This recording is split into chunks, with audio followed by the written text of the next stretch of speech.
Good morning, everyone. Welcome to the October 30th, 2025 agenda meeting of the Minnesota Public Utilities Commission. I'm Katie Sieben, the chair of the commission. We'll take the roll now of the other commissioners who are present for today's hearing. Commissioner Hom. Here. Commissioner Tuma. Here. And Commissioner Partridge. Here. A quorum is present, and we have 5 items on our agenda today. Oh, no, we have 7 items on our agenda today. Our first item will be introduced by Lise Trudeau. Ms. Trudeau, oh, wait, sorry. Are you introducing the item? I'm going to deflect to Dr. Rose to kick off today. Okay, sorry about that, Dr. Rose. Good morning. Please introduce the item when you're ready. Good morning, Chair Sieben and Commissioners. The first item on the agenda for today's meeting is related to docket E17 RP 21-339, which is in the matter of Otter Tail Power's 2023 to 2037 Integrated Resource Plan. And the question before the Commission is, should the Commission issue a letter verifying that a 200 megawatt power purchase agreement and asset purchase proposed by Otter Tail Power in its October 8th, 2025 filing meets MISO's eligibility criteria to be studied in the Expedited Resource Addition study. We, the staff, have a few opening remarks. To start, FERC approved MISO's proposed Expedited Resource Addition studies, ERAs, plan on July 22nd of this year in the FERC docket ER 25-2454. And in that, MISO will accept up to 50 projects from load-serving entities like regulated utilities, and then an additional 18 projects from independent power producers. MISO began accepting ERAS applications on August 6th this year. MISO requires a verification from a relevant electric retail regulatory authority, or RERA, that each submitted project meets a resource adequacy or reliability need. For the regulated utilities in Minnesota, that is the Commission.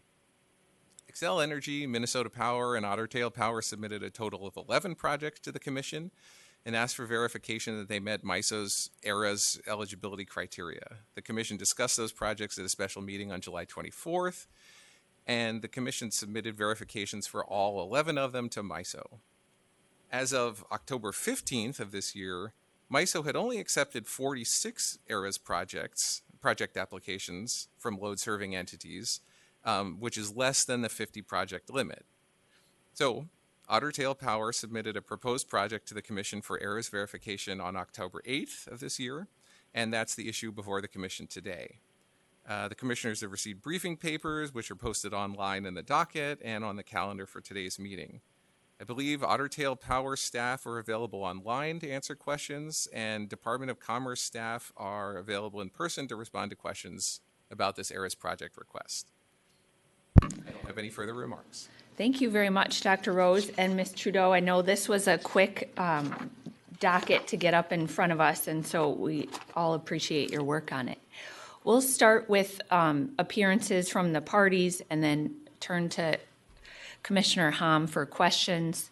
If the department wants to come forward, we'll begin with Otter Tail Online. Good morning. Please state your name for the record. Good morning, Madam Chair. Lauren Donofrio, counsel for Otter Tail Power Company. Oh, Mr. Jensen, we can't hear you yet. Try that again.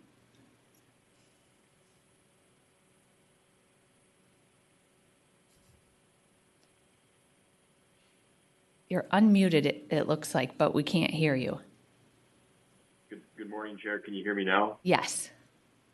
Nate Jensen with Otter Tail Power. Sorry about that. That's okay. Dr. Lieb. Good morning, Sydney Lieb with the Minnesota Department of Commerce. Commissioner Hom. Thank you, Chair Steven. Yeah, for the company, I really appreciate you are trying hard to save money for the ratepayers by doing this, because we have a time racing to have a project to be qualified for PTC, which is going to expire very, very soon. So I have real appreciation of your effort. Meantime, also, we have obligation to protect process. to protect the process, we have to have a certain information to making sure that this project is known to us. I understand you need to protect certain proprietary information, and it's very sensitive. That's why we have a different level of protection. So I hope you are okay filing more detail of this project in highly sensitive docket, which will not be accessible by anybody unless you and those parties sign NDA, except the state agency. Are you okay with it? And I am thinking that Commissioner Tuma's revision to mine is a really good motion to approve if you are okay with it. Ms. Donofrio or Mr. Jensen? Excuse me. Madam Chair and Commissioner Hom, we are willing to accept Commissioner Tuma's alternative decision option 1. The one concern we have was that in the IRP, and this was filed in the IRP docket, we did sign NDAs with some of the IRP interveners with regard to trade secret information. We just wanted to confirm that those individuals would not be able to view what we file in this highly sensitive docket pursuant to those old agreements. If that is the case, then we are comfortable in making that filing. I would say that this is an ongoing negotiation with a vendor, with the developer, and we can't submit that information today, but we hope to be able to submit that information in the very near future. We are working very hard to get everything nailed down, but we are still negotiating those contract terms, and we wouldn't want to provide something that isn't certain to be true. So we might need just a little bit of time to submit those materials. Yeah, and I think that's okay, but I think we need to have some discussion about the legal issue, as you mentioned that. But my suggestion was creating new docket number for highly sensitive, in addition to existing ILP. So making sure that you are in control and you can sign NDA with any party who is willing to sign with additional information. But I think that's legally okay. Then I hope that resolved the concern you have. And then Commissioner Tuma.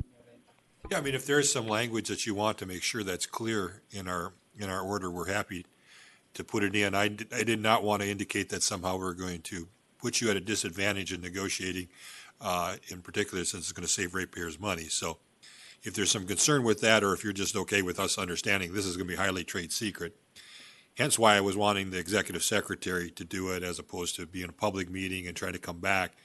I was just trying to create a structure by which the executive secretary can get the information, verify that it's what we anticipated it would be, as opposed to something else. We don't expect that it would be any different from you guys, but we just need to make sure our process is sufficient, that we've actually looked at it and is what we expected it. So if you got some language, Ms. Donofrio, throw it at me. Ms. Donofrio. Thank you, Madam Chair. I had missed the separate docket piece. So, yep, that with the separate docket, that will be just fine. The NDAs that we signed were specific to a docket number, so that would resolve any concern that I have in that regard. And then just as a clarification question to Commissioner Tuma or Commissioner Hom, that those financial terms that would be trade secreted in this new docket, that those are not necessarily going to be the same financial terms that are trade secreted when we get to the cost recovery mechanism later, because at some point we're still going to make a cost recovery decision, and this docket is not doing that. And that's my original understanding. I just wanted confirm that that's what we were all doing here. Yeah, thank you. My original alternative was very narrow to making sure that we don't need to see their financial information. I think we need to know that it's actual project, which shows clear interconnection point, and then we can verify it's a real project since we already approved the ILP. So capacity and type of energy is already set. We just need to know there's a specificity of this project. That was my intent. But I don't think we are prejudging. I think a prior decision, we said clearly, we are not prejudging any cost recovery in this docket. This is a purely verifying that this qualified MISO process. Right. And Ms. Donofrio, I see you're nodding, and you agree with that characterization I made. Yes, I certainly do, Madam Chair. And Dr. Lieb, anything further to add or concerns you wanted to raise about the docket? Chair Sieben, no, I think the department can confirm that we support Commissioner Tuma's motion or single decision option. Yeah. Okay. Any questions, additional questions, or are we ready for a motion? Commissioner Partridge. Thank you, Chair Sieben. So I think this is for Ms. Donofrio. When we submit the project to MISO, we will have to have some sort of project name for the form. And then at that point, it's my understanding there will be the information, at least about project location and the interconnection location, would be public. Will you be ready for that at that point? Ms. Donofrio. Madam Chair and Commissioner Partridge, yes, we would be at that point, and that would be the reason for the delay in providing all of that information. But once we have provided it, yes, the name of the project could be included in that in the RERA form. And when will that be, Ms. Donofrio? We don't know. Madam Chair, unfortunately, the way negotiations go, I can't. We're working very hard. They've been very productive negotiations. We are very close, but I can't tell you if it'll be tomorrow or in a week. We are working very hard to. No, that's okay. But that, just to follow up, like after you have the project locked in, then it will have a name, and then you can fill out that other information that Commissioner Partridge just asked about and submit the form. Is the general way it will go. Certainly, and we can fill out the information on the form so that it's as it should appear, if that's helpful. Mm-hmm. Did Commissioner Partridge, any other follow-up or additional questions? No, I think that makes sense. I just wanted to make sure that the process was lined up with your expectations. It's done for you. Okay, and then are we ready for a motion? But I was just trying to refine your good decision options, so I apologize. Thank you, Chair Sieben. Then I move the Commissioner Tuma's option. And sorry, I don't have it in. Well, I should have. I have it here. Commissioner Tuma, you already amended it to say that it would be super trade secret in a separate docket. I didn't say that, but we could if you want to. It would be on the third line after details in a new docket, subject to trade secret provisions or something like that. Mr. Blodgett, is that clear enough for you? Yes. Any questions from commissioners, or is the motion clear? Okay, we'll vote on the motion now. Commissioner Hahn? Yes. Yes. That was a yes.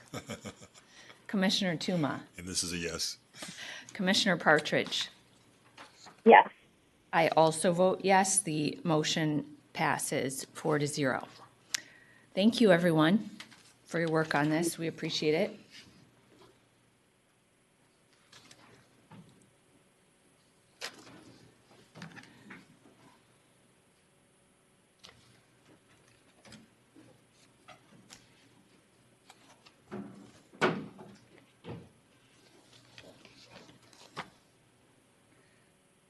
The parties for item 2 are welcome to come forward while we're getting ready to introduce it here.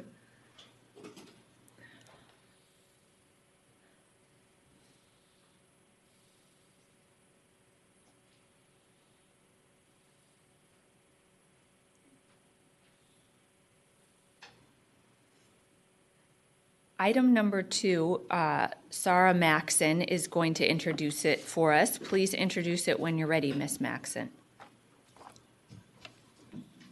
Good morning, Chair Sieben and Commissioners. Item number 2 is docket number E015/CN-25-111 in the matter of the application for a certificate of need for the Iron Range, St. Louis County, Arrowhead 345 kV transmission line project. The questions before the Commission are, should the Commission approve the notice plan proposed by the applicants in their August 7th, 2025 notice plan petition? Should the Commission grant the exemptions requested by the applicants in their August 7th, 2025 request for exemption from certain certificate of need application content requirements? And should the Commission authorize the applicants to include a request to reevaluate the 800 MVA limit on the ATC Arrowhead 345/230 kV substation in this docket? Commissioner Tuma has filed an amended decision option yesterday on Wednesday, October 29th into e-dockets. I placed hard copies of this amended decision option on the table in the back of the room for anybody's reference. I have no further remarks, but I am available for questions. Thank you. Thank you very much. I think we offered parties the opportunity for opening comments. Ms. Overland, I know, was possibly going to try to join us online. Do we know if she made it online? I don't see her.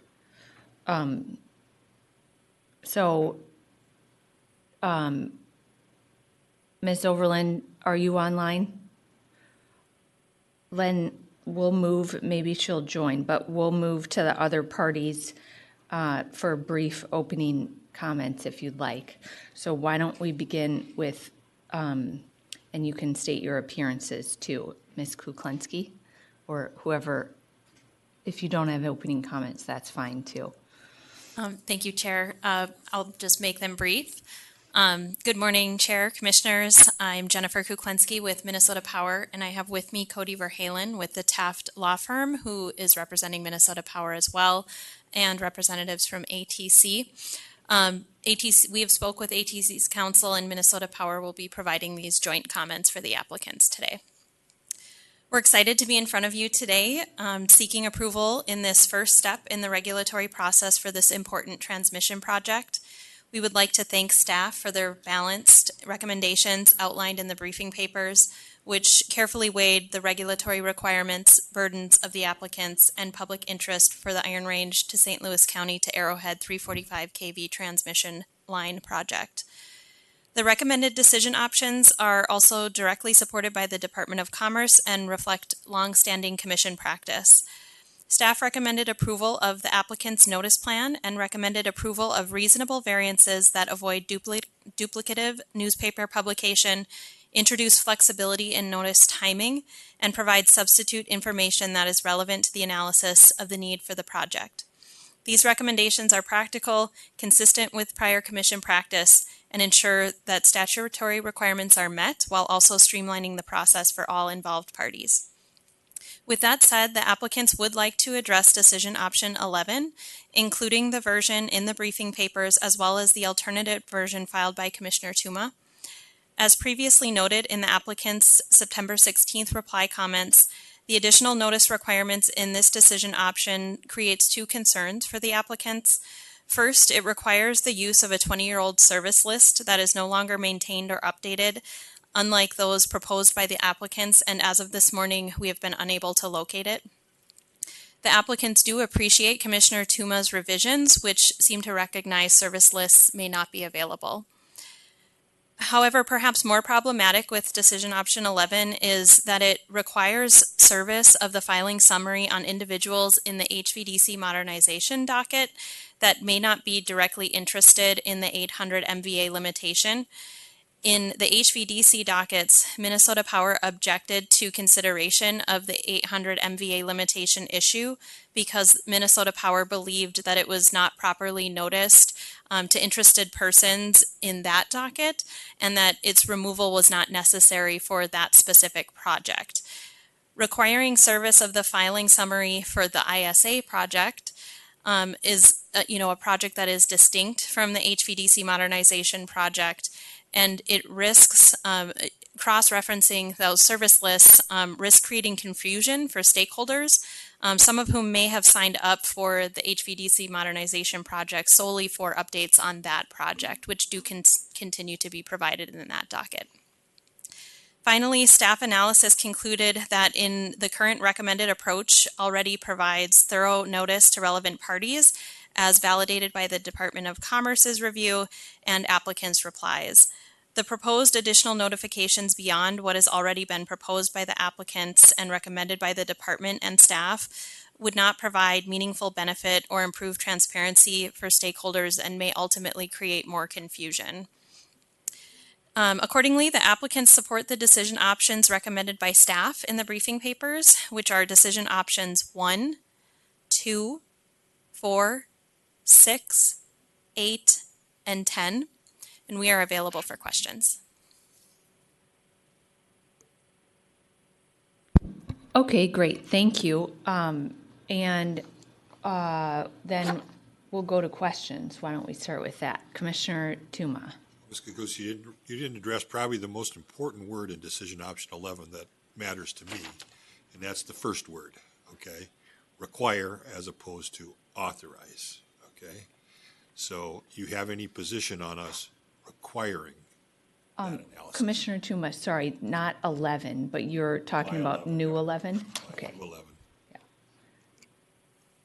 Ms. Verhalen. Chair Sieben, Commissioner Tuma, Cody Verhalen with the Taft Law Firm on behalf of Minnesota Power. The applicants have no objection to that. The intent is to address the 800 MVA limitation in this docket. Addressing it is the only way to actually address the needs that MISO has stated for this project. Good, because when I read, as Mr. Winter's testimony in the HVTC docket, it raised a bunch of concerns that concerned me greatly when I look back at the old history, and I'm only scratching it. I don't want to say that I know this history well. I do know Gene Hugeson, who was the chair of the EQB at the time. That was kind of interesting. But when they decided this, it was to basically throttle flow, which is totally against, I think, where the direction of this commission has been for the last decade, if not longer, because we recognized the flow on that system, okay, benefits us all. Why would we be throttling flow from Minnesota to Wisconsin? I mean, it makes no sense whatsoever in the knowledge we have of how this system has benefited us today. And so I don't want to make a prejudgment, but I can tell you by just reading that information, I'm going, wait a minute, this is not right. We should be addressing it, and we should be taking care of it. I understand there was good intentions back in 2001 that they were going to try to do this, but now that we know what we know since 2001, it's a really knucklehead idea. Would you agree with me? You might not call it knucklehead, but you can call it whatever. It just doesn't fit with where we've gone in the last few decades. Chair Sieben and Commissioner Tuma, the applicants will be addressing the 800 MVA limit in the application and addressing the issues of power flow through the system as it relates to the regional reliability. And we like reliability now, don't we? Yes. Okay, good. So I don't really care about the notice, who gets notified. I'm trying to give you an option here that I would hope reduces the chance of possible people who claim that you didn't do what you needed to do just because you got a bunch of, returned envelopes from people or confused folks on the other end of the notice, okay? So my concern wasn't whether I was going to confuse anybody. If they get confused, they'll figure it out, okay? My concern was for you so that we have a project that goes forward and we don't have crazy lawsuits that are coming afterwards. So if you don't think they're going to happen and you want to take that risk, I have no problem removing the notice and getting a few things sent back. I think the HDC one was maybe 30 folks, and some of them were kind of really odd that our staff was looking at, that we know are no longer in the business, okay? So you tell me, I'm happy to take them off, but it's your call, okay? You tell me which ones you want removed in my decision option so I can keep required, but I'll go with the staff and just change the first word and say required if you want. But I was putting that language in there if it's for your protection so that we don't have a project that gets sent someplace where we don't want it to be sent. Ms. Verhalen or Ms. Kuklensky? Chair Sieben, Commissioner Tuma, the companies, or the applicants, I should say, are comfortable with that potential risk. The applicants will be noticing the folks from the original dockets, although we will be providing notice in those dockets as well. We just think that the HVDC modernization in particular isn't necessary. Okay. Madam Chair. Wait, Commissioner Tuma, I'm a little slow here again.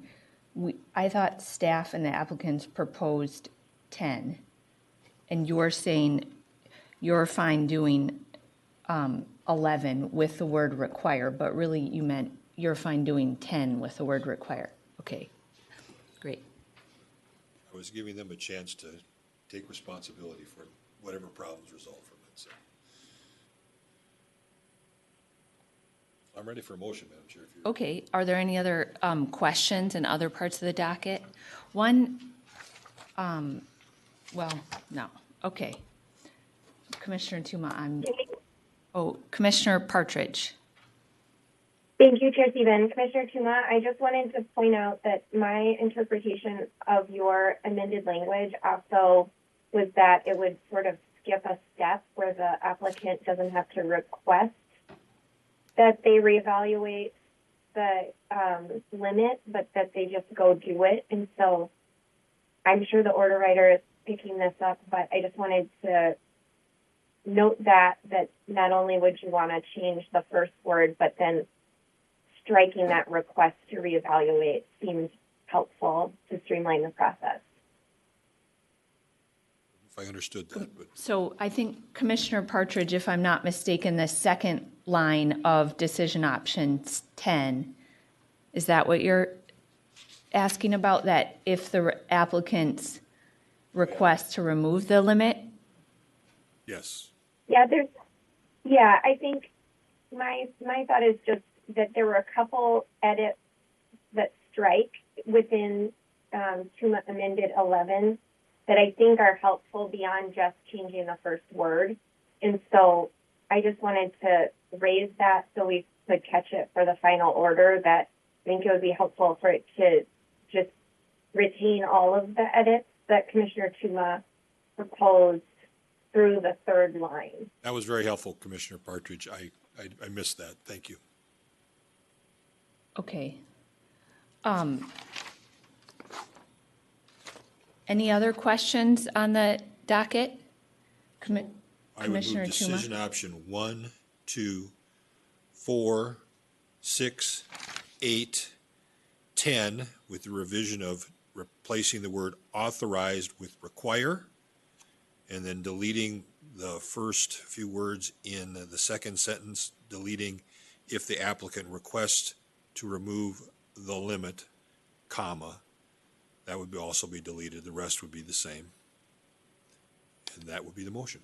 Oh, I see. Okay, great. That makes sense? Clear for the order writer and the parties. Chair Comfortable. Seaman? Yes.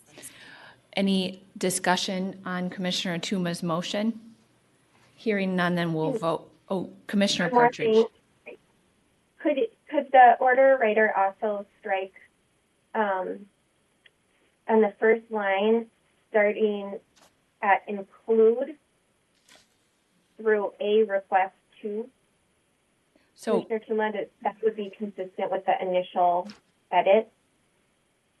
can you read what it would say, Commissioner Partridge? Because I can't do it that fast in my head. Require the applicant to reevaluate the 800 MVA limit on the Arrowhead substation in this docket, period. The applicant shall provide notice via a filing summary, not only to the persons required under Minnesota R Chapter 7, or Minnesota Rule, Chapter 7849, but also to the parties and docket numbers, and then the 2 docket numbers that are listed. Correct. My dyslexic brain wasn't seeing the work I did earlier, so thank you. Yes, it would be delete the word authorize, place it with request, or require, and then after the word include a, or 2 words, delete request to a reevaluate. Perfect. Okay, on that amended motion, or on Commissioner Tuma's motion with the amended language in 10, we'll now vote. Commissioner Hom, Yes. Commissioner Tuma, Yes. Commissioner Partridge. Yes. I also vote yes, the motion passes 4-0. Thank you very much, everyone. And Ms. Maxon.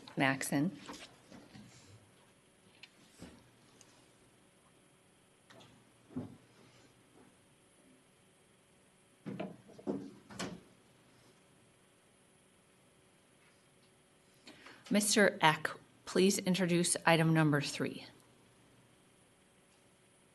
Good morning, Chair Sieben, Commissioners. Item number 3 is docket E002, ET2, E015, E017, ET6135 /CN-25-116. It's in the matter of the application for a certificate of need for the Bison to Alexandria Second Circuit 345 kilovolt transmission line project. And the questions before the commission are, should the commission approve the notice plan proposed by the applicants in their August 15th, 2025 notice plan petition, and should the commission grant the exemptions requested by the applicants in their August 15th, 2025 request for exemption from certain certificate of need application content requirements. And I believe representatives for the applicants are here, and apparently Ms. Overland is also on this docket, but not here. And with that, I'm available for questions. Thank you, Mr. Eck, and we did not notice public comment, opening comments on this record, right? There's no expected opening comments? Chair Sieben, no. Okay. It was just explained, be available in case questions come up. Okay, great. So we'll begin with appearances. Good morning, Ms. Herring. Please state your name for the record. Good morning, Chair Sieben, Commissioners. Valerie Herring from the Taft Law Firm, representing Xcel Energy, but speaking on behalf of all the applicants. Okay, thank you.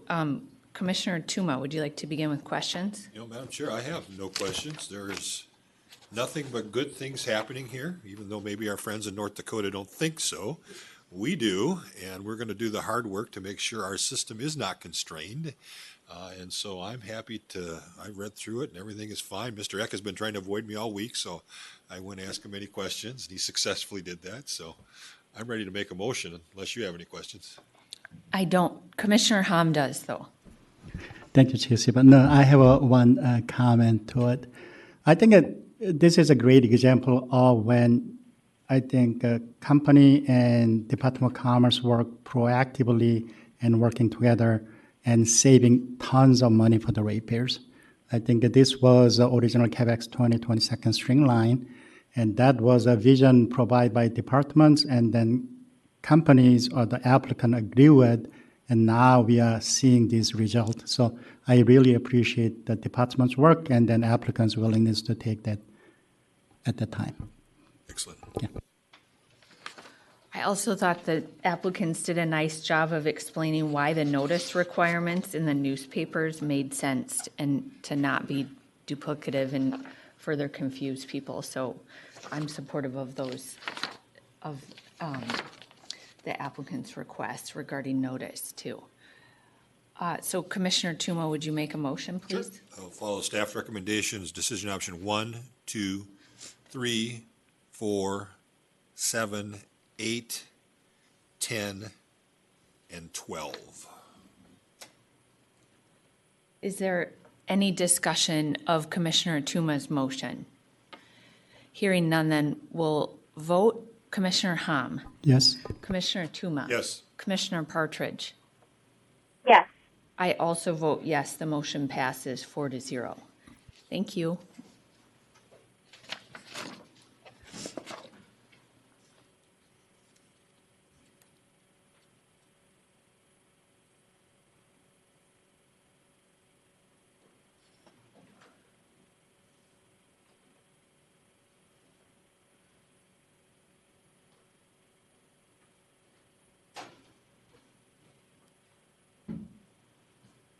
Moving on to our financial unit, 3 dockets here. The first one is item number 4, and Hersey Mohammed analyzed the docket for the commission. Mr. Mohammed, good morning. When you're ready, please introduce item number 4. Good morning, Chair Stephen, Commissioners. Item number 4 on the agenda is docket E-017/AA-25-65. In the matter of Otter Power's petition for approval of the annual forecasted rates of its energy adjustment rider, Schedule Section 1301.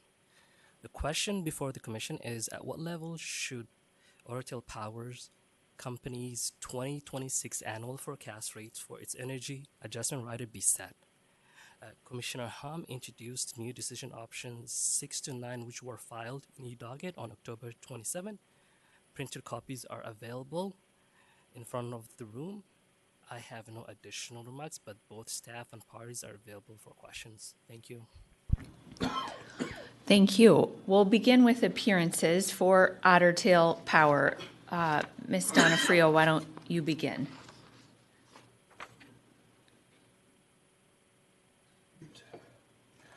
Oh, you're on mute. We can't hear you. My apologies, Madam Chair. Thank you. Lauren Donofrio on behalf of Otter Tail Power Company. We have a number of Otter Tail Power representatives on the line in case there are technical questions, and I'll allow them to introduce themselves. Go ahead, please. Premier with Otter Tail Power Company.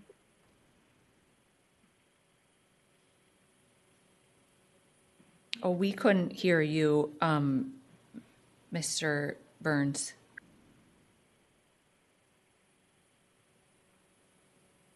Oh, you're still on mute.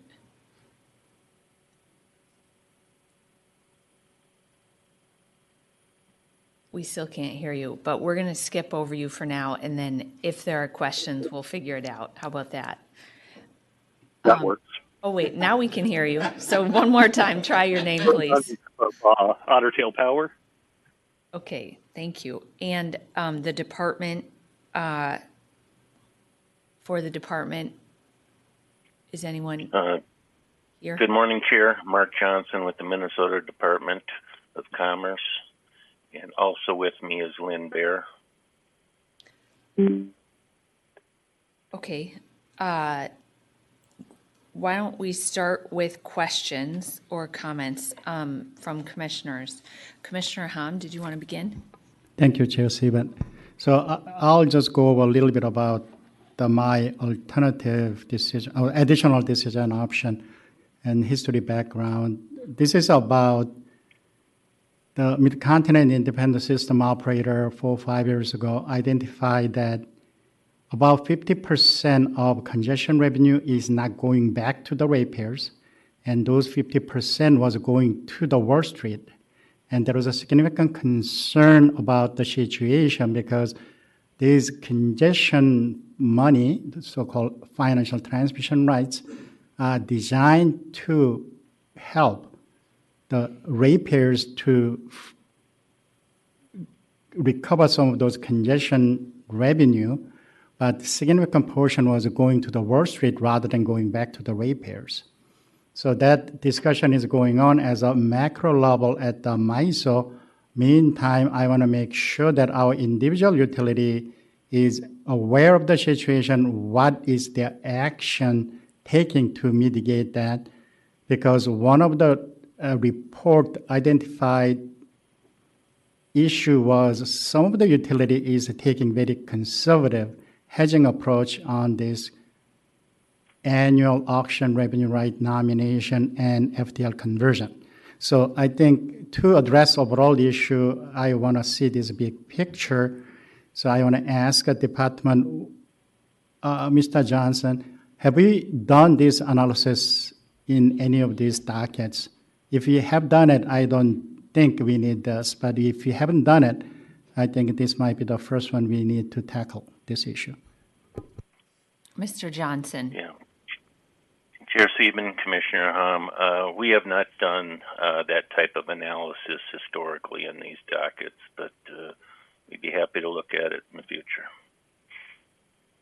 Yeah, potentially it can be a lot of work. I hope you have a time to analyze it. I think a dollar amount MISO was mentioning was gigantic. So that can be potentially huge loss for the ratepayers. We have a significant concern with affordability of the ratepayers. And this is the kind of money we make sure that we are saving or giving it to ratepayers if we can do well in this potential hedging and working on this issue, in addition to trying to relieve congestion through the physical build out of certain transmission line asset, substation asset. I think our utility was doing very well last couple of years, but in addition to that one, I think we need to pay attention to this issue. Ms. Campbell, please state your name for the record. Nancy Campbell with the Department of Commerce. Yeah, for this particular, we have looked at obviously FTRs and ARRs and making sure that they're offsetting congestion costs in the past. And more recently, you may be familiar with Adoy D at the department. He's been digging into the Xcel one and looking at this issue in a little more detail. We haven't done it for the other utilities at this point. So there is some analysis going on for Xcel to take a look at this issue a little bit. But we do appreciate your decision options that you offer to help get more reporting on that information. Thank you. Yeah, I really appreciate the department is very proactive on this one because it was a huge issue. And then, to be honest, I was working on this issue before I changed my job position as an OMS group to making sure that as a macro level, MISO is writing right rule to make sure that we have a better situation overall. But also, I think I try to see whether individual utilities doing their best to make sure that they are protecting our ratepayers.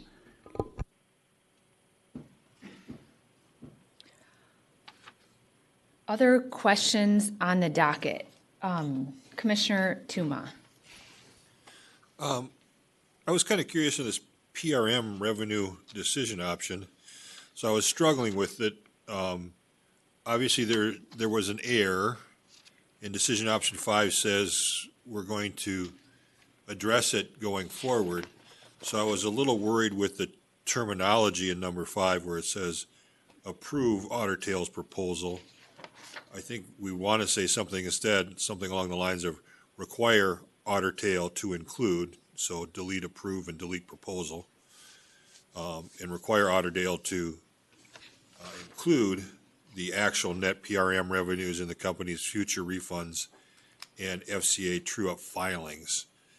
That's how my brain was getting around it, Mr. Johnson or Ms. Campbell, is that I'm not approving correcting the mistake. I'm just saying include that information so we can make the right decision in the future.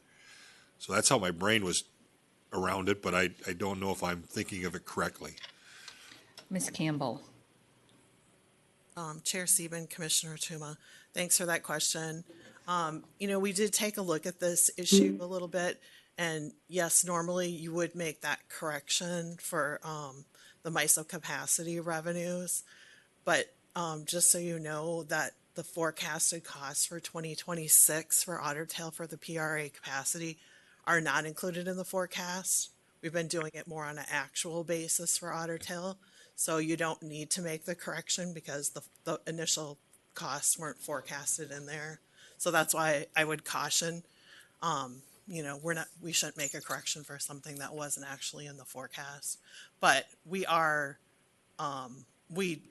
should require Xcel to do actual costs for capacity, and we are monitoring, we do review those, whether it happens in the forecast or whether it comes in the true up. And actually Otter Tail for like 2025, if you read, have been proactively refunding those to customers already, and the November and December 2025 amounts will be in the March 1, 2026 true. So you would agree with me that using the word approval may be a little bit more confusing here than it should be, or not? That's what I'm trying to understand. I think you could use require if that's your preferred, but we were just approving. We've been kind of arguing about whether you should forecast it or whether you should do actuals, and so we were supporting we came around to supporting Otter Tail's proposal, so that's why we said approve it. But if you want to use require, I just wanted to be careful to make sure that we're not making a correction to a cost that's not in the forecast. Right. And I just didn't want to make a predetermination that we keep doing this the same way as we go forward is what I was worried about, so. Yeah, I agree with that. Thank you.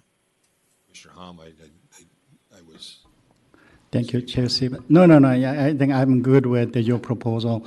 That I think always I borrow your knowledge all the time. I have a different question if you're done with it otherwise. I just want to make sure the company's okay with it again. This was more my confusion and not wanting to do a wrong thing, approving a mistake is what I was trying to avoid, so. Ms. Donofrio. Thank you, Madam Chair and Commissioner Tuma. We did not see this as having any bearing on the mistake that MISO made in the PRA. This was a proposal that we made to, going forward, instead of providing a forecast of PRA rates, just to work on the basis of actuals and refunds or what have you based on what actuals are. So you'd be okay with the wording, require Otter Tail to include actual net PRA revenues? Yes, absolutely. Thanks. Commissioner Hunt. Thank you, Chair Stephen. So I already made a statement on my alternative, but I have a question on that part. I intentionally didn't specify the time frame for that data. So I want to respect department's time and your concern with having too many things at once. You may not have a time to analyze. So what is your preference? Do you want to get this data in next true-up filing, or do you want to have this file at the time of next forecast filing? Ms. Campbell. Thank you for that question. I think in the next forecast filing would make more sense. We have a lot more time. We only have like 45 days on the true-up filing, and it's for the prior year cost. So I think the forecast filing makes more sense. Okay, thank you. Then probably I have to revise my decision option and attaching that requirements at the end of every sentence. We might need a short break anyway, so why don't we take 5 minutes if commissioners are okay with that, and then we can come back and allow you time to do that. So the commission stands in recess until a little after 11.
The commission will come back from its recess. Commissioner Hom. Thank you, Chair Stephen. I have to ask a company whether they can provide these data, also decision option 3, that department's request on the additional data. Ms. Donofrio. Madam Chair, Commissioner Hom, thank you. We would be able to provide the data in decision option 3, 6, 7, and 8. We do have some concerns with regard to decision option 9 that I'd like to briefly take a moment to address. The TCM that MISO provides is on a MISO-wide basis. They do not provide us with a company-specific TCM. We have obviously not a long investigation, but we have started to look into whether this is something we can produce. And currently, we do not have the ability to produce a company-specific TCM.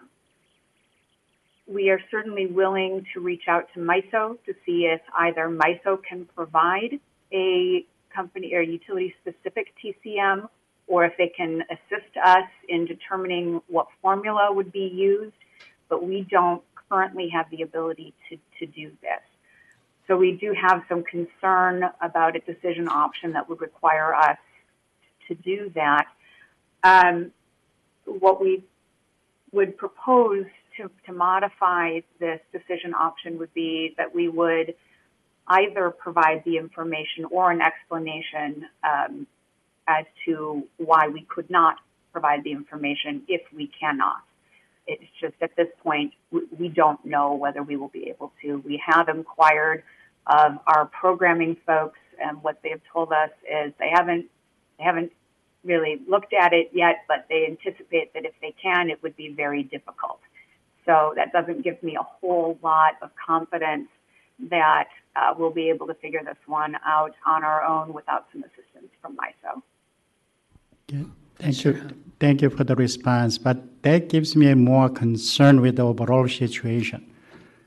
Even without my request on this, you should have done that a long time ago, because you have a duty to protect ratepayers, and then not analyzing whether you are doing proper job with your hedging with the congestion without looking whether your conversion of the AAR to FTR, it does make economic sense or not.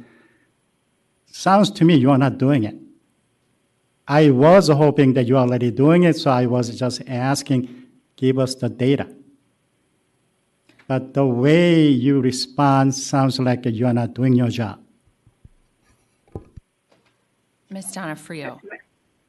Madam Chair, Commissioner Hom, we do actually analyze that question, not just every year when we make our selections, but every month. And we have historically reported on that on a monthly basis. We are having some difficulties with our software at the moment, where we have been unable to document that change, or the differential in how we are doing on that on a monthly basis. So we do track that, we do study that, but we don't use the same exact calculation that that MISO uses to do that. We don't actually know exactly what is included data-wise in MISO's calculation, or how we would do that the way that they calculate it. If you would like more information, I believe I have Tanya Helm on the line, and she could provide you some details about what it is that we do study with regard to ARRs and FTRs. In that case, how about this? I can revise my decision option 9. Either you provide TCM for company or alternate metric you are using to evaluate this situation? So does it work for you then? So I understand at certain month you may not have a good data because you have the situation with your software, but in overall, in big picture, you should do it every month to making sure that you're protecting ratepayers, right? So that information should be available, readily available. Ms. Donofrio. Tanya Kilm.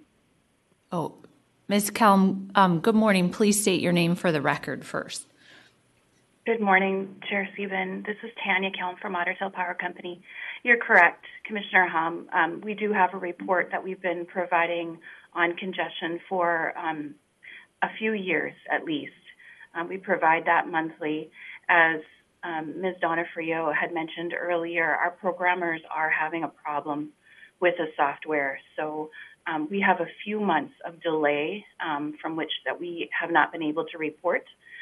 We do have a partial year through 2025 for that congestion report. Again, as Ms. Donofrio mentioned, it is likely a little different from the metric that MISO is calculating for the overall system.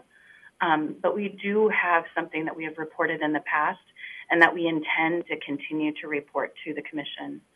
I do have a couple of questions just as I read through some of the requests, just on how exacting we might be with some of the calculations, particularly, with monthly adjustments and how those might be incorporated into some of the calculations, if we would be including all of the adjustments or if we would be making more generalized analysis of the data based on simple metrics of the congestion component at our load zone.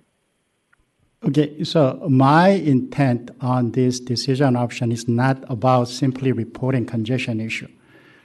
My concern is your hedging should recover ideal case 100% of the congestion for your ratepayers, but I also understand that congestion is not predictable, so there is some leakage to the financial institution outside your ratepayers.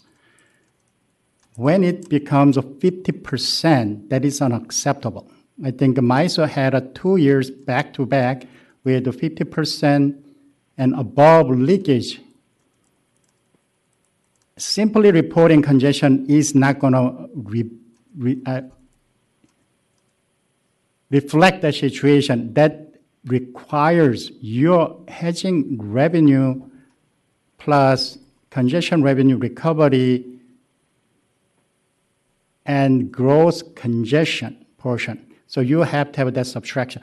That's the TCM. TCM is not fancy. So if you have your congestion, total congestion charges on your system, that's easily doable because MISO is reporting that hourly basis.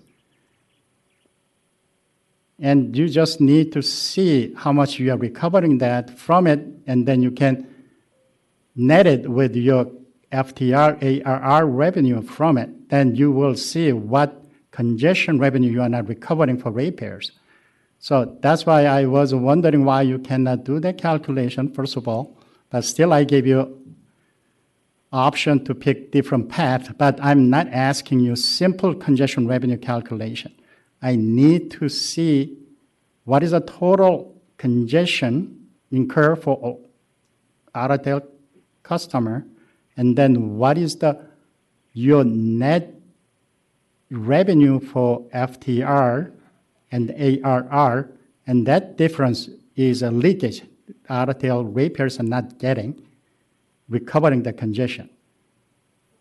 Forgive me, Commissioner Hum. I may not have gone fully in depth into what we look at every month, but we do compare that monthly. I have a report that I provide internally where we look at the revenues that we've received from our ARR FTR portfolio and compare that to that congestion report. So we, again, as Ms. Donofrio had mentioned, we do have the components. It may differ slightly from the congestion total on the system that MISO compares on a system-wide basis. It's that piece that we would like to make sure that we are in step with you in reporting and can report versus the reporting that we're currently doing for the commission. But again, we do make those comparisons. We are looking at those monthly, and we're looking at them over the yearly basis as we're making our portfolio decisions in advance of the annual allocation and auction. Yeah, I mean, that's why I thought individual utility can do better than MISO. MISO TCM cannot reflect ARR revenue. They only reflect FTR revenue there. That's why I was giving you benefit of doubt, and you can prove you are doing better than what MISO is saying with their TCM. And if you are not doing well, then we need to find a path to fix it. So what I meant MISO TCM, I was hoping you can adjust that MISO TCM with even adding more ARR revenue to it to clearly show that how much ratepayers are not recovering from this congestion situation.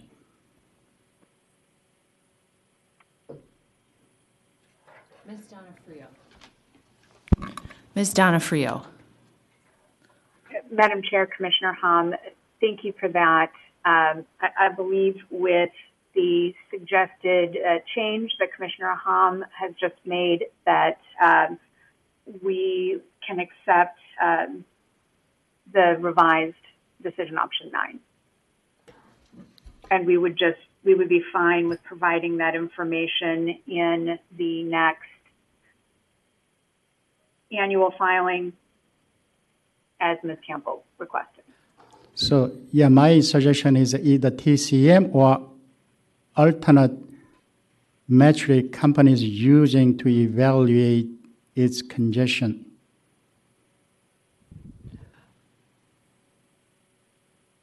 Commissioner Hom, I'm wondering if an idea here for your new 9 is to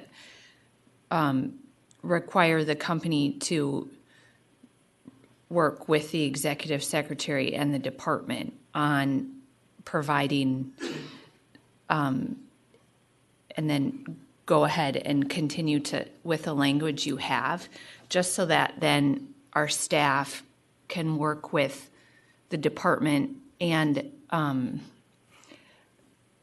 you to figure out like what the best actual reporting will be, because it seems to be that we're close, but you might want a little more flexibility in how this would come in too. If you think that's an improvement, it might help. Thank you. Thank you. Thank you. That's real improvement. And I was just trying to avoid giving department more homework. But if department is okay, I think that's better solution. And then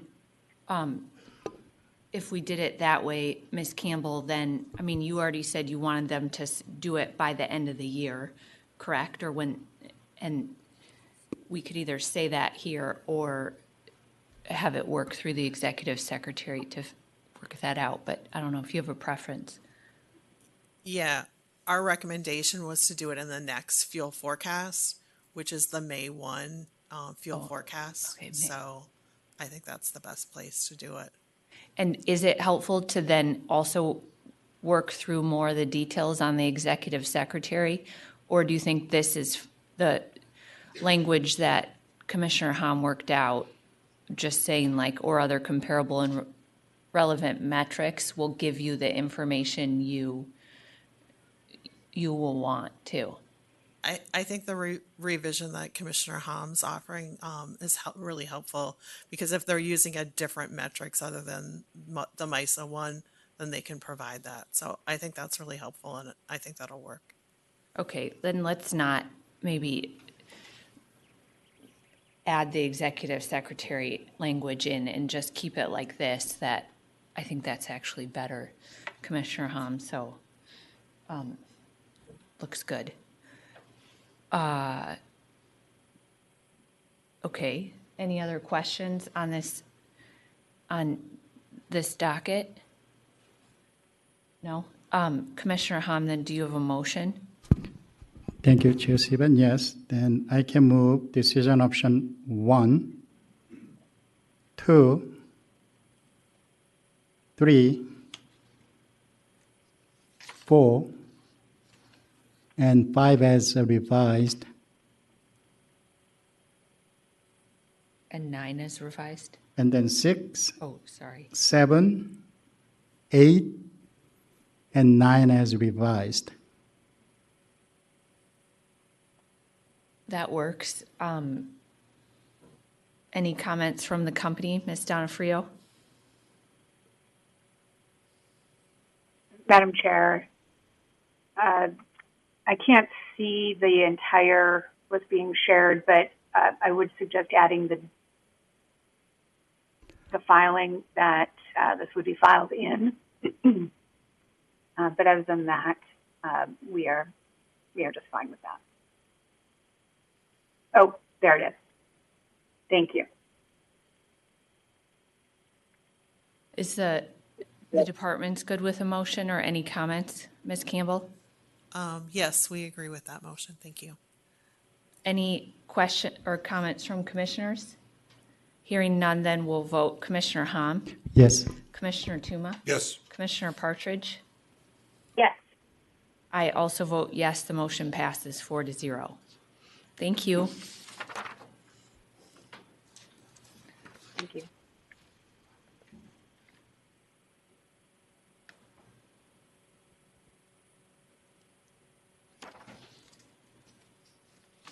Mr. Willett is up next with his item. Please introduce the item when you're ready. Thank you, Chair Seaman and Commissioners. Item number 5 is docket E-015/AA-25-64 in the matter of Minnesota Power's petition for approval of annual forecast of automatic adjustment changes for the period of January 2026 through December 2026. The issue is, should the commission approve Minnesota Power's annual forecast automatic adjustment changes for the period January 2026 through December 2026. And there was a late filing of Commissioner Hom's decision alternatives. A copy of that is at the back of the room if anybody needs it. And staff is available for questions. Okay, thank you. On this item, Minnesota Power welcome. We'll start with appearances. Commissioners, sorry, Chair Sieben, Commissioners, Matt Brodeen on behalf of Minnesota Power. And I also have a colleague online for more technical questions, and let him introduce himself. Hi there, I'm Ryan Lucasier with Minnesota Power. I can't seem to get my camera to work. It's not working, so I will have to stay off camera. Sorry about that. It's okay, we can hear you. And for the department? Nancy Campbell, and with me I have Justin Taylor for the department. Okay, Commissioner Hom. Thank you, Chair Sieben. And first of all, I'm suggesting exact same revision to my alternate additional decision option on this docket too. And then I'll ask a company about that revision and then decision option 2. Can you provide those data, the decision option 2 and additional data based on the revision we just discussed for the Arrowhead case? Chair Sieben, Commissioner Hom, yes, I believe we can provide all the information. We have similar concerns about the ability to reproduce the TCM as that so puts out right now without assistance from MISO. So the exact same concerns that Otter has about that particular metric. But we do have other metrics that we look at, and we have information on our ARs, FTRs, congestion, and everything else that we can provide to you in the alternative in the event that we would not be able to recreate the TCM for Minnesota Power specifically. Thank you. And department has no concern, right? Thank you. Great. Any other questions on this item? Commissioner Hom, do you have a motion? Thank you, Chair Stephen. So I move decision option 1, 2, and then modify decision option 3, 4, 5, 6, similar to what we have done in Otter case. I don't know if we have a language yet, so. Mr. Willett, no? Oh, for Mr. Blodgett. We just saw it though, so. My memory's a little bit fading, but I think I remember what you just did. So.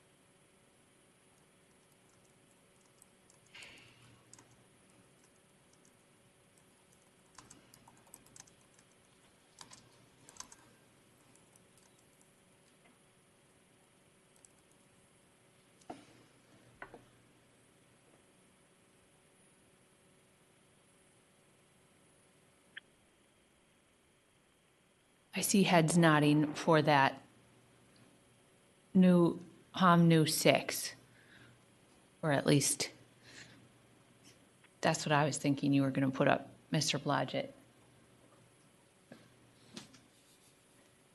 Right?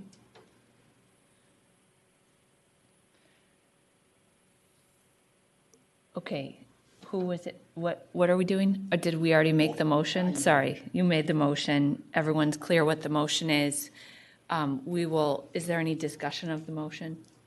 Hearing none, then we'll vote. Commissioner Hom? Yes. Commissioner Tuma? Yes. Commissioner Partridge? Yes. I also vote yes. The motion passes 4-0. Thank you, Minnesota Power, the department, and our staff.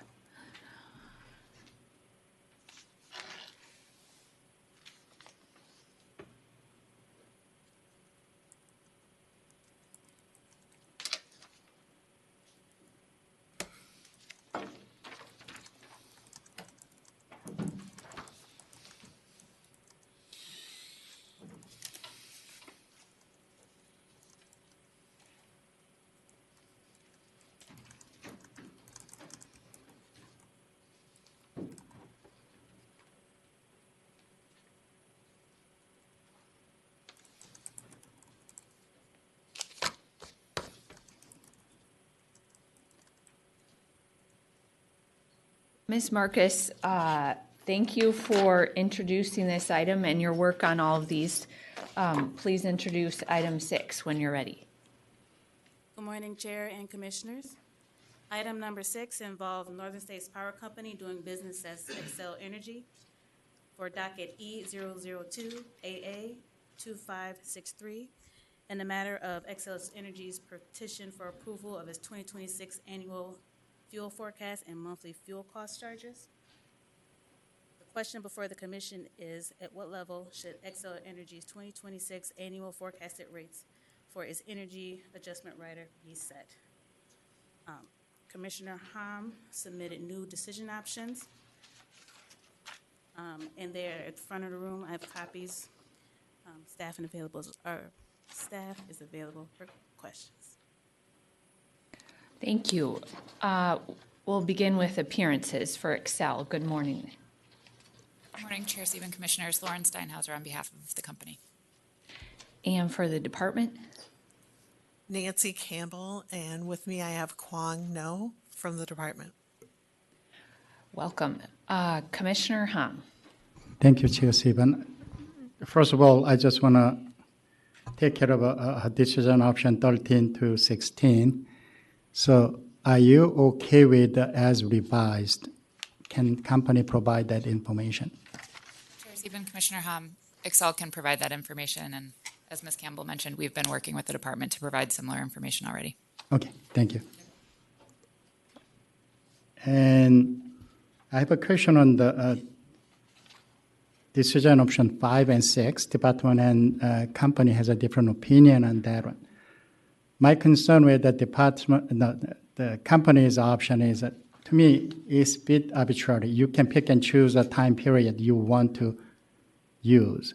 What is the rationale you are using to pick either shorter or longer time period to average congestion to forecast a future congestion? Chair Sieben, Commissioner Hom, my understanding of the current window that we're using for the forecast is that it captures a time period of extreme volatility in the congestion costs, and that best, if we're forecasting something that has high volatility, that we should include a period that shows that.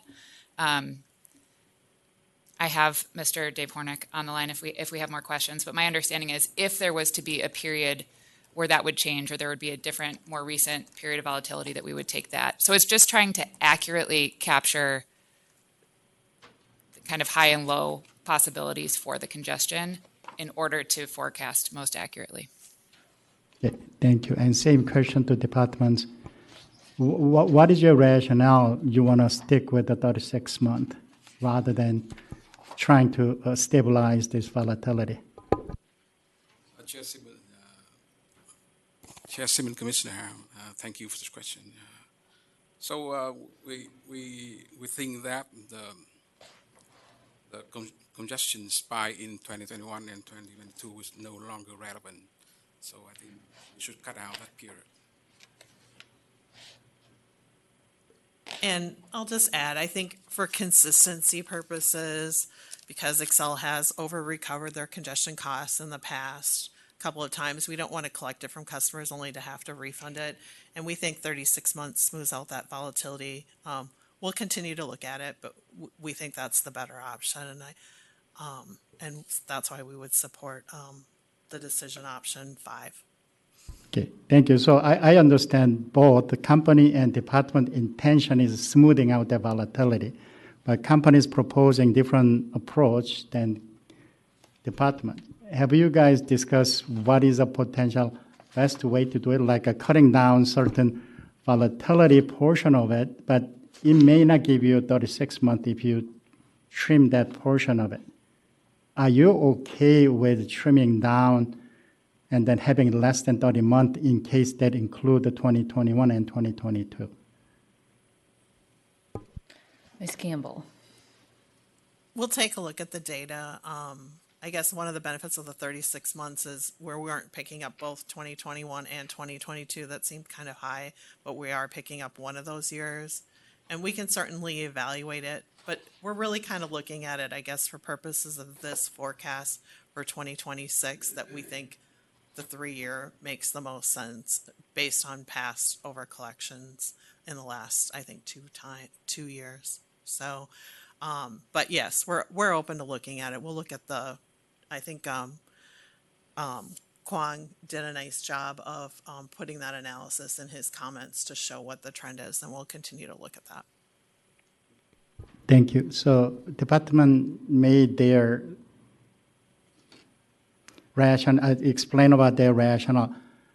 Can company agree with the department with this 36 months is eliminating most of this volatility? Anyway, do you still need this kind of flexibility? Because departments suggested 36 long month. So when you are smoothing information, length of data is important too, but also that has a downside because if historical trend is properly reflecting future, that's good. But also I have a concern that having 3 years of data may have an issue with not properly reflecting next year's pattern. So that's why I was debating. Both has a merit. I agree with you, both of you. But so can company agree with the department for now on this one with the 36 month? Chair Sieben, Commissioner Hom, thank you for the question.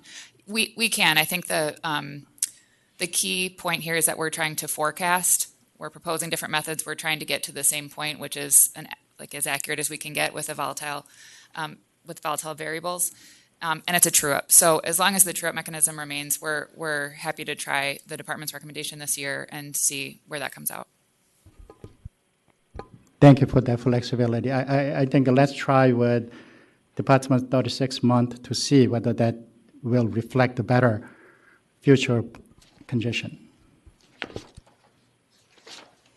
This is a little off topic, or well, maybe I shouldn't do it. Okay, any other questions? Okay. I want to talk about something not related that might drive down fuel costs in the future, but okay, maybe I won't. Any other discussion on this topic? Commissioner Hom, do you have a motion? Yes, thank you. So I move decision option 1 through 5, 7 through 12, and decision option 13 through 16 with the revision same as last two dockets.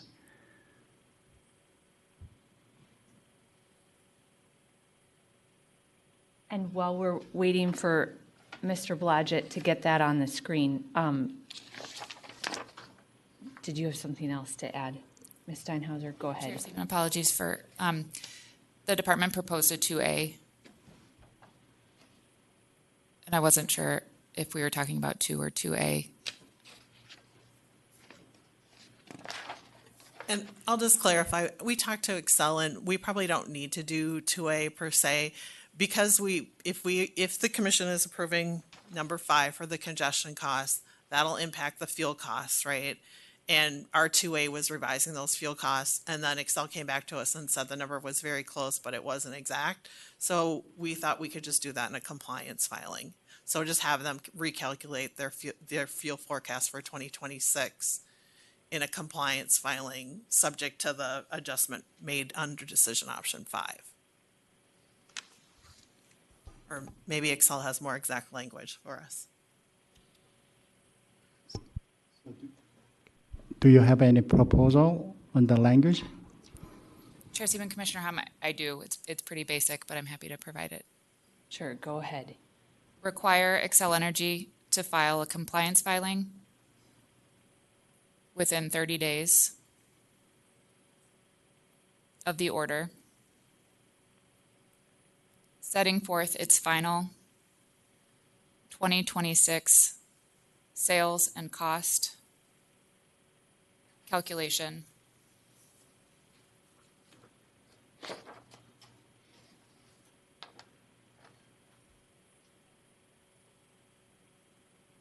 sales and cost calculation, reflecting the change to the congestion cost forecast in decision option 5.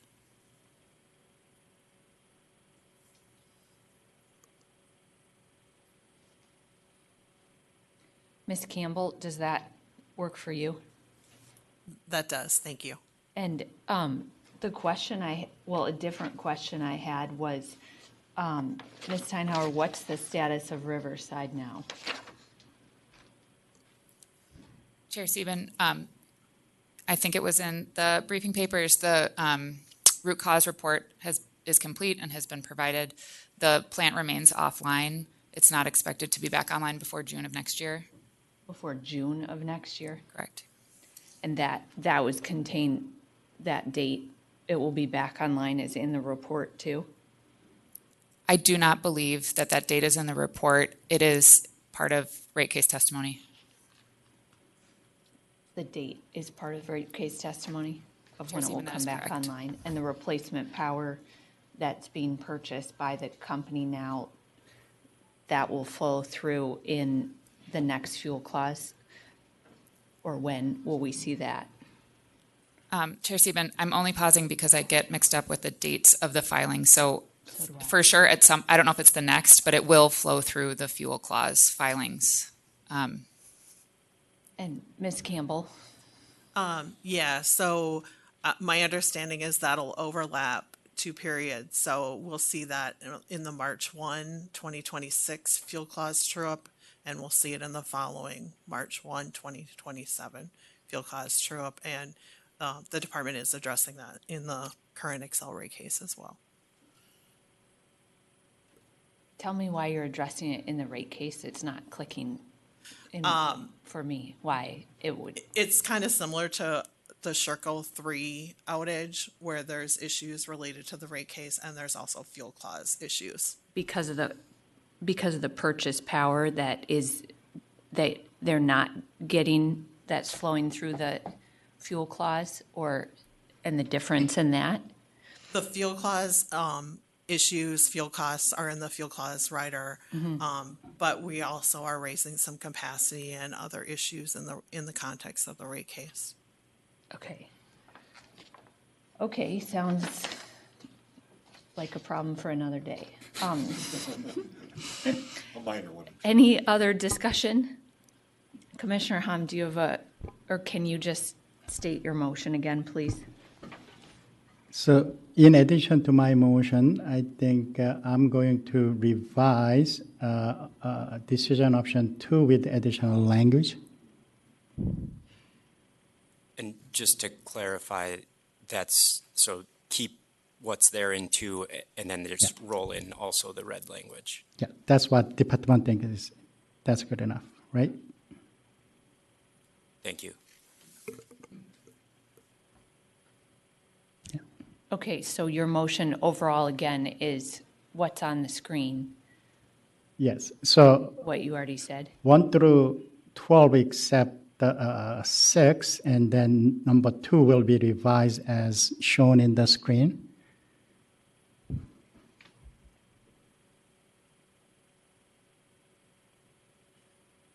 Any discussion on Commissioner Ham's motion? Then we'll vote. Commissioner Ham? Yes. Commissioner Yes. Tuma? Yes. Commissioner Partridge? Yes. I also vote yes. The motion passes 4-0. Thank you. Commissioners, do you want a short break before we take up the next item? Yes? How long would you like? 10 minutes? 10 minutes, good? Okay, the commission stands in recess for 10 minutes, and then at 11:50, we'll take up, well, that's 8 minutes, item number 7.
Okay, the commission will come back from its recess and we'll take up our last item on the agenda today.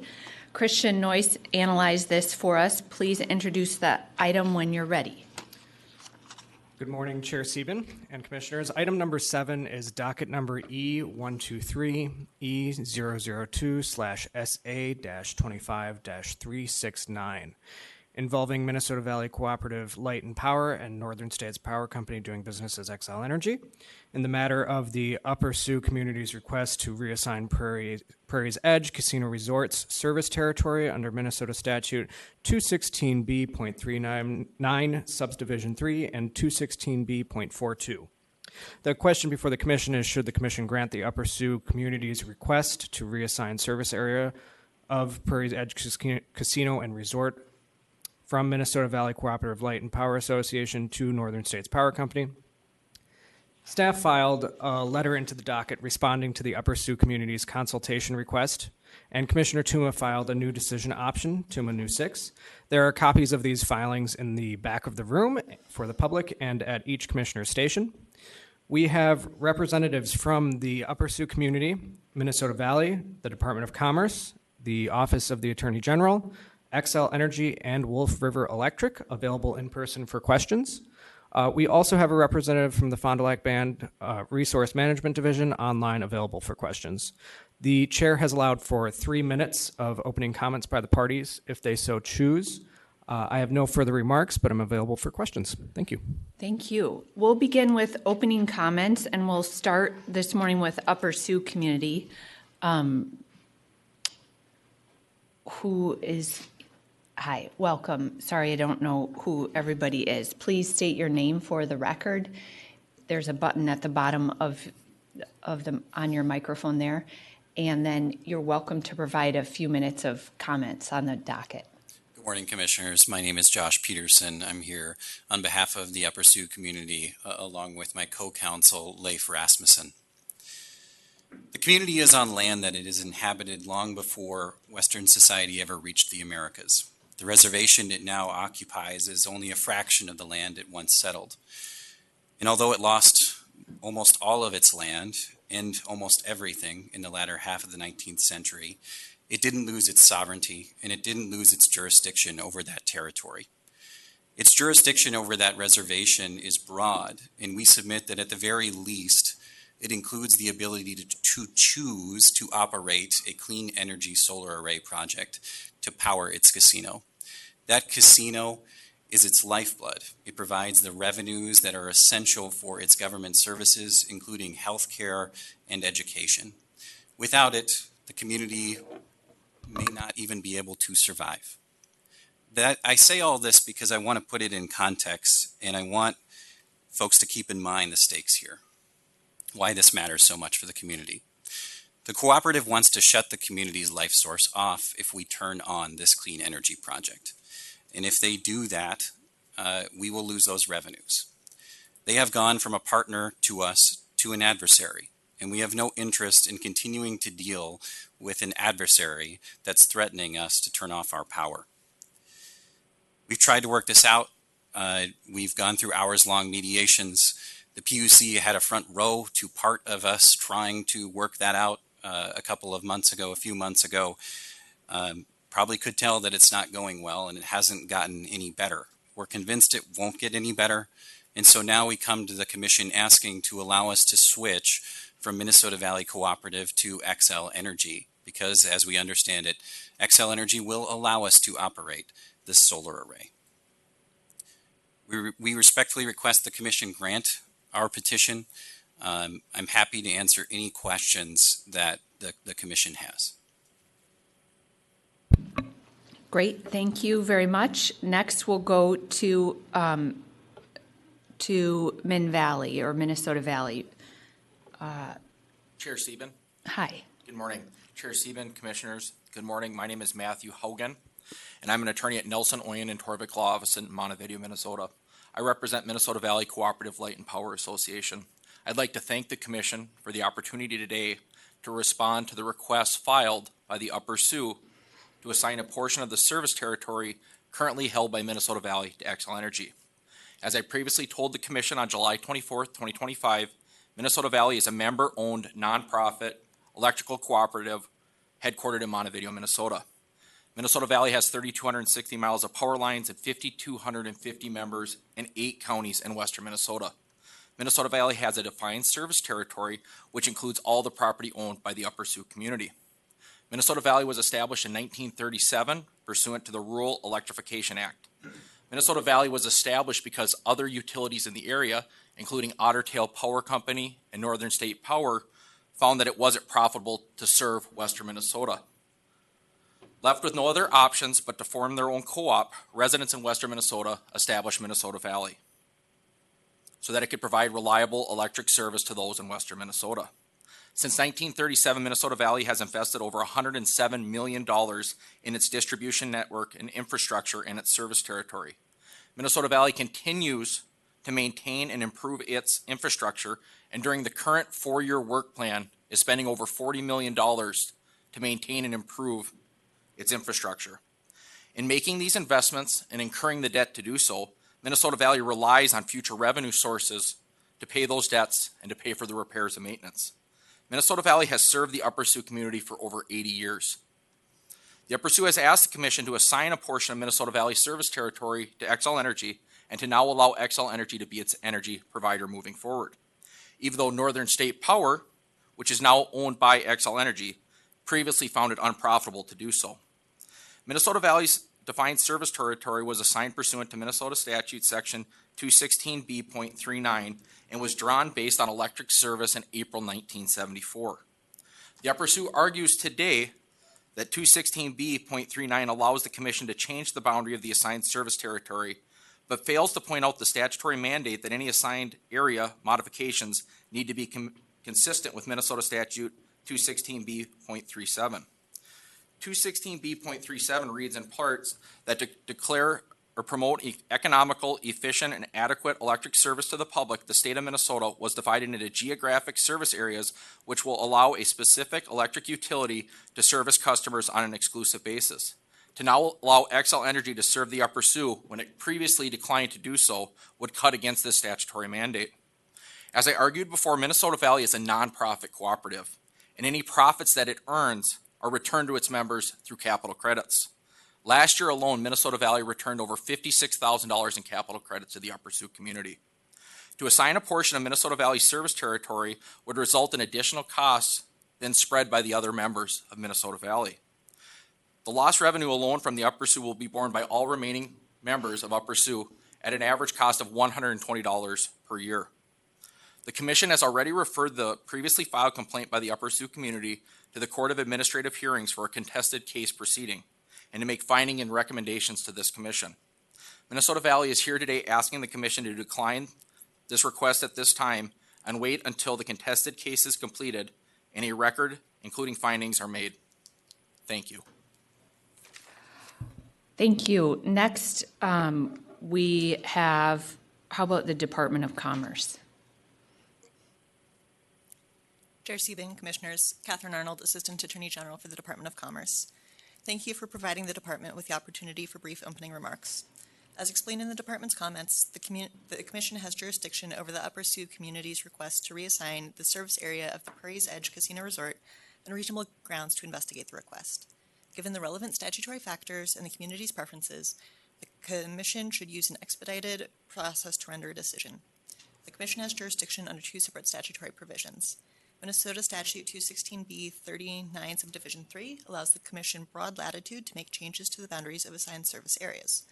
Minnesota Statute 216B.42 provides another independent jurisdictional basis for reassigning the service territory because the casino is located outside of a municipality and has a connected load of 2 megawatts or more. There are reasonable grounds to investigate the request. The dispute regarding the community's planned solar array and battery energy storage system has already proven costly to both parties, and without the requested reassignment, these costs will only continue to mount. As noted by the community, the dispute has damaged its relationship with and trust in the cooperative. Considerations of tribal sovereignty also weigh in favor of investigating the request. If the Commission declines to investigate the request, the community could select a service provider of its choice for the casino through the exercise of its sovereign rights. Requiring the community to do so here, however, would only use even more resources. Although Minnesota Valley argues that it would be wasteful to investigate while the contested case proceedings in the Upper Sioux complaint is pending at the Court of Administrative Hearings, a motion to stay those proceedings was filed on October 16th, and a hearing on the motion will be held on Tuesday. Minnesota Valley has argued that granting the community's request will place inappropriate financial burdens on its members. Minnesota Valley is not currently rate regulated by the Commission, as its members have not opted in for regulation as allowed under Minnesota law. As a result, the Department does not review, and the Commission does not sign off on, expenses that go into the rates charged to Minnesota Valley members. However, to the extent that Minnesota Valley has put fairness to its members and impact to the rates at issue, the Department notes that publicly available documents, such as Minnesota Valley's IRS Form 990 and documents submitted in required annual filings to the PUC, strongly suggest that its members are paying for costs that exceed those of other Minnesota co-ops, including those that are similarly sized and situated. A number of those costs would potentially not pass regulatory scrutiny, such as the compensation for Minnesota Valley's general manager and other highly compensated individuals.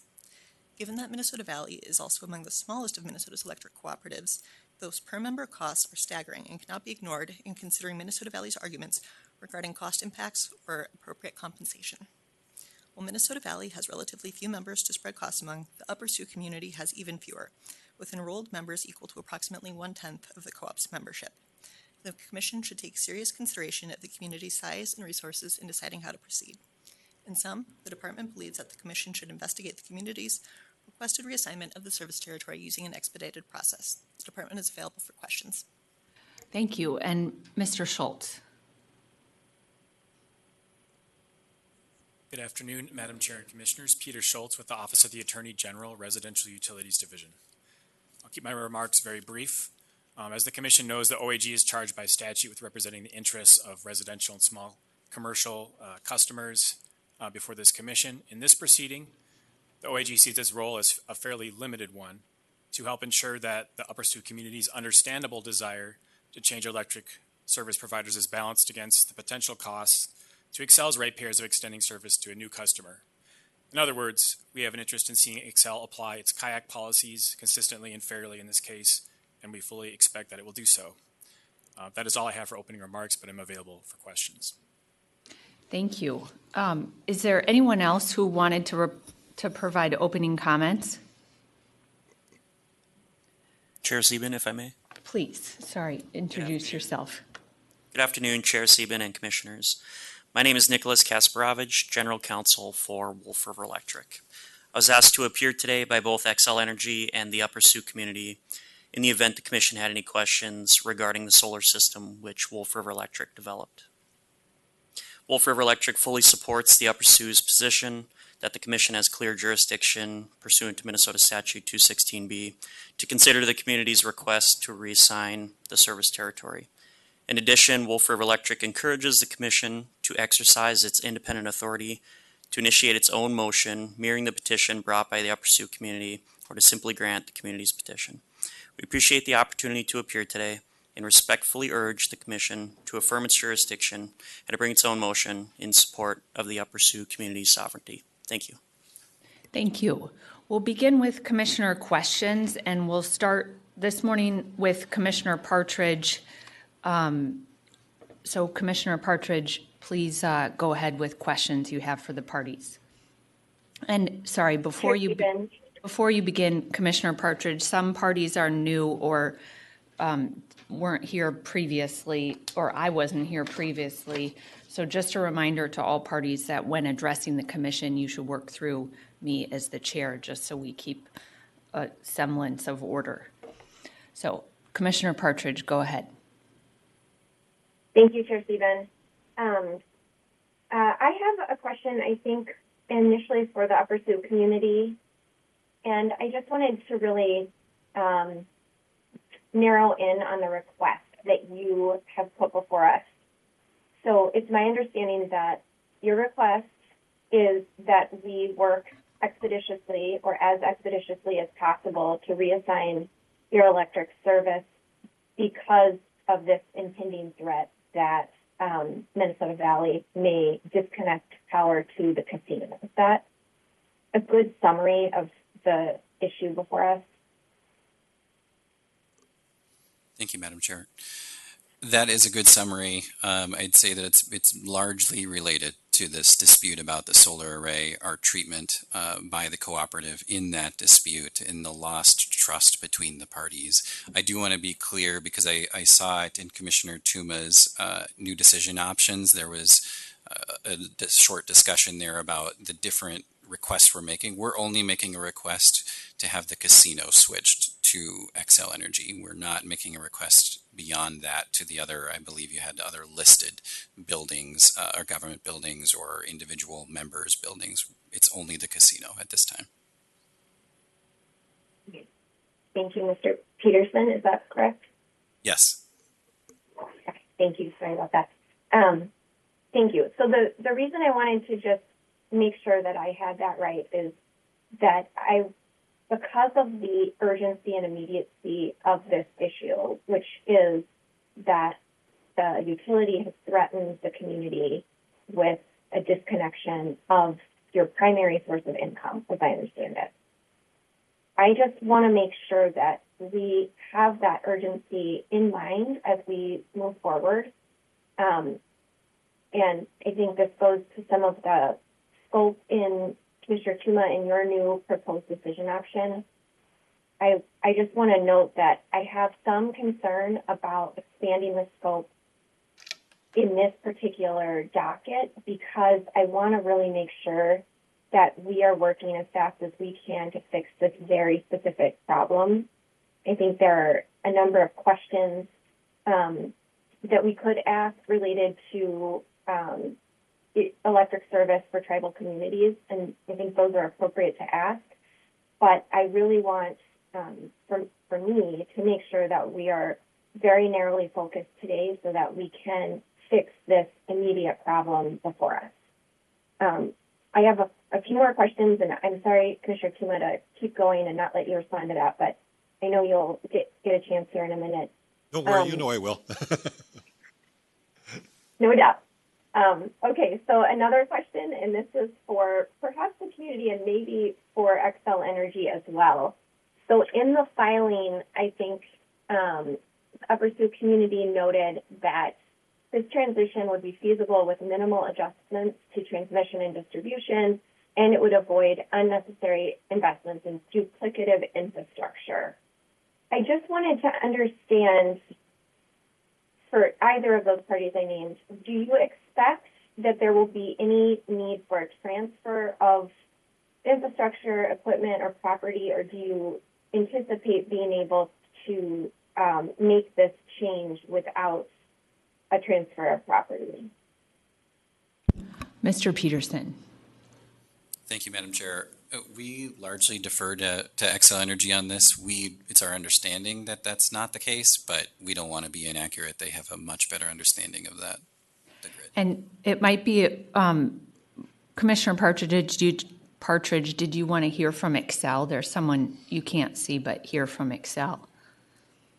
That would be great. Thank you, Chair Susan. Mr. Conlon, it looks like you get the middle microphone, which should work if you don't mind the awkwardness of using that microphone. And welcome, even though it's awkward to sit there. Please state your name for the record. Yeah. Madam Chair, Commissioners, Riley Conlon on behalf of Xcel Energy. I also have Nick Martin in the room with us.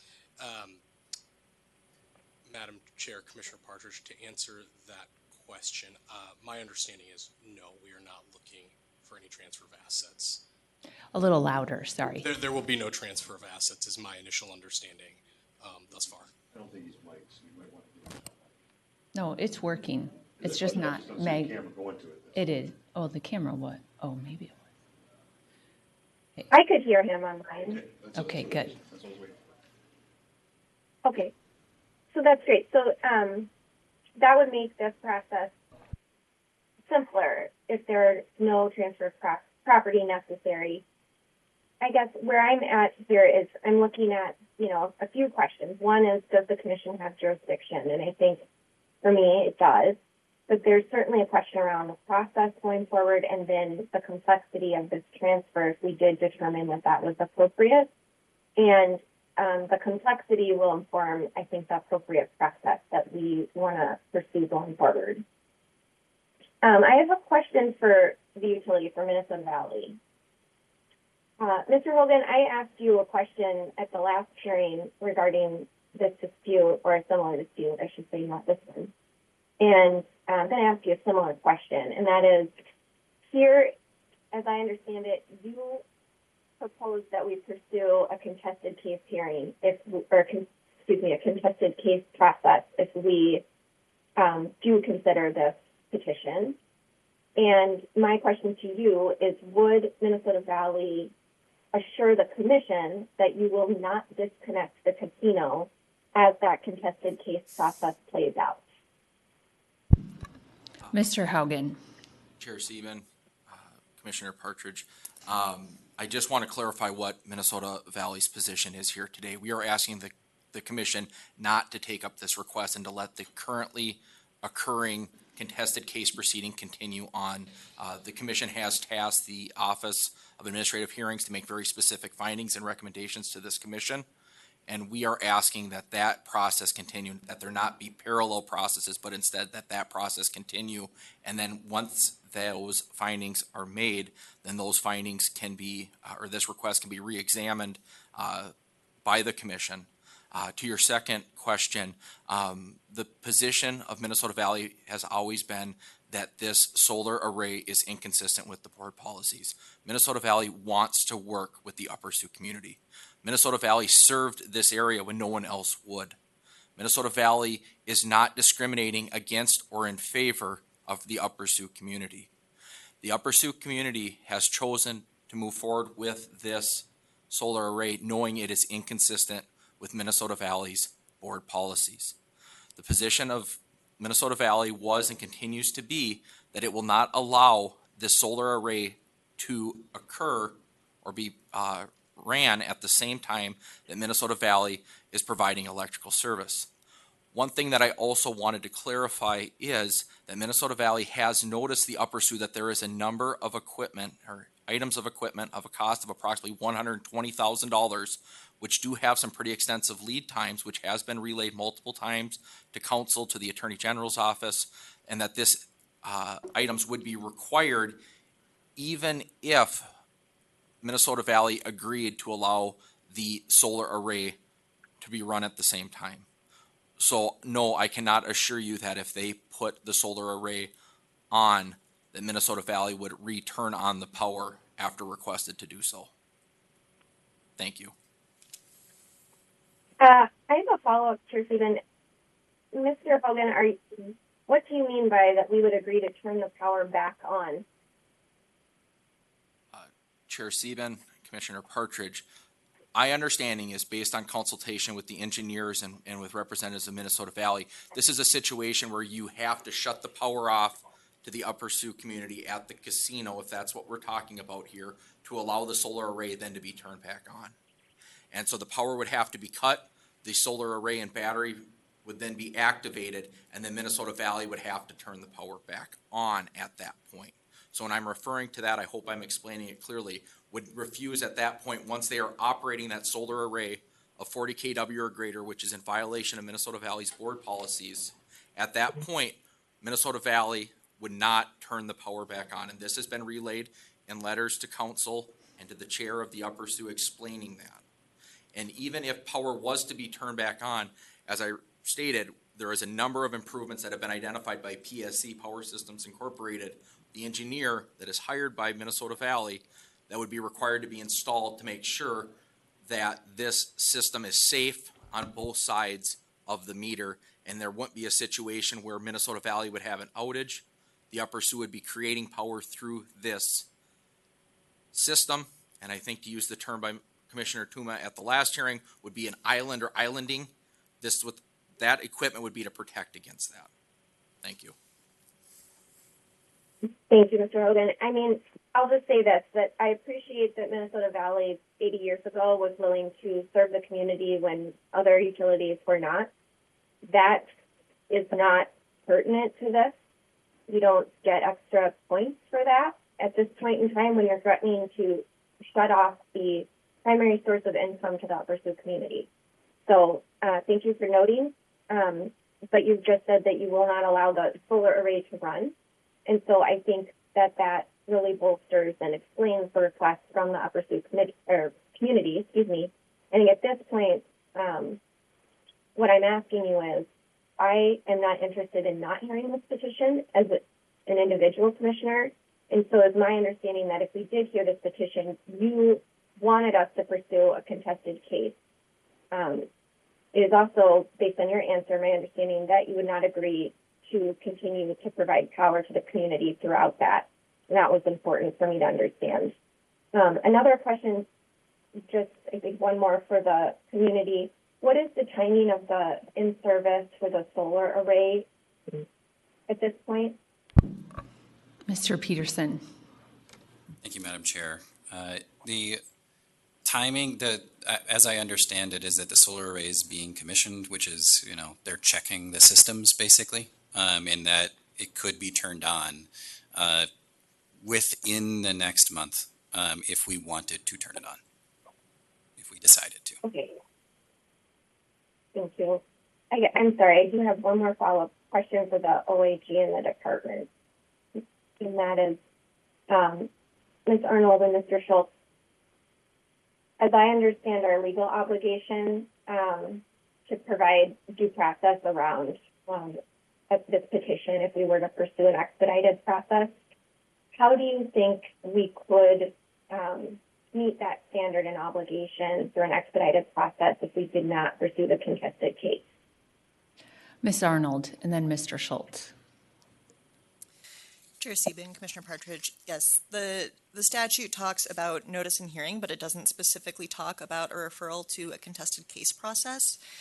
Here, particularly given where we are talking about a single facility, I think it would be possible to keep this record tight and focused. The parties already have pretty clearly defined positions.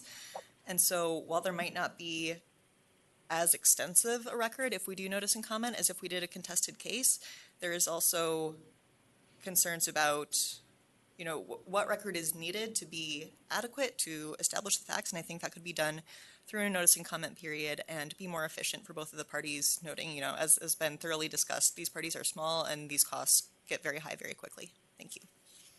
Mr. Schultz. Madam Chair, Commissioner Partridge, the OAG doesn't have a specific position on the process that should be used. We think it could be accomplished either through notice and comment or contested case if the commission feels that it needs further record development if there's factual issues that have been resolved to its satisfaction. I would say if the commission goes the route of contested case, it might be helpful to give the ALJ a date certain and request a report back by that date rather than leaving it open-ended so that the commission knows when it's going to get a report back. I would also say that I don't know that contested cases, in front of the CAH, I should say CAH, not OAH, always go the 3 rounds of written pre-filed testimony the way our rate cases do. I think they can be done much more quickly. I think the CAH can act much more quickly than it does in rate cases. Hopefully that's helpful. Thank you. That's all I have right now. Okay, Commissioner Hom, and I know, or did you want to go, and we're going to get to Commissioner Tuma. Thank you, Chair Stephen.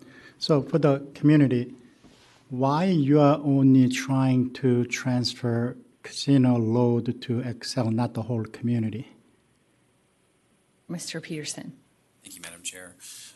Commissioner Hom. The idea right now is I think it surrounds cost and sort of efficiency.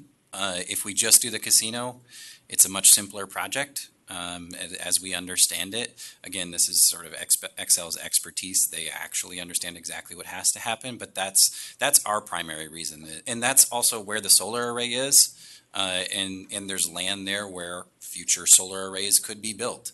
And so our interest is primarily in that territory.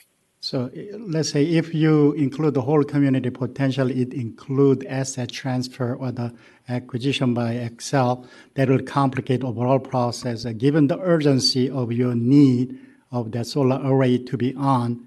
So that's why you are just only asking small portion of your load to it.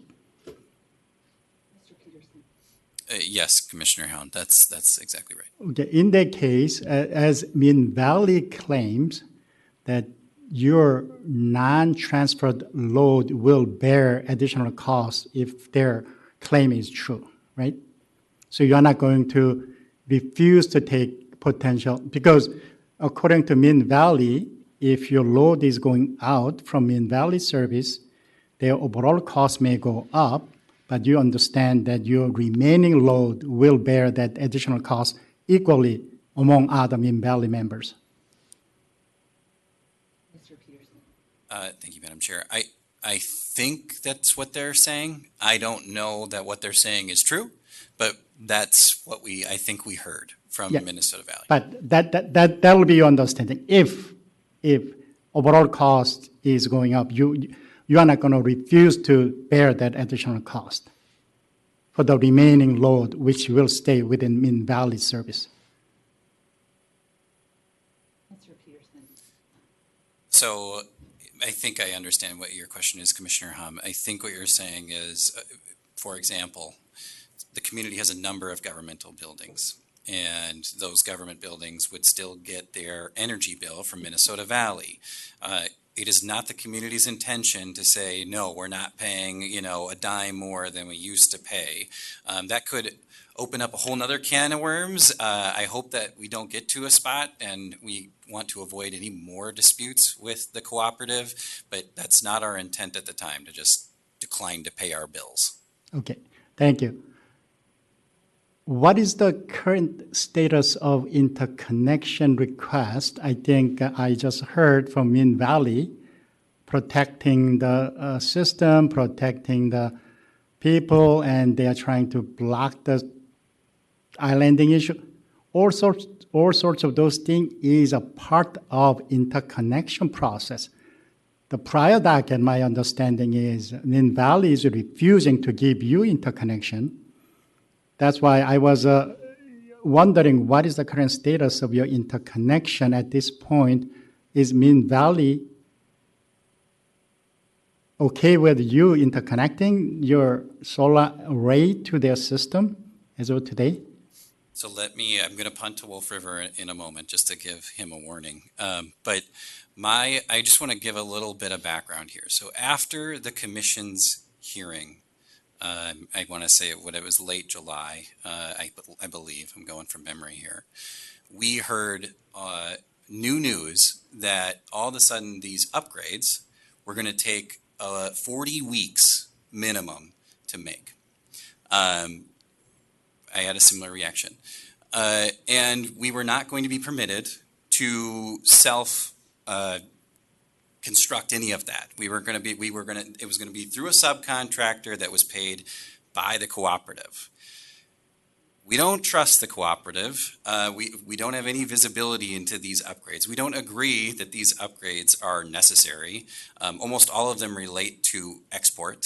In fact, I think all of them relate to power being exported to the system. So none of those upgrades have been made.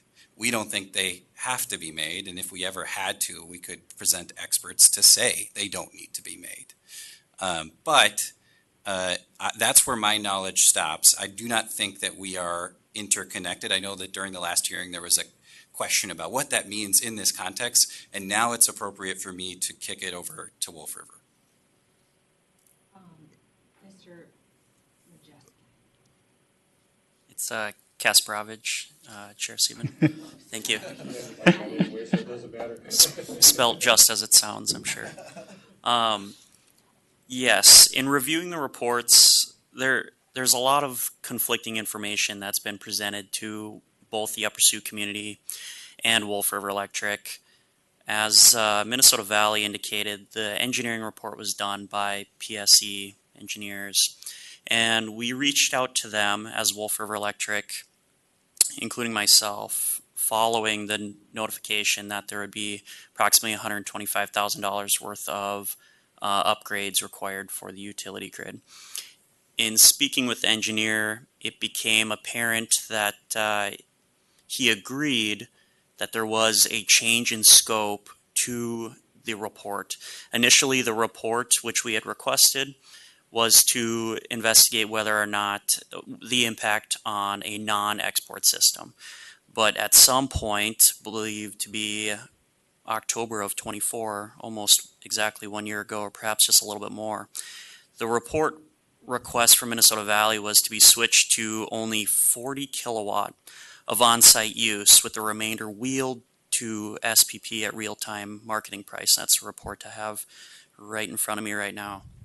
When you look at the costs associated with that towards the bottom of the report, most of it is for metering. Most of the expenses are for selling electricity back to the utility.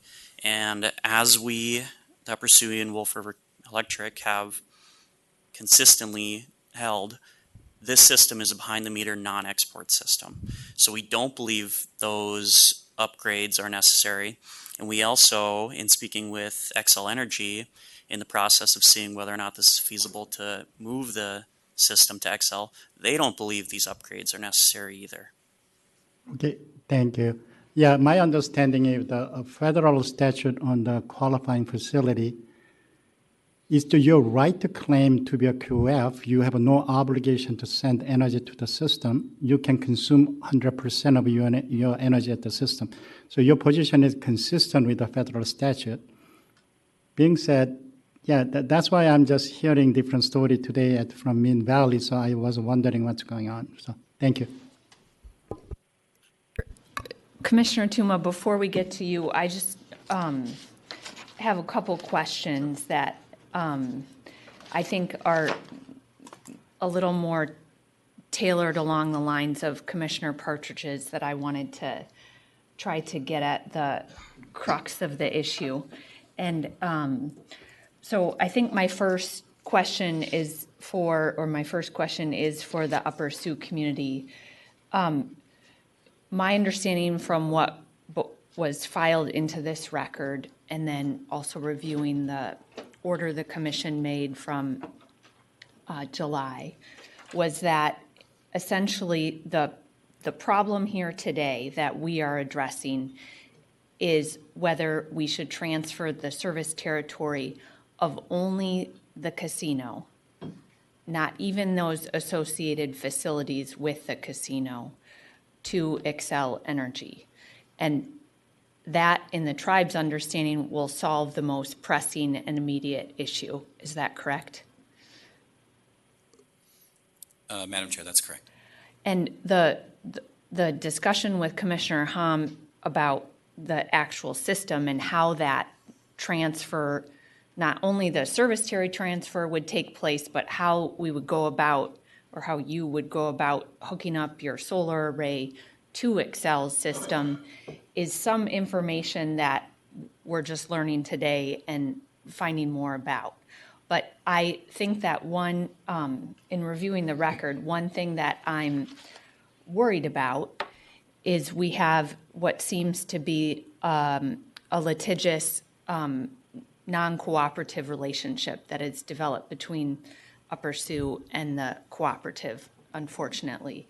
And my interest, first, to be very clear, and I think it's consistent with my colleagues, is that we get the solar array hooked up in the most expeditious way possible so that it can provide the benefits to your community that we all want to see. But for our decision, or for our process to move forward and for that to happen, we have to make a decision that is somewhat durable and is not going to be subject to excessive litigation or dispute. So, and that's where I also think the discussion with the OAG and the department is helpful, because I'll be supportive of doing notice and comment, and I think it's helpful to, I'm getting more warm to that idea, because the issues are so narrowly focused. It's right now we're just talking about hooking up the solar array to serve the casino. But some of the questions, like when this was filed and when I was talking to staff about it earlier this week, were like, what happens if there are material issues of dispute that still continue. That's the first concern, you know, like the cost to actually hook up the solar array. And so maybe my question is about that, and it's for Upper Sioux and Xcel. The costs that are borne by Upper Sioux to hook up the Wolf River electric array are going to be borne by the Upper Sioux community in this case. Is that, or in this instance of hooking up the solar array, is that correct? That's correct, Madam Chair. So that's not something that's going to be in dispute in a further proceeding to determine what it is.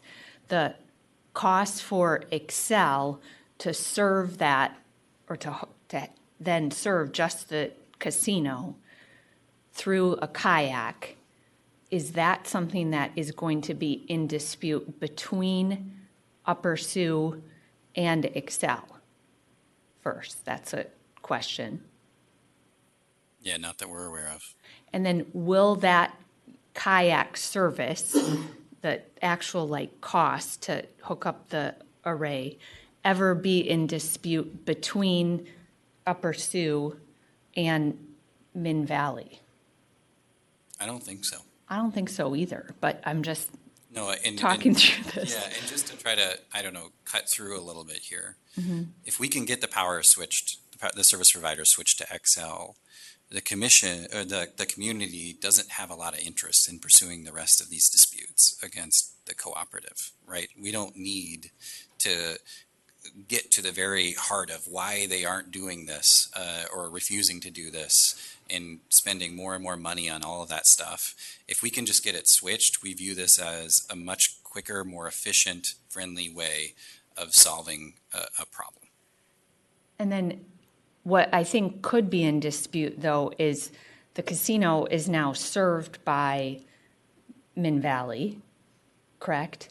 And so that cost of service, is that like ongoing transfer of, I mean, the casino is obviously owned by the Upper Sioux, but is there a negotiation that will take place for between like no longer serving the casino, Minn Valley's no longer serving it, and that will be a cost borne by Upper Sioux in any way?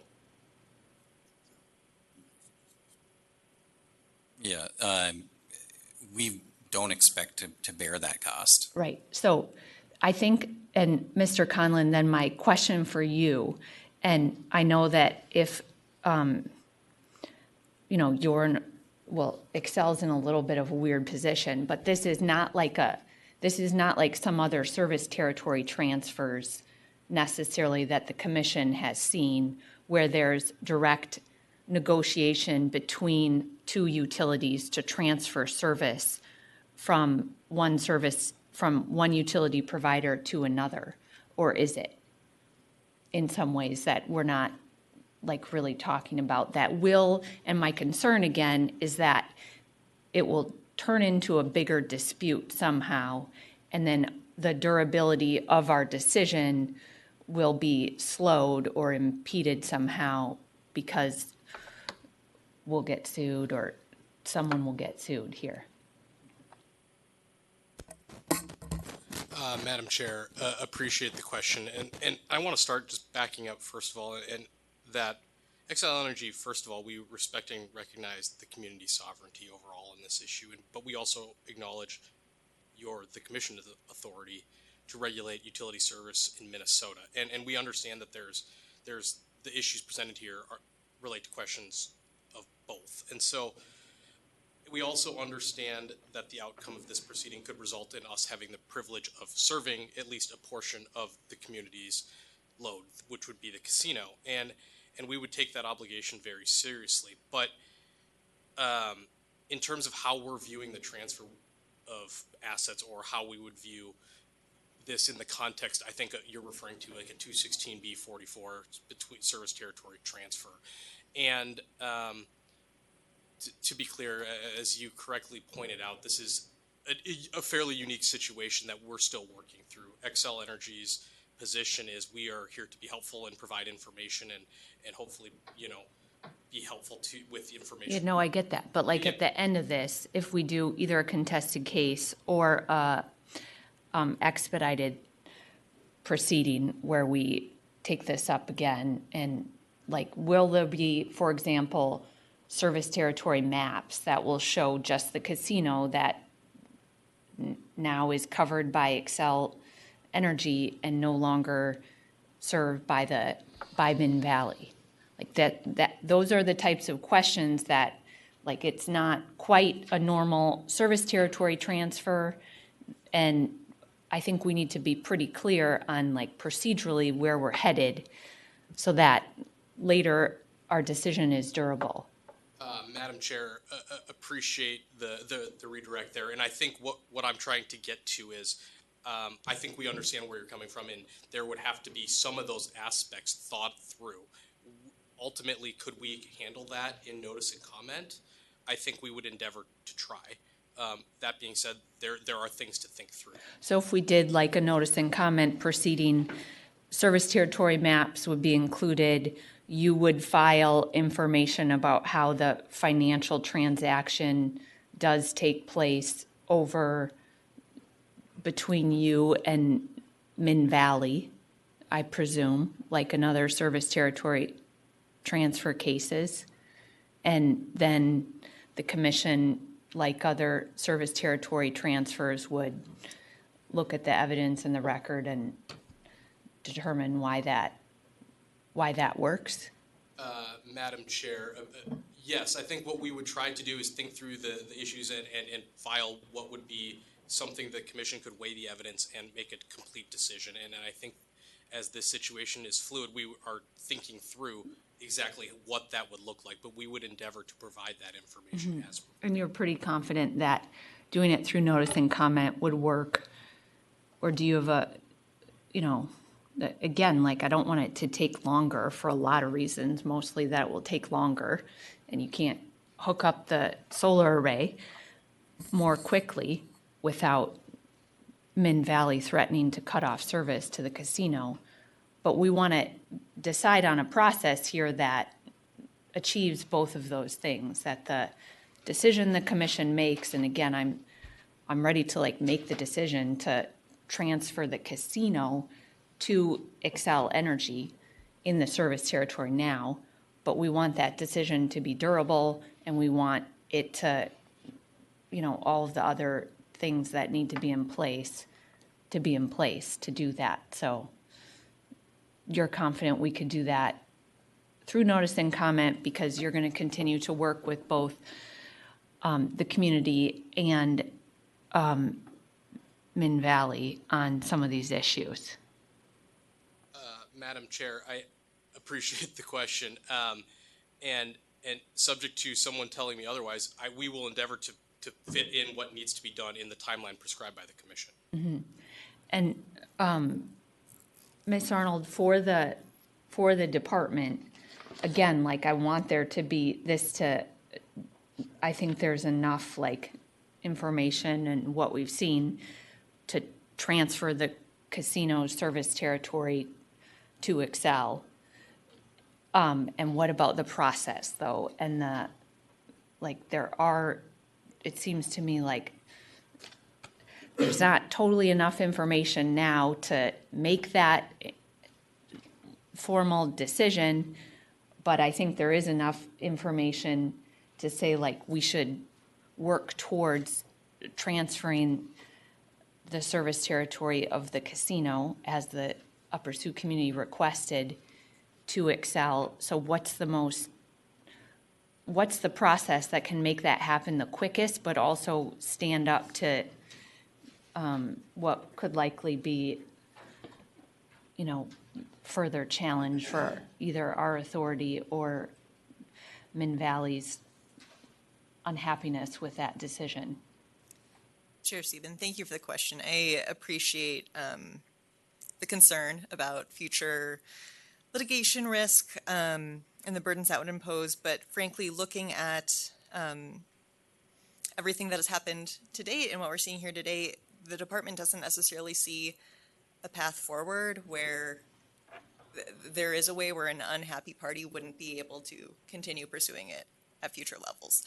If there was, one path where there would be, very, very minimal litigation risk and another with huge, that would certainly weigh into our consideration. But here our read on the situation based on representations made by Minnesota Valley is that they will be aggressively pursuing their rights to the fullest, and they don't want to see this territory taken away. They don't want to see the solar array put on, and they will pursue that as aggressively as they can. So with the understanding that a process isn't necessarily going to change that position or where it goes, I think what the department was perhaps envisioning is that today the commission decides it does have jurisdiction, it does have, it would be in the public interest to investigate, and then issuing a notice and comment period. If we have some concerns about getting, the timeline for that or getting everything we need in, perhaps, adding in supplemental comments as a way to get a little bit more record in there without the full rigmarole of a referral over to CAH. Okay, and we might just be thinking about that, or please be thinking about what other questions you think would need to be noticed in our notice and comment process if the commission decides to move that way, because I think we have enough, at least for me, I have enough information here to say, like, we need to act as quickly as possible to ensure that the Upper Sioux community can hook up the solar array, and what's the process we can do that protects everyone's rights to be heard in front of the commission and make that decision. But I really appreciate the testimony that you've all entered into the record, including saying that, we have jurisdiction to find that we should take this up. And I think that's kind of like driving me towards that path that Commissioner Tuma is now going to tell me he's unhappy with, I think. Well, no, Madam Chair, and be patient. Okay. I'm going to blow all that up, but I'm going to accomplish where you want to go. And that is expeditious, durable, and we have a chance then to review it carefully and thoughtfully as this process goes. So just be patient, keep an open mind, all of you, okay? I'm going to start with you, Mr. Peterson, okay? I assume you have read some of the cases surrounding this, particularly Baker Electric versus Chaskey, okay? 28, Federal 3rd, 1466, decided in 1994. Followed up by Devil's Lake Sioux Indian Tribe versus our friends from the North Dakota Public Service Commission. That's in 896, Federal Sup 955. It's a North Dakota decision, okay? Somewhat not bearing on us because we have a Minnesota district jurisdiction, but it's relevant. It resulted out of what was referred back from the 8th Circuit. They're citing Montana versus U.S., okay? I'm sure you'll be able to find that one. That's, if you're not, then you shouldn't be representing tribal communities, okay? Citing Montana, and what they said, the court does not feel, however, that where the service sought by the tribal business is located upon trust land, the necessary nexus between the tribal interest and the inherent sovereignty is present. To break that down, the federal district court in North Dakota says you have sovereign authority over to decide who you want to be your service territory, okay? The case there, just so you're familiar with it, was Otter Tail was asked by Devil's Lake, okay, the tribe, to provide to their head start in one of their businesses, I'm going to guess their casino, but they didn't say, but at one of their businesses, direct service, leaping right over the cooperative, okay? One of the things that these cases all point to is everything is very, very fact specific. There's a lot of facts and a lot of differences between tribal communities going forward. But Otter Tail was leaping right over the cooperative, okay, going through cooperative territory to serve these businesses, okay? And the federal court said, you know what? That's their choice. The North Dakota Commission, our equivalent, has no say in that. You get to pick that. All yours. That's good federal 8th Circuit law now, okay? And so I'm looking at this going, okay, we want just to serve the casino. I threw out my decision options because I wanted to see where you're going, because your application or your letter to us said the casino and the surrounding area. Well, to me, I've been there. That's the convenience store and the RV park that's right next to it. If Xcel is going to bring in some power in that area, why wouldn't you do that? Okay. But I want to honor your choice. Okay. So I'm looking at that saying, okay, you can pick your service territory. And what's different than Devil's Lake is when you look at the service territory map, Xcel already has a part of the tribal community. You wouldn't have to leap over the cooperative to get there. Now you might, but I don't know that. You could come across the river from where the old factory, the old plant was, and do it there. I don't know what your plan is. I don't know what Xcel's plan is, how they're going to get enough power to that casino. We don't have that in the record. But I don't know if we need a record, because if I'm hearing what the federal court is saying, as you've said to us, you have a sovereign decision to make here, and it seems like the 8th Circuit is saying you can do it. So my question is why do you need to come to us? I mean, I see the 42 action, I see the 39 action, and I want to make 39 work. If you're going to move your service territory around, I will definitely facilitate that to make sure we're treating everybody in that area okay, and we redraw the map. But if you already have that authority to go to Mr.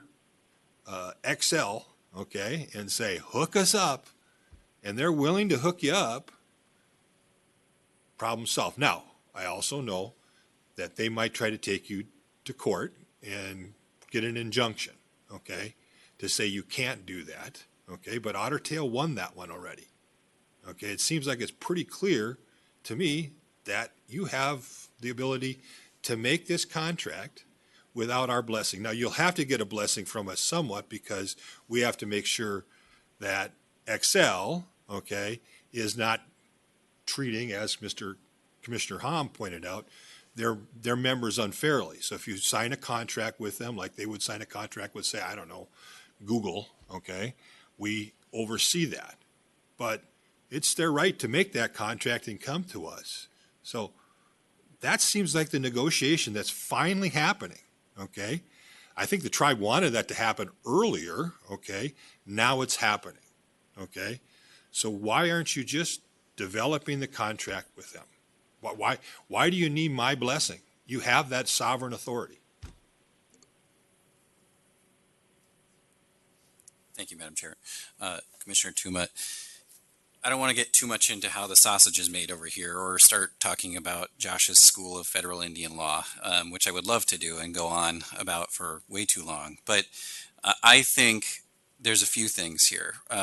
One, I don't think that the community needs the commission's permission. I don't necessarily think that's true, right? I agree with you that there are other routes here that we could have gone, and that is one of the routes that we could have gone. That route has risks that you identified, right? Federal jurisdiction, we go up the federal courts, and I don't want to give a lecture on how the federal courts look and how that could play out. I would say the safer route for us, and also to make sure that Xcel has sort of the coverage that I think they might want, not speaking for them, we're choosing to go through this route. And I'll say that the community views this as a sort of tribal state relationship. We are asking you to regulate folks that you for sure have jurisdiction over, right? The cooperative, Xcel Energy, your service territory. Those are things you have power over, as in our view, as the state, as the state actor here.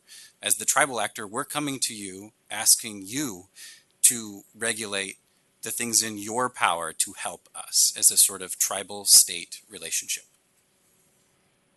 Mr. Conley, how soon could you get power to this client?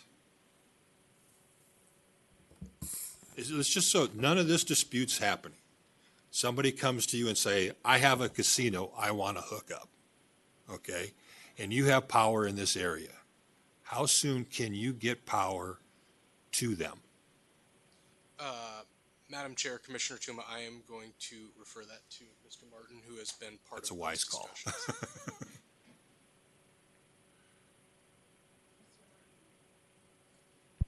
Mr. Martin, welcome. Please state your name for the record. Thanks, Chair Stephen, Commissioner Tuma. As you know, I'm also not an engineer, so I'm not going to answer this question with the But you must have been talking to the engineers. Obviously, there's been conversations going on here, right? And state your name. Nicholas Martin with Xcel Energy. So just to be clear, what Xcel has done so far. So at the tribe's request, they asked us this same question: what would it take to extend service to the casino?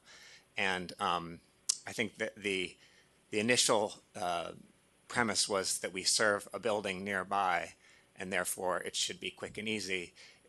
We have determined that that's not a feasible way to do it. That's a single phase, relatively low voltage line that serves the tribe's public safety building. So what we have instead been looking at, and this is, I have to really emphasize, this is preliminary. This is all analysis we've been doing in the last couple of weeks. What would be involved is bringing a line, a 23 kV line from our substation, which is near Granite Falls, and that would require, some of it coming along Highway 23, so that there would be, as you can imagine, that and constructing a line, extending a line like that does take time. Right, and that's why I kind of guessed that you don't have the power in that area to serve it. It's at the end of your service territory, essentially, in a rural area. So unless there was some sort of ethanol plant or something out there that you were serving, which I've never seen in all my years of driving through there. I used to drive that route all the time, so I can visualize it. But you have power not far from there that you can drive, and they would have to essentially pay the IAC for that cost. But it's there. Any guess from your engineers? How long? Our engineers, I hesitate because these are preliminary estimates, but their initial estimate was 6 to 12 months to extend the line. And that's with the caveat that that's very preliminary. And that's the reality that we're in. I mean, we have to make a decision on service territory that really will have no impact for them for 6 to 12 months. Again, all an estimate, okay? And so I have 6 to 12 months to make a decision. What I laid out to you guys is I don't know why you'd want me to do a 42 action. I mean, that would be absurd, okay? If we're gonna bring that power up, don't you want to spread it out amongst at least the businesses on the top of the bluff up there? Which are there. That's the part that is confusing me. You're asking me to rush into a decision to, I guess, scold them for not doing their job. I don't know how much more I could scold you than I scolded you last time, okay? And they're still not moving their position. It seems to me the fastest thing that's happening for you is the contested case that we've sent off to the OAG to determine that this is a violation of PURPA or is behind the meter or whatever we're going to get out of that decision that would make any difference to protecting the tribe if it's going to take that long, okay? And then if it's going to take that long, why aren't we doing it right? I mean, to me, that's if you're asking me to do this on my own motion under 39, I don't want to do a stupid thing. I want to do the right thing, and I want to serve your community that makes sense. And so I'm struggling with this rush for us to make a service territory decision that I believe you have authority to make right now without us blessing you one bit and not doing it right if it's going to take 6 to 12 months before you're hooked up. Help me out here. Mr. Peterson, with the caveat that this commission never makes stupid decisions. Thank you, Madam Chair. Commissioner Tuma. My concern is that Xcel Energy wouldn't ever even start that work unless there's first an approval. And so I'm thinking about this as there's two. We got to wait for the decision, and then Xcel is going to start its construction of the line. And so I don't think this is a concurrent delay, to use a construction term. It's a consecutive delay. And so if we don't get a decision from you quickly, they can't start work or won't be willing to. At least if I'm Xcel, why would I start that process if I think that it's not going to, there's a chance it won't be approved? But again, I'm going to get back from the OAG here soon. We've asked it for it to be expedited as fast as possible. The decision on behind the meter, I'm going to solve that problem before Xcel would even get the service up, I would hope. And so I'm struggling with the urgency to make this service territory change on short notice, when we could do it right, do it more thoroughly if that's where we go. Now, I understand we want to make a decision, but you're coming to us, I think, to make a decision for you that you've already made. Xcel, if they came to you and said, we want your service, are you going to, and we're exercising our sovereign authority to, and I heard Mr. Conley just say, they're recognizing, we want to exercise our sovereign authority that we believe we have under Baker Electric, okay? And we want to plug into you. You going to not do it? I mean, that's a legitimate question if you're not going to do it. If they came to you, okay, and we want to hook up, okay, Ottertail's done this already up in Leech Lake, okay? Ottertail's pushed it quite a bit. You haven't, okay? Ottertail has done this in the state of Minnesota, and we've done nothing about it, okay? Nobody's complained up there. The cooperative didn't complain. Ottertail even jumped over their service territory to do this, okay? I know, I've seen the facilities that are there. So if they came to you and said, we want to hook up to you as fast as possible, 6 to 12 months, okay, let's get the process going, okay, would you say no to them now? Even if we have done nothing. Mr. Martin, I don't know if you want to answer that. Well, it's a legitimate question, Madam Chair, because it runs to the heart of what we need to do next. I know, but Commissioner Tuma, in fairness to Xcel, like, they're not prepared to answer a question how do you know about that? whether the tribe has sovereign rights or not. How do you know that, Madam Chair? I don't know that. I know that we didn't ask Xcel what Upper Sioux or other tribal nations' like sovereignty rights are, and nor do I think that. I'm not asking whether sovereignty. I'm asking if they're willing to hook up to a sovereign authority who claims they have authority. Hook up. I think that it's fair to refocus your question to Xcel to say, are they willing to serve the casino? They are willing. They seem to be they are willing. I want to know if they're willing to do it without our necessarily doing some sort of blessing of them. Well,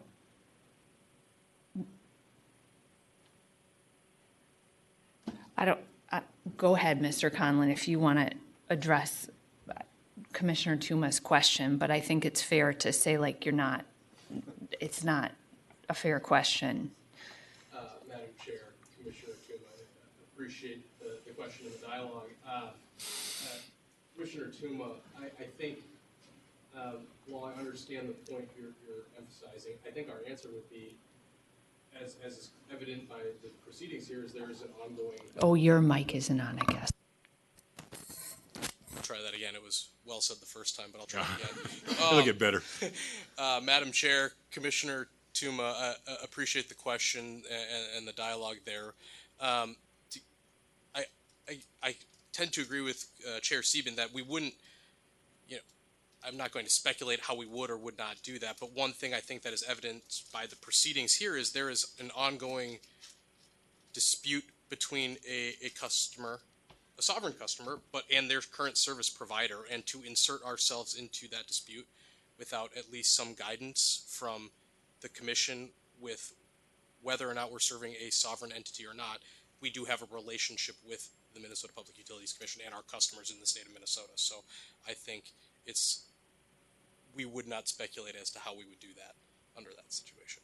Okay, so if it's okay, Madam Chair, to the tribe, okay, you brought to me a letter, okay, saying we want a 42 action or a 39 action, okay?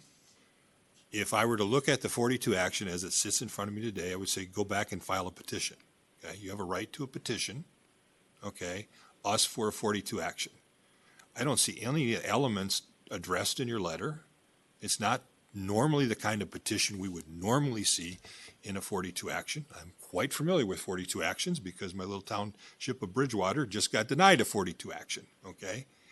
And they did a pretty good job, and they're a little township, and they were able to put together a really good petition, okay? But I don't have a petition. I have a letter from you saying we want a 42 action. So the first thing I would say to you is go back and file a 42 action petition, and then we'll take it up. You have a right to that, okay? Your response to that, and then we'll talk about 39. Because I don't see a 42 petition in front of me. I see a letter saying I want to do a 42 petition.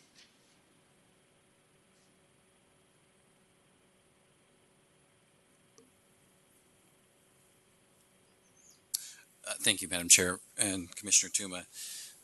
I think what you're getting at is that you don't have the kind of record that you would want. We would characterize my request, my letter, as a petition, as a request to exercise authority under 42 and 39, either or. Whatever gets us there, frankly, as fast as we possibly can, as our solar array sits being completely useless. If it's a 42 petition, then I would probably, the first thing I would think would be reasonable for appropriate due process is to send it back to you and say, file a more detailed petition. We'll accept it, but you need to file what you're actually claiming, why you actually meet the 42 conditions, okay? Then they can respond, okay? And then you can respond to their response, and so can everybody else. Because right now, I don't have the details.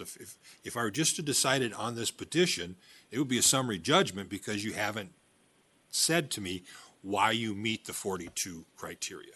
So, I mean, I'm willing to give you that, but it's going to require you to go back and do that if you want a 42 petition, okay? Because that's what's lacking here. Now, I think you're still better under 39, okay? So let's talk about 39, okay? So 39 allows me to adjust service territory on my own motion, but counsel for Minn Valley is correct. There are some limitations, okay? It has to make logical sense within the decisions that we made back in '74 when we divvied up this property. And I'm pretty convinced that there is an argument under 39, okay, that I can then now make a motion to say, let's start an investigation. Apparently we had everybody talking about an expedited notice and comment. That's okay. I don't mind that. But just for one property so that you can interconnect what seems like a 42 action. So I'm struggling with you saying you are consenting to my jurisdiction, but yet you want it specifically for that one facility, which looks like a 42 facility. So I'm struggling with why I would do a 39 when it seems like it's a 42, and then it's requiring you to do a whole bunch of other things that you got to jump through.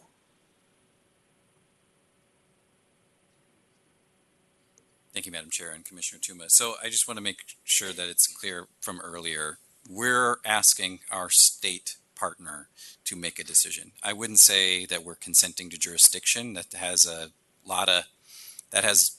implications that I don't think we need to. And you don't want to do 42, I would think not. If you're not consenting to jurisdiction, I don't know what I'm doing here, and that's what I said last time when we did this on the service territory.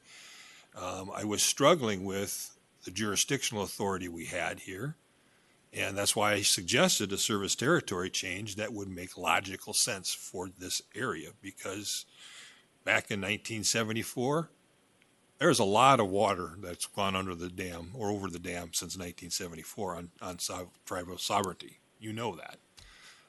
And so it has changed the way we should view this. But for just one load, that's not what that's about. It should be about a logical change that makes sense within the service territory principles that were given to us. Bluffs, ravines, desire for service territory. If we would have asked the tribe back in 1974, they might have said we would rather be Xcel. We don't know that. But now it looks logical that it may be, okay? So I'm struggling with the kind of the structure of what you're asking me to do under 39, okay? Which seems to be a broader statute. I would rather proceed under 39, but I don't know what you're asking me to do other than just hook up this one customer. Redraw my back so that that one customer is in the service territory. And I think, Commissioner Tuma, if I can interject again, your question is kind of getting to your earlier statement that you're going to get there. But the point that I'm trying to bring a little, like, follow where you're going is, and maybe you don't yet agree that we have jurisdiction over the issues that they've raised. But if I do, and I could just lead you along this line, what you're saying is under 0.39, then if the commission determined like we had jurisdiction to investigate and move forward, either with an expedited or contested case, then that further process will still give Upper Sioux the time to file the documents that are needed. Is that right? Right. Like we're still working towards the same end point, Commissioner Tuma, you are. We are, but I want to work towards an end point where I'm making a logical decision and not just a one-off decision that I think the contested case over service territory protects you from faster than I could ever get to a real good rational decision on service territory change. That's the struggle I'm having with. I want to make a rational decision that makes sense for your client, okay? I don't know, I know they want to solve this problem here today with regards to the solar facility, but I thought we started that, okay? And having this to try to solve that problem, okay, doesn't make sense to me. If we're going to solve this problem so that Mr. Connolly and Xcel can feel comfortable about it, and that's what's holding them back, okay, they don't want to step on their neighbor's toes, okay? If that's what's holding them back, okay, I kind of get it. I'm willing to make a decision on that one property, but that just seems to me to be a poor solution that just makes that map even worse in that neighborhood.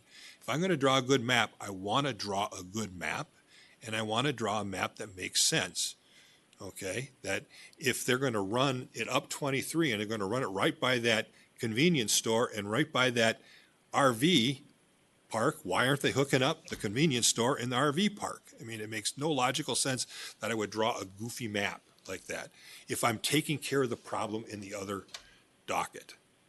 So Commissioner Tuma, because there are 5 of us, I just wanted to give Commissioner Partridge a chance to like weigh in here on what she's hearing too, because I'm hearing you say like you want to make a durable decision and you want to make a decision that is expeditious, and I think you helpfully pointed out like they might not be able to hook up the array for a year, so maybe we have more time to work out some of these issues. I'm not quite with you on like we need to take up I'm still like firmly in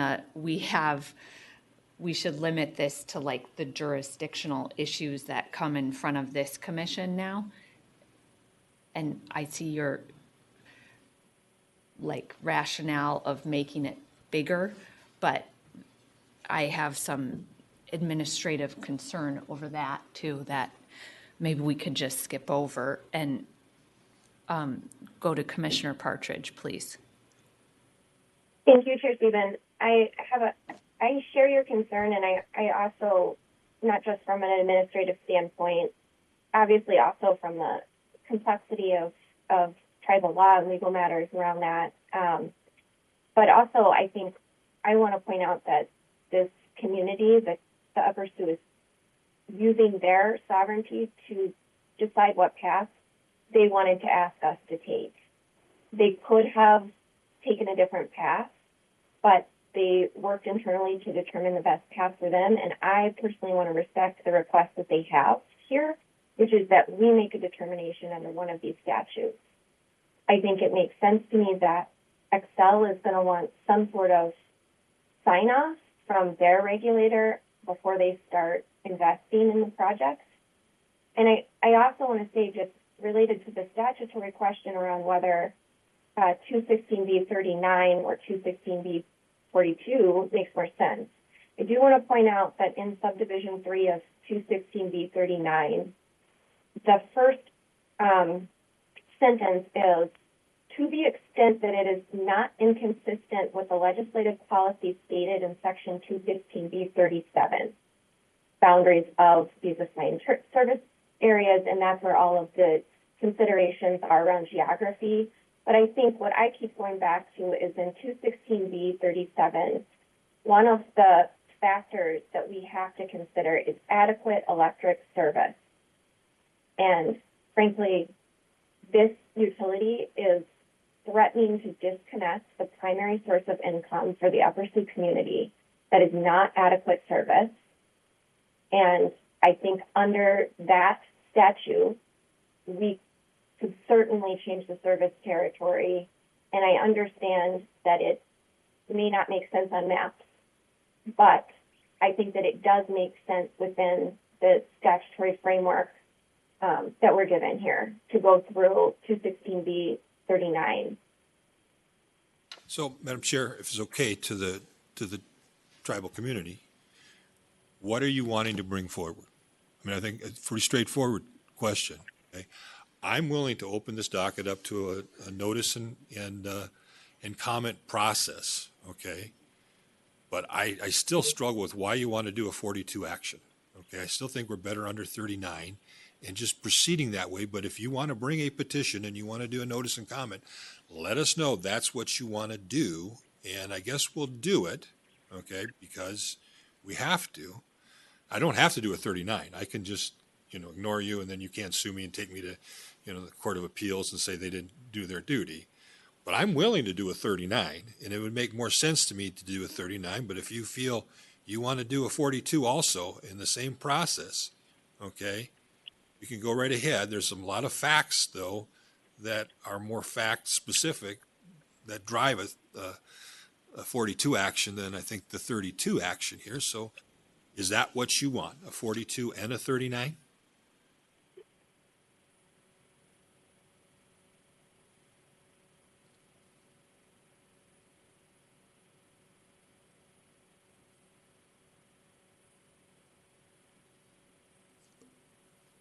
Chair, Commissioner Tuma. Based on what the discussion has been today, again, we defer to the Commission on its process and its regulations. We are a separate tribal nation, a separate sovereign. It sounds like a 39 makes the most sense. It gets us to where we want to be the quickest. We would support a very, I don't want to say, we want an expedited timeline within reason. I clerked on the Court of Appeals. I'm aware of how the appeals look and what helps and what doesn't. We want to give you guys the record that you need to make sure that that's not going to be overturned. So we're happy to go that route if it makes the most sense to the commissioners. I will say too that if in this process it makes sense to the commission, if we're running the line right by the RV park and we're running the line right by the convenience store, I don't think that the community is going to object to hooking those buildings up that are on the way. Our focus, of course, is on the casino because that's where we have the solar array and it's also where all of our governmental funding, with few exceptions, come from. And I would hope as we go down this process that you would be open to those type of things. We just don't know what's there. I don't have a distribution map. I'm learning stuff where they plan on bringing the power from, but that's just, again, he's not an engineer. He made a very good point of that, and their engineers have to figure this out, and that's going to take some time. But if you want a determination simply that you have a jurisdiction to do this, and they're comfortable now with us saying that, I'm happy to proceed down that expeditiously, but I don't know how expeditious it's going to be compared to the other. What made me very nervous is when I saw your motion that you want to stay that. Now, as you can see here, this one's not going to move any faster. So I'm hoping you're not going to the ALJ saying, hey, this one's going to get solved tomorrow. Okay. Let's throttle this. They seem to be two very separate issues from a legal standard. And so I'm hoping they stay separate. That was one of the things that I put in there after I thought about it, that we want to keep them separate. And so are you still pursuing that, or do you want to delay? I'd still start with you. I mean, I don't want to delay in the other one because I think that's going to solve the problem quicker, but I could be wrong.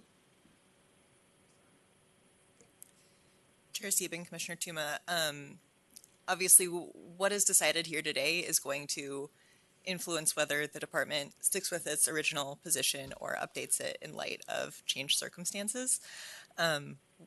With the two parallel proceedings, it can be really tricky to figure out how to not unduly waste resources. And when the department saw the filings, it certainly seemed like there was a possibility that this would be resolved faster than the contested case process, and it's not a certainty, right? But if the department hadn't filed that motion to stay and waited for this, and then we needed to get the motion in, then there would be, right? It's a question of how do you do things efficiently? And so that was a way to keep more options open for moving things efficiently than not. And it's tough when you're making filings in one docket in the hopes of streamlining things. It's also tough when there are 5 of us trying to make a decision just up here. And as you can see, like, we don't always agree on like what should be the proper process. But Ms. Arnold, I was thinking that if we decided the casino should be served by Xcel, it would effectively moot the other proceeding. And so, like, Commissioner Tuma, we can talk a lot about, like, how do they interact and what does the overall thing mean, but, like, to get to the brass tacks of making a decision that will hook up the solar array, like, I had questions coming in about, isn't a contested case more decision and process more durable and it will lead to a quicker outcome? It seems like even after hearing what we've all asked questions about, it's still faster just to take the filing that they gave with, they cited 39 and 42 in the filing, and say the commission has jurisdiction on the issues raised that Upper Sioux brought to us, and do what they want, which is have a expedited review of the remaining issues. And then, I mean, we can't technically say like we're transferring the actual map yet, because we don't have the actual map yet in the record here. But the point, the way I'm thinking about it, that I still think is helpful, at least to resolve with you, like how we get through today, is we find we have jurisdiction that, as Commissioner Partridge pointed out, the tribe is asking us to do over the issues raised in their petition, like not everything else that has been discussed. And then we pick a course of action for how to effectuate the transfer of the casino to Xcel. Now, through the course of that expedited process, if Upper Sioux finds, and working with Xcel, that it's, expeditious to hook up some other buildings that come along, like, fine, bring that to us in the record, that would be developed. And then later, when we make the actual like service territory transfer, look at the maps, what's included, what's not included, then we'll have that record to make the full determination. Now, I don't know if that's where you're headed, but like, I think we're getting to the same spot of, we just have to make a decision today. Hopefully it would negate the contested case that's ongoing, just because it would, because we'd be like, okay, we're going to transfer the service territory of the casino, and then we'll preserve Minn Valley's due process rights, because we're setting ourselves down a course of opportunity for Minn Valley to fully participate in the docket that will proceed here today. And here's where, when I look at the decision options that are in front of us, and as I went down the rabbit hole of how would I do this if I were Lord of the land, knowing I'm not, is that we do a rational, careful decision and work with Xcel and the tribe on a reasonable transition. What's the cost? What do you want? Okay. That's not what you want. You want to have a more expedited decision just for your casino and maybe some of the surrounding. It does say surrounding in your letter, so I'll take surrounding as to mean the RV park and the convenience store. Okay. But what I don't have in my motions is what proceeding I'm choosing to go under. Okay. And I think we need to have, if we're going to do the expedited, we need to say on our own motion, we are going to proceed with an investigation for a 39 action for a service territory change. Something along that lines. That's what we've chosen to do. I would still probably suggest maybe doing my decision option where we deny your 42 action, but without prejudice, so you can bring it if it becomes necessary down the road. And so, to me, I think you need to have a clear definition to the executive secretary what we are asking her to do. And so we don't really have that in the decision options we have today. I laid out what I think I would like to do, and that is to take our time and do it right. Let the service territory action play itself out, okay? The Minn Valley is not making it easy on us based on Commissioner Partridge's questions, but it would have been nice to just let that play its out, and then we do a rational way of dividing up the service territory in that area, recognizing whatever the distribution system is. Okay, but that's not your choice. I've poked you enough about that today, so I'll stop poking you on that.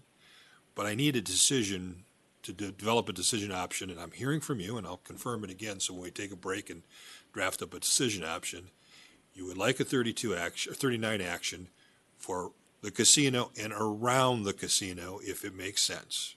Is that my understanding? So that we can draft it as you want this commission to open up on its own motion a service territory change under 39. Which I think is what their original filing to us said, Commissioner It said Tuma. both. It said both. It said 42. 39 and 42, but So I want a decision option going forward saying we're going to not do the 42, okay, without prejudice, and do the 39. So that's what I'm suggesting. I hope you understand that. I'm trying to understand if that is what you want me to do, or whoever to do. Mr. Peterson. Thank you, Madam Chair and Commissioner Tuma. That is fine with us. Again, this is your process. If that's the process that you think is the best way to go about this, we are fine with that. Why don't we, Commissioner Hom, and then after, unless other commissioners have questions, then I think we could take a break and then work on decision option language. But Commissioner Hom and then Commissioner Partridge. And then Thank you, Chair Stephen. So for the Xcel Energy, I understand you are trying to protect your existing customer to not to start this construction before there is certain strong guideline from the either court or from the commission. Being said, and then I understand why it's a sequential, but what do you need to make it as a more parallel process rather than sequential process? How can we expedite it without harming existing customer too much? And Commissioner Hom, can I interject? Does that mean like Xcel, could you start serving the existing casino even if the solar array wasn't turned on soon? Or will it take running the transmission line? Sorry, Commissioner Hom, you probably know that, but. No, I do not know the answer, but I think I understand your concern with the speed of this proceeding. But if it becomes a parallel, you'll be more comfortable. We are spending some time to utilize that time frame. But also, I want to make sure that Xcel has to be comfortable and Xcel's existing customers should be protected. Mr. Conlon. Madam Chair, Commissioner Hom, I'll address both questions. First, Madam Chair, my understanding is the line work is needed to serve the casino. So that's Regardless of whether the solar array is hooked up. Madam Chair, that is correct. Okay. Commissioner Hom, to do my best to address the parallel question, and I think I understand what you're getting at in terms of trying to find an efficiency in the timeline. I think thus far we have engaged in some early on discussions, and as we've indicated, and I think Mr. Martin did a nice job of summarizing the engineering discussions that have happened to date. I don't think we've contemplated that, and I think, as was alluded to in our October 14th filing, this was more in the context of kayak, but we are following our standard process here, and so I think I would have to take that back and discuss it. But I understand the question. Yeah, I understand. I don't want the community to take too much risk. Also, I don't want Xcel customer to take the risk. Something in between is, at least for the firm engineering design of that portion, will not cost a lot. If community can guarantee you potential abandoned cost recovery of that portion, can you proceed with this designing phase without any guideline at this point? Mr. Conlon. Madam Chair, Commissioner Hom, again, I can take that back. I think I understand the efficiencies you're trying to pull out of the process, and I will, if we're on a break or follow up as needed, but I think I need to take that back to confirm. Thank you. I think same question to the community. There is a way we can expedite it, but you may need to commit to some financial risk. So we are supposed to protect Xcel customers' rates, so we have to do that job. But to do that, I think you need to take certain financial risk if you want to expedite this.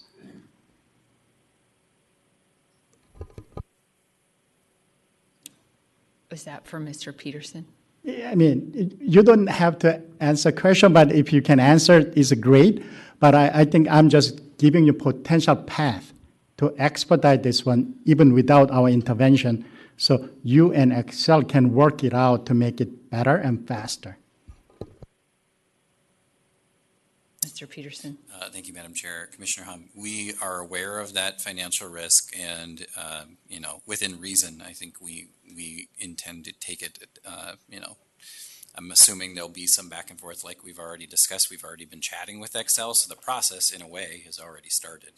I'm assuming that Xcel, I like the idea of starting the engineering.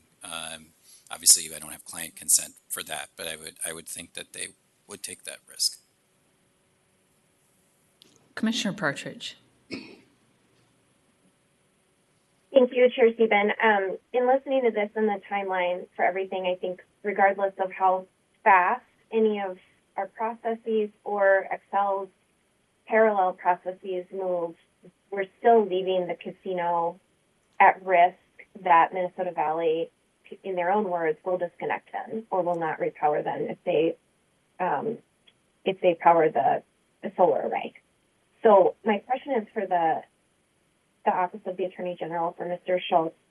In the last hearing about this dispute, I asked you to take legal action, and in doing so, I was hoping that you would pursue an injunction to protect the community and the casino from being disconnected. Do you have an update on that? Mr. Schultz. Madam Chair, Commissioner Partridge, unfortunately, it's an ongoing investigation, and so the information about the status is non-public at this time. So I'm sorry, but I can't share anything at this point. Okay. I don't know if you can share this, but do you believe that you would have a path here to seek an injunction preemptively to bar the utility from disconnecting service to the community or from refusing to serve the community after they power the solar array? Mr. Schultz. Madam Chair, Commissioner Partridge, yeah, I'm afraid it would really depend on the facts, and I can't share any more than that. I'm sorry. Thank you, Mr. Schultz. That's the only question I had before break. Just to follow up on that though, and because I wasn't here at the last hearing, isn't there an obligation to serve, Mr. Schultz? The current electric service provider has an obligation to serve an existing customer, and even if they, take it out of the specifics of this case, you can't just disconnect someone because you want to or because you're mad at someone, correct? Madam Chair, absolutely, that's correct. And I guess I would say that, the obligation to serve is not unconditional. I mean, if you talk, for example, with public utilities, you've got Commission has rules on disconnection with and without notice. This isn't one of those situations exactly, but it's not an unconditional obligation to serve. So it really depends on the facts and the circumstances of the case. So, Mr. Haugen, again, I wasn't here to hear all your arguments before, but I did hear them at the beginning of the discussion, and I understand you don't want to, there is a dispute over whether the switching on of the new solar array will cause problems to Minn Valley. That's not my question. My question is, just because you're in a dispute with the Upper Sioux community, you agree that Minn Valley,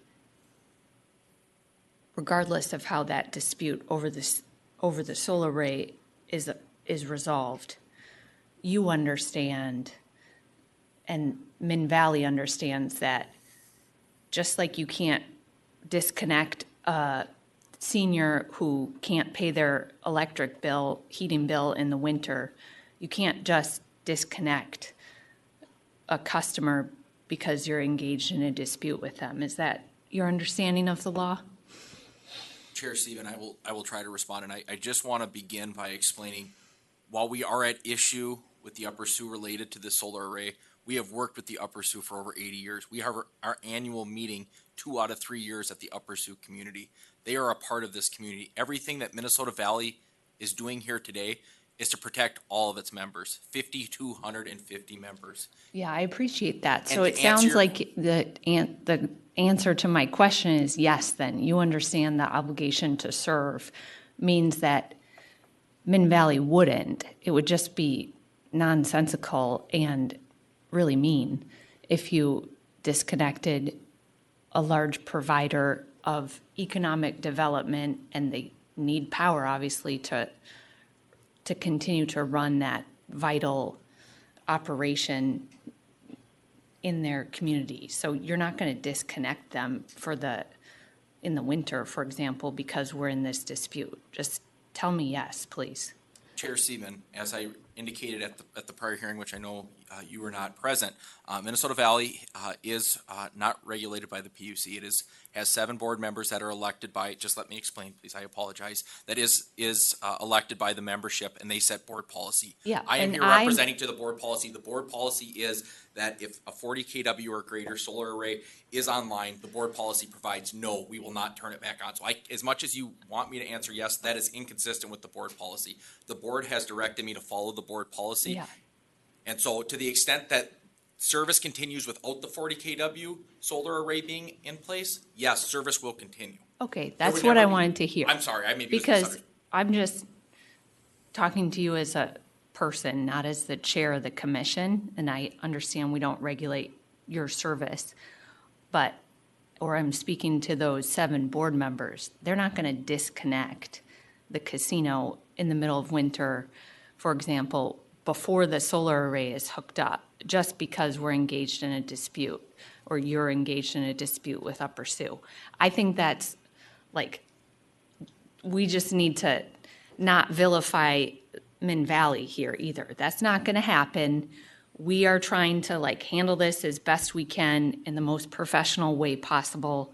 And the scare tactics of what I've heard you say a little bit earlier today, we just need to kind of skip over that to continue to be rational, reasonable, how do we handle this dispute in a way that works for your board and works for this commission. And as public servants, we just I think it's important to put on the record, like, we are looking out for everyone here, including the employees that work at the casino, that is a critical economic development business located in the tribal community, and the Minn Valley is not gonna just arbitrarily disconnect power anytime soon. Chair, can I respond? Yeah. I can say with 100% certainty that Minnesota Valley will not disconnect the Upper Sioux community as long as the 40 kW or any solar array are connected. I can assure you of that. Okay, that's great. Appreciate that. Any questions before our break? And then commissioners, we all have to work independently, but we might need a little time, but I think we should be thinking about what questions need to go in a notice that our staff would release after this to like move this along in an expedited fashion, but still get at like the questions that we need more developed in the record. So maybe we'll aim for 2:00 to come back, if that works. The commission stands in recess then until 2.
Audrey.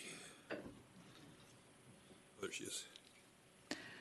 The commission will come back from its recess. Sorry about the delay, everyone. I think that the needle that needs to be threaded here is along the lines that we were talking. And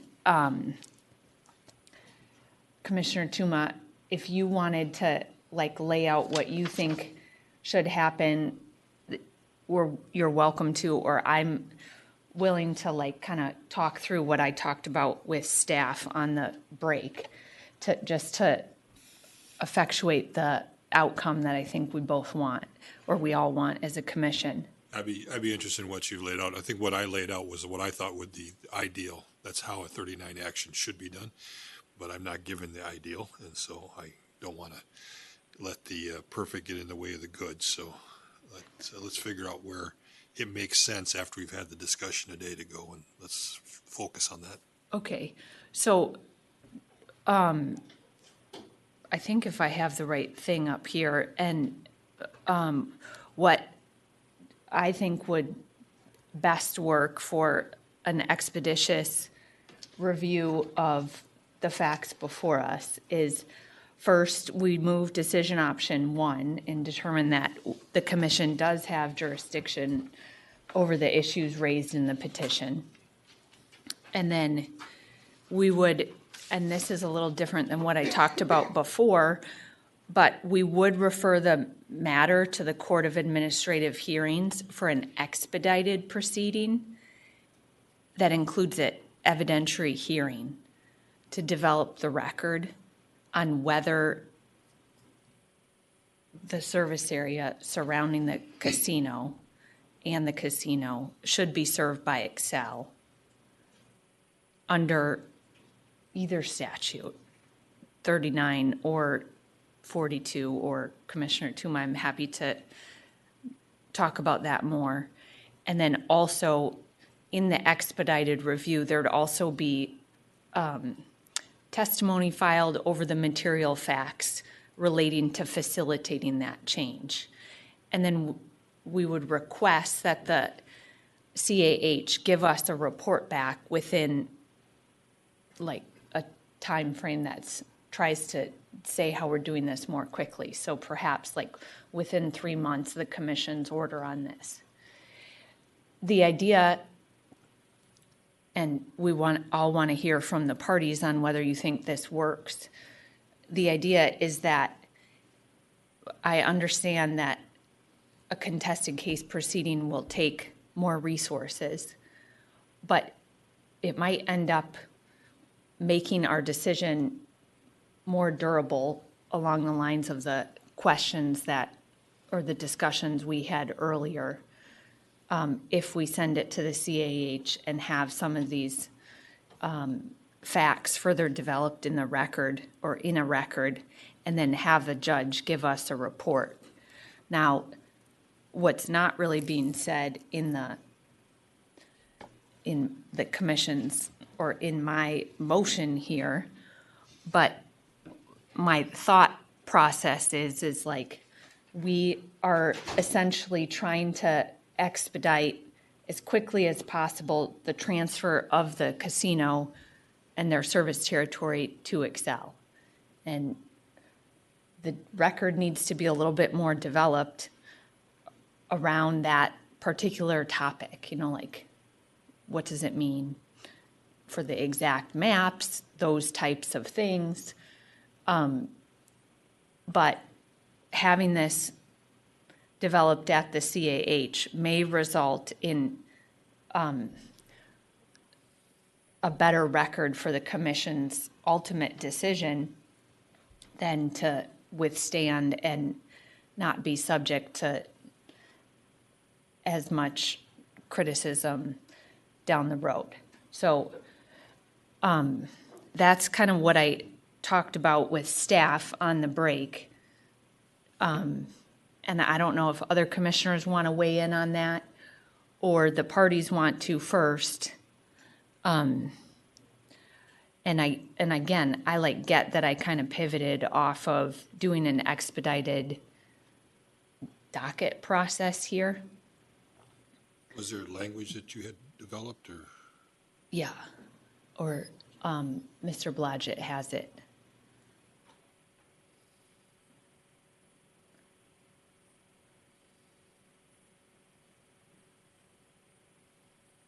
So again, it's decision option 1 that we have jurisdiction raised, and then an expedited process here through the CAH. And the report would not ask for recommendation. We would just be getting the report back on the evidence, and we would make the final recommendation. It doesn't say, so I assume that's right. Just like with any report, like the commission still retains our decision-making authority over the questions That was one of the things in front of us, you know? trying to accomplish in mine, because I was worried about the complexity of the decision, and a lot of it is a policy decision by us in a very new area. So what I wanted to have was that they would develop a record like we do in a non-controversial, no, this is not non-controversial, but we do that in non-controversial power lines, where we just ask the record to be developed, they do a summary report, and then it's kicked to us to make that decision. So I think it actually saves a little bit of time, because the ALJ is not sitting there trying to figure out, you know, I got to weigh the decision and give a recommendation of what should happen. They just develop the record and then say, here is the transcript, here is the summary, good luck. Mm-hmm. So that's what I would advise, because I think it makes it, I think it speeds up the process a little bit. We know it's going to be difficult once it gets to our staff, and they're going to have to try to write an opinion. We might as well just skip the step of that recommendation, is what I would suggest. Of which recommendation? Oh, just state that we don't expect a recommendation, just the record and this report. Commissioner Partridge? Thank you, Chair Stevens. A question for you is, when the report comes back to the commission, I'm assuming then we would have a comment and notice on it, or would we not? Yes, and then I assume we'd still have to have we would have a better developed record we would be effectuating the actual transfer. So we would have maps, we would have like kayak details as much as normally happens in a service territory transfer. We would have other material facts that need to effectuate the change. The like little bit of a tricky part here is, I think, like whether we're going to transfer the service territory is when that would be officially done, but we're setting up the proceeding to be able to make that final decision. You know, for me, I'm like, okay, let's just make it and move on, but I guess we can't do that yet because not everything's in the actual like record. So that's kind of my thinking here. Okay. Thanks, Chair Stephen. I'm comfortable with that. I think, to our conversation earlier, if Xcel would be comfortable moving forward with as much of the preparation as possible to connect the casino simultaneously to this process, that would be ideal in my mind. Mr. Conlon, do you see any, we'll start with you, if Xcel's in a contested case here for limited proceeding, do you have any problems with this decision option? Or any recommendations of how we could speed it up? Or any other comments on it? Madam Chair, thank you for the question. No direct comments on the decision option. I think, as Xcel stated, we're willing to go procedurally as the Commission determines today.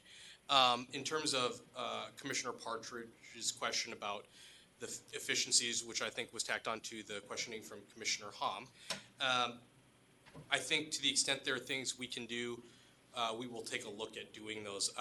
One thing that we wanted to, and we could potentially develop these in the record, but one thing we are thinking about is there are different studies that are part of the Minn dip process, and thinking through how, if there are waivers needed to the rules that are set forth in that process. And that's something we're not prepared to opine on today, but that's something we're thinking about. We will look for efficiencies as much as possible.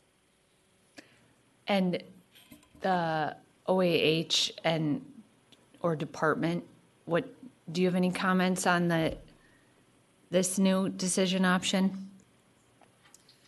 Chair Sieben, I think the department does have some questions about logistically how this would work. Often ALJs request a minimum of 45 days to write their order. I'm not sure, I believe you mentioned pre-filed testimony and a hearing. It's unclear to me whether the parties would also, traditionally do 2 rounds of briefing. Maybe that could be streamlined to 1. I'm not sure how to Tetris it into 3 months. I'm not saying it can't be done. I'm just saying. Well, it's sort of thinking our order could take a few months too to get out. So then it would be 3 months beyond that. But if we need to make a decision ultimately, like as quickly as possible. And that's why I was trying to, what is the ideal time frame then? Chair Sieben, I'm just, thinking back to, we had I feel like very similar conversation where we were all gaming out the timelines for the different processes at the July hearing. Mm-hmm. And that, that was one of the department's considerations in recommending notice and comment, just knowing how long the contested case procedures often take. And if it is certainly the commission's prerogative not to do notice and comment, and I don't mean to be suggesting otherwise. Certainly, a record needs to be made, as we've discussed and sort of seen through the parties' actions today. This is, there needs to be a record that supports the decision. And I guess part of it depends on when the commission thinks it can get its order out. But this is certainly a busy time of year for a lot of the parties involved. We have the Xcel electric rate case. I believe we have an Xcel gas case that's coming. There's the Slayton petition. No, I know it's really busy, but the point is, like, I think we need to, and you understand as the department, like after we make the final determination, we want it to be like a well enough developed record so the commission doesn't continually escalate into further litigation that ultimately could delay the solar array from getting energized. I heard through what I heard today that the construction of the transmission line to serve the casino is going to take a little while to get built. And so I think we have a little bit of time. Right? No? Okay. Maybe we should hear from Upper Sioux then on the timing of this and what you think we should do. Sorry, I thought. Thank you. I'm just trying to be deferential. My name is Leif Rasmussen. I'm the general counsel for the Upper Sioux community.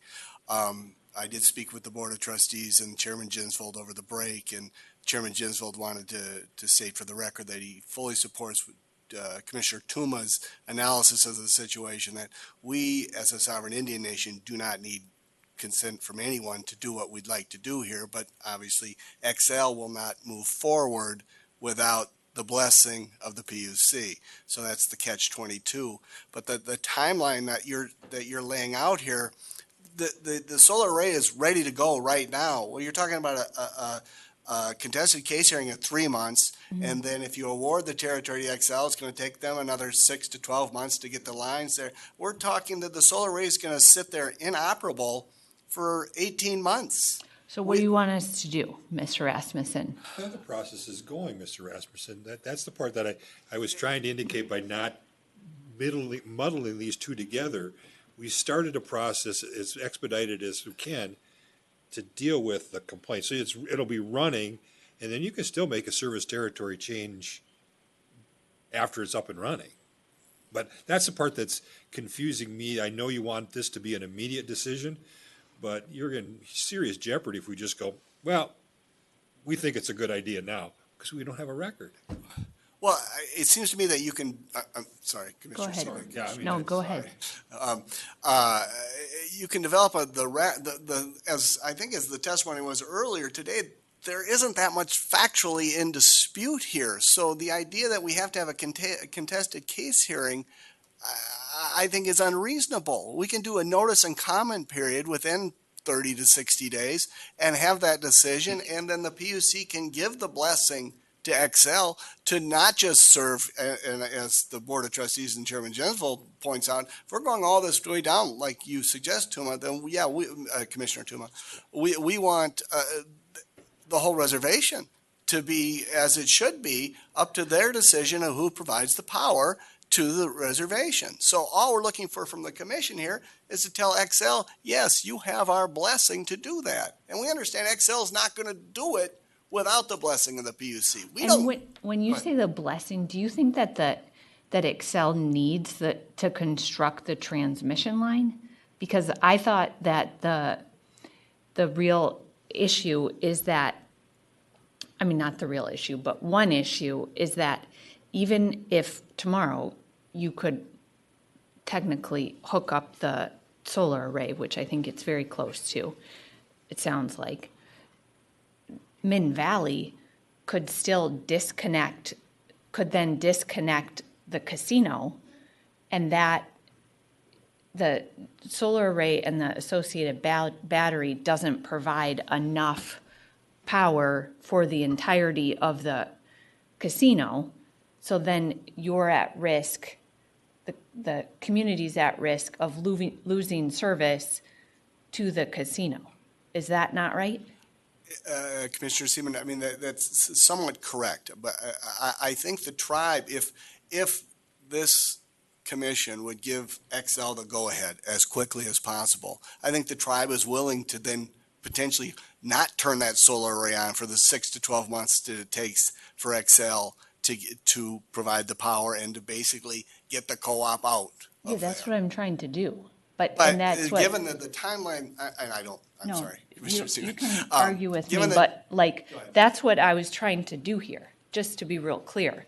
What's the fastest way that the commission can make a durable decision to allow you to hook up the solar array, direct Xcel? They need to start working on the kayak and the construction of the transmission line to serve it as fast as they can. I don't know what else we can tell Xcel now.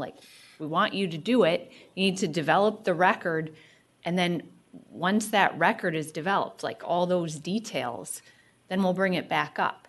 And so by sending it to the administrative hearings, maybe we don't need to do that. But some of those those facts are going to be disputed, not between you and Xcel, most likely, but between Minn Valley and Xcel. Or you.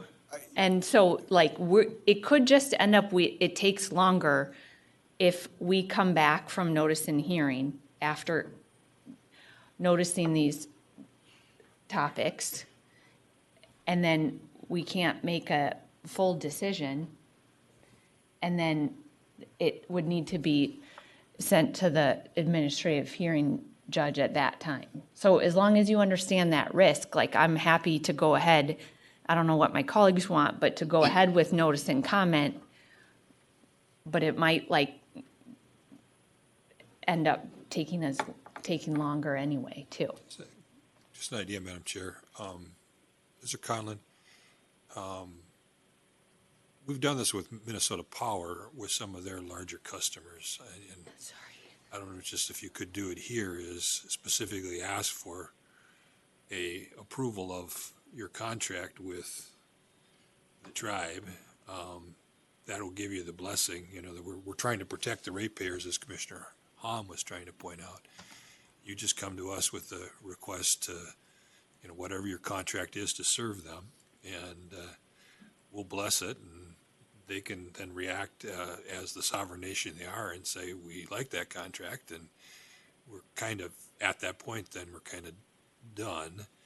Whether the map reflects it or not is irrelevant. Our maps don't reflect the fact that Otter Tail is serving Leech Lake right now.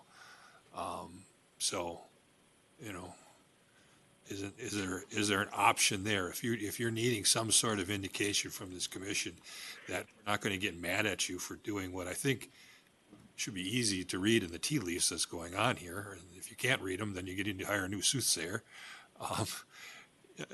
Is there something you could bring to us with regards to a service contract with the tribal community we could approve? I'm not a lawyer in this area. I'm just a backwater attorney. So I'm trying to figure out but I remember us doing some of these things with Minnesota Power for some of their customers where they have. I think we're going to do it for Google and all those for you guys, didn't we? Madam Chair, Commissioner Tuma, I appreciate the question and creativity. I think there are probably fact-specific circumstances in those cases, maybe a big one potentially being the assigned service territory, right. That is potentially a differentiator there. And it's one, we could take it back and look at it, but sitting here today, I don't have authority to tell you that that's an option on the table for us. I mean, and I don't know if it is. I mean, I'm just trying to find a solution to give you some sort of indication that if they choose to make you their service their service provider, not territory, and just get out of this whole territory conversation that I've kind of sucked us into because I happened to read a statute in the case really quick before I came to the hearing back in July. I'm trying to find a way to get that decision done. I guess I agree with you, Madam Chair. I think having a record developed by an ALJ without recommendation, because that would save the ALJ some time, not having to do a recommendation. They just got to put the record together for us and refer it on to us. That's why we do it in expedited cases for power lines, is to speed the process up. It's going to be more efficient because we could get back and find that we need more information, and it is just going to we'll stumble around. And as anybody could tell right now, this is not a very good judicial process for the development of a record. I mean, it's just not the way a commission is designed. So. Yeah. Can you, Mr. Blodgett, will you take down my decision option, and then maybe Commissioner Hom and Commissioner Partridge can help with a path forward that will help us here. Thank you, Chair Stephen. I'm okay with your language. I just want to communicate with the community representatives. I think as I mentioned right before break, we are talking about the risk of abandoned asset when you give go-ahead to Xcel and Xcel start to build something. In the middle of the process, it fails, still you're on the hook. Because we don't want Xcel customers to bear that burden. If everything goes well, still you are going to pay 100% of this extension cost through the kayak, right? Commissioner Seaman, Commissioner Hom, that is correct. But and as a sovereign Indian community, they understand that risk, and they're willing to pay those costs. Yeah, I understand. That's why I'm trying to explain. My expertise is risk management, so I'm just trying to give you this big picture. Going through contest case, which is not typical contest case, what the Chair Siban is proposing, we are going to collect information in legal form so it can be defensible in case it is appealed. Either way, at the end of the day, we are going to make a decision without any ALJ recommendation. So what we are trying to say to you is either you can save upfront time or potentially you can save tail end time. Based on our experience, tail end time is a lot longer and expensive. That's why Commissioner Tuma and Chair Sieben is trying to help you to minimize that risk, financial risk. I'm only talking about financial risk. If we go with the comments and that comment process, still you have the potential risk of appeal and other process. If you develop the record better, you have a better chance to shorten that tail end time. So there is no golden path here. We have to go through either path, and what is your best path to minimize the financial risk? That is the whole point of this discussion we are having last 2 to 3 hours, to making sure, yes, we want to expedite it, whole process, not the front end. What I keep saying is we need to save time in front end. I don't know whether we are going to save time for you if we're trying to save in the front end, because we are opening the big potential tail end risk.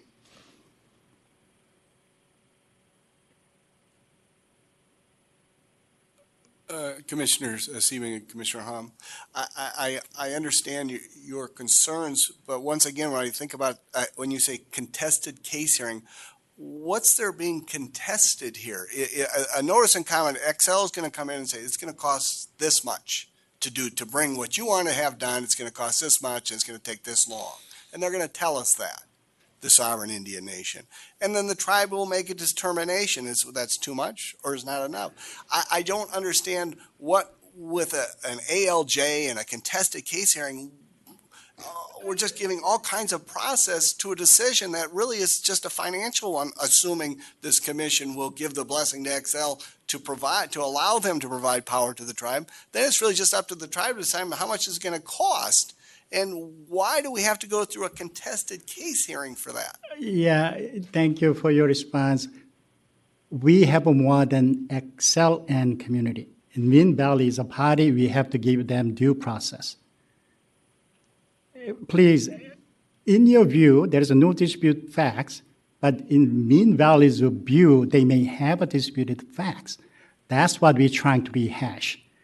Without rehashing that, and we don't give that due process to Minn Valley, we are opening huge potential for your legal challenge at the end of the process. So this is not about delaying it. It's about trying to save your time in overall big picture. It is, sometimes it's good to save some time in the front, but a lot of time you spend 2 or 3 years at the end if you are in the court. And Commissioner Hom, just to build off of your argument briefly, isn't it, I mean, I think we've made like a lot of discussions about, or a lot of arguments over why the casino should be served by Xcel, but that itself is still a contested issue, a fact, by Minn Valley too. And so I think that's why in my decision option, you see, again, like, I want to just get this over with as fast as we can, but if we don't give Minn Valley that, like, process time to be able to still argue their case over serving their right, exclusive right to service too, like, it could end up taking longer for the tribal community. So, sorry, I didn't mean to argue with you, and I know Commissioner Partridge has more too. Yeah, go ahead. But my point is, yeah, I agree with you. I think every commissioner has agreement here. I think we are trying to find a better path, but hopefully community understand that we are trying to save you big picture time frame, not just upfront. And also I suggest you how to do parallel process, because you are taking the risk anyway. In my view, you already decide to take the risk. So that's why I give green light to Xcel so they can be assured that they will recover abandoned costs in case you abandon in the middle of the process, they'll proceed, even without our blessing. If they can recover money from you, I don't think they worry too much about our blessing. Commissioner Partridge. Thank you, Chair Stephen.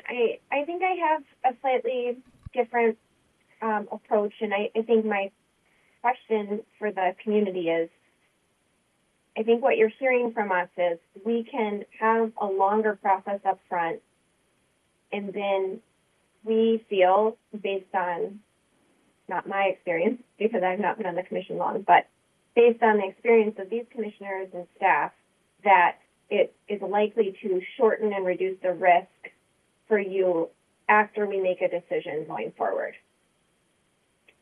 You are saying you're willing to take on the risk of paying the kayak. I guess my question to you is, do you feel comfortable with that amount of risk that we could be appealed and that it could take years to get resolution? And it's not that I disagree with what you're saying, that this seems to me very clear that you have a utility who is threatening to disconnect service to an essential part of your community's economy. And so I understand that those facts that I know to be true. I think for me, the question is, what risk would you want to take on if you were to pay the kayak and then have the litigation go on and on for years after the fact? Is that a risk a trade-off you would be willing or want to make in order to expedite the initial upfront process? Thank you, Commissioner Stephen and Commissioner Partridge. I can reiterate some of the chairman's comments in areas such as this, and he's always said that sovereignty doesn't have a price tag, and they're willing to take those risks on. Speaking with Mr. Peterson, who has a much more appellate court experience than I do, I think there's been a lot of process already. If we're worried about, we need more process, we need another contested case hearing. I think we've been in front of this commission in July. Now we're back here in October. If we have a notice and comment period, I think that is on us, Upper Sioux community, to put enough information in that notice and comment period for you to make an informed decision that is going to be appealed anyway based on opinion from the co-op anyway. So the only thing we're trying to avoid is a remand that there wasn't enough facts developed during the notice and comment period. Well, I think that that could be a burden that Upper Sioux has to bear. That it's up to Upper Sioux with help from Xcel to put enough information and facts in that notice and comment period to avoid a remand. It's going to get appealed. So the decision, if in fact this commission does change the territory, that's going to be appealed. Was there enough facts developed? And I think a notice and comment period would allow those facts to be developed. Thank you.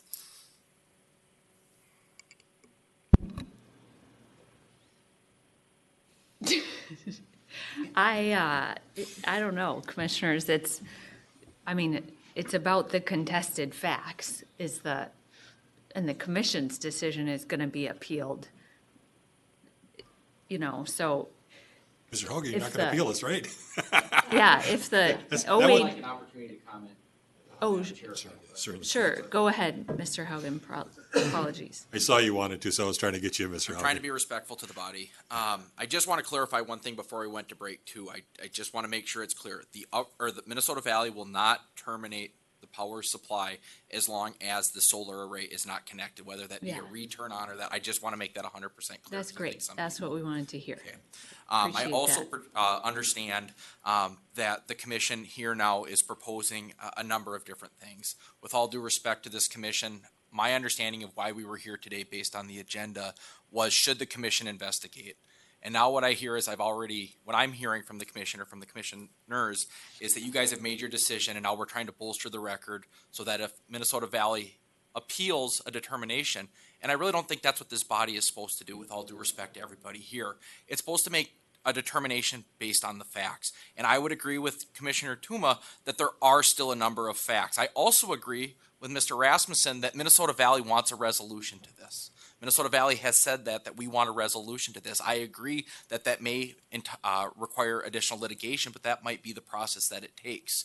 The commission has already referred the original complaint to the Office of Administrative Hearings, and the lawyers here can correct me if I have my dates wrong, because I do not have the order right in front of me, but my understanding is there's an evidentiary hearing set for January 28th, 2025, and the ALJ is supposed to make his recommendations, findings to this board by March 2025.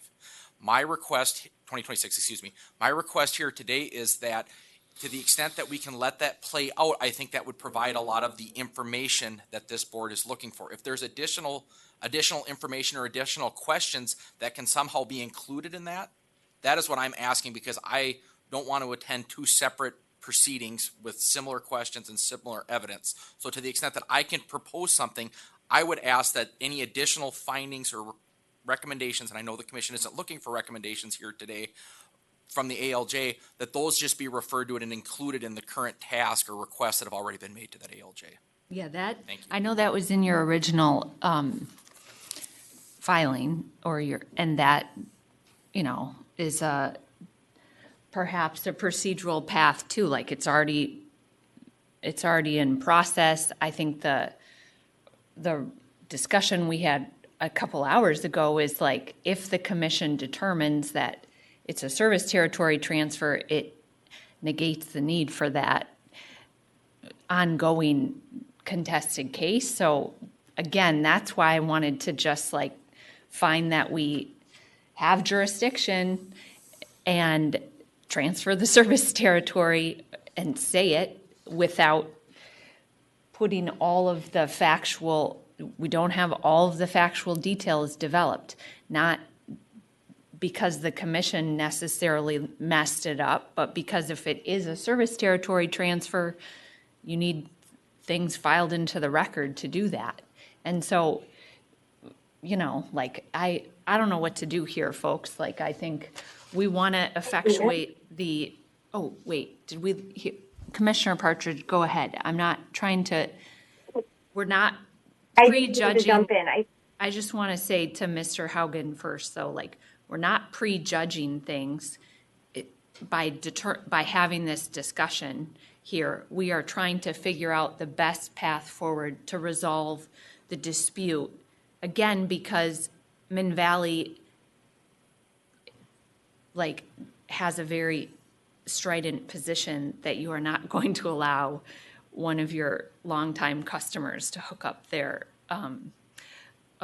solar array, which they have a right to do under federal law and state law. So, like, I get that you're throwing shade at us a little bit, but like, we're just trying to, again, resolve the dispute in a professional, fair way for everyone. So, Commissioner Partridge, go ahead. Thank you, Chair Stephen. So I am going to throw out an option everyone might hate, but I'm going to throw it out anyway, and that is that right now we're trying to decide between an expedited process. That expedited process would require that there are no material facts in dispute. I think the problem we're having is that we don't know that quite yet. We don't have a record to say that that is true and that we feel very comfortable moving forward with the expedited comment and notice. Because if we do that and then we find that there are material facts in dispute, then we need to send it to a contested case. And so right now, as I'm identifying the problem, is we just have this gap of knowledge.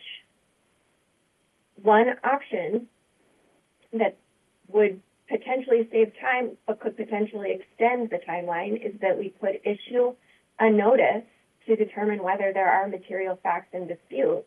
And if not, we can move forward with a very expedited process. If we found that there were material facts in dispute, we would then have to send it to the court. So I know that that might be the absolute worst of both worlds to people, but it could give us a path to move quickly if the record showed that there are no material facts in dispute. Yeah, and Madam Chair and Commissioner Partridge, you're right. I mean, that's the problem of doing an expedited proceedings that we do in transmission. If there is a disputed fact, it actually makes the process longer, and that's always a warning to the applicants when they go down that road thinking they got an easy one, and then all of a sudden something pops up and they just now made it 3-4 months longer.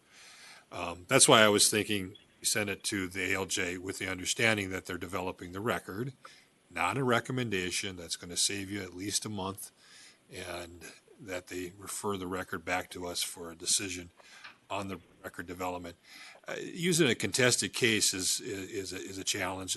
Those are not contested cases in the sense that we usually talk about contested cases as one where there's a major fact that are in dispute and we need a full record developed and a recommendation.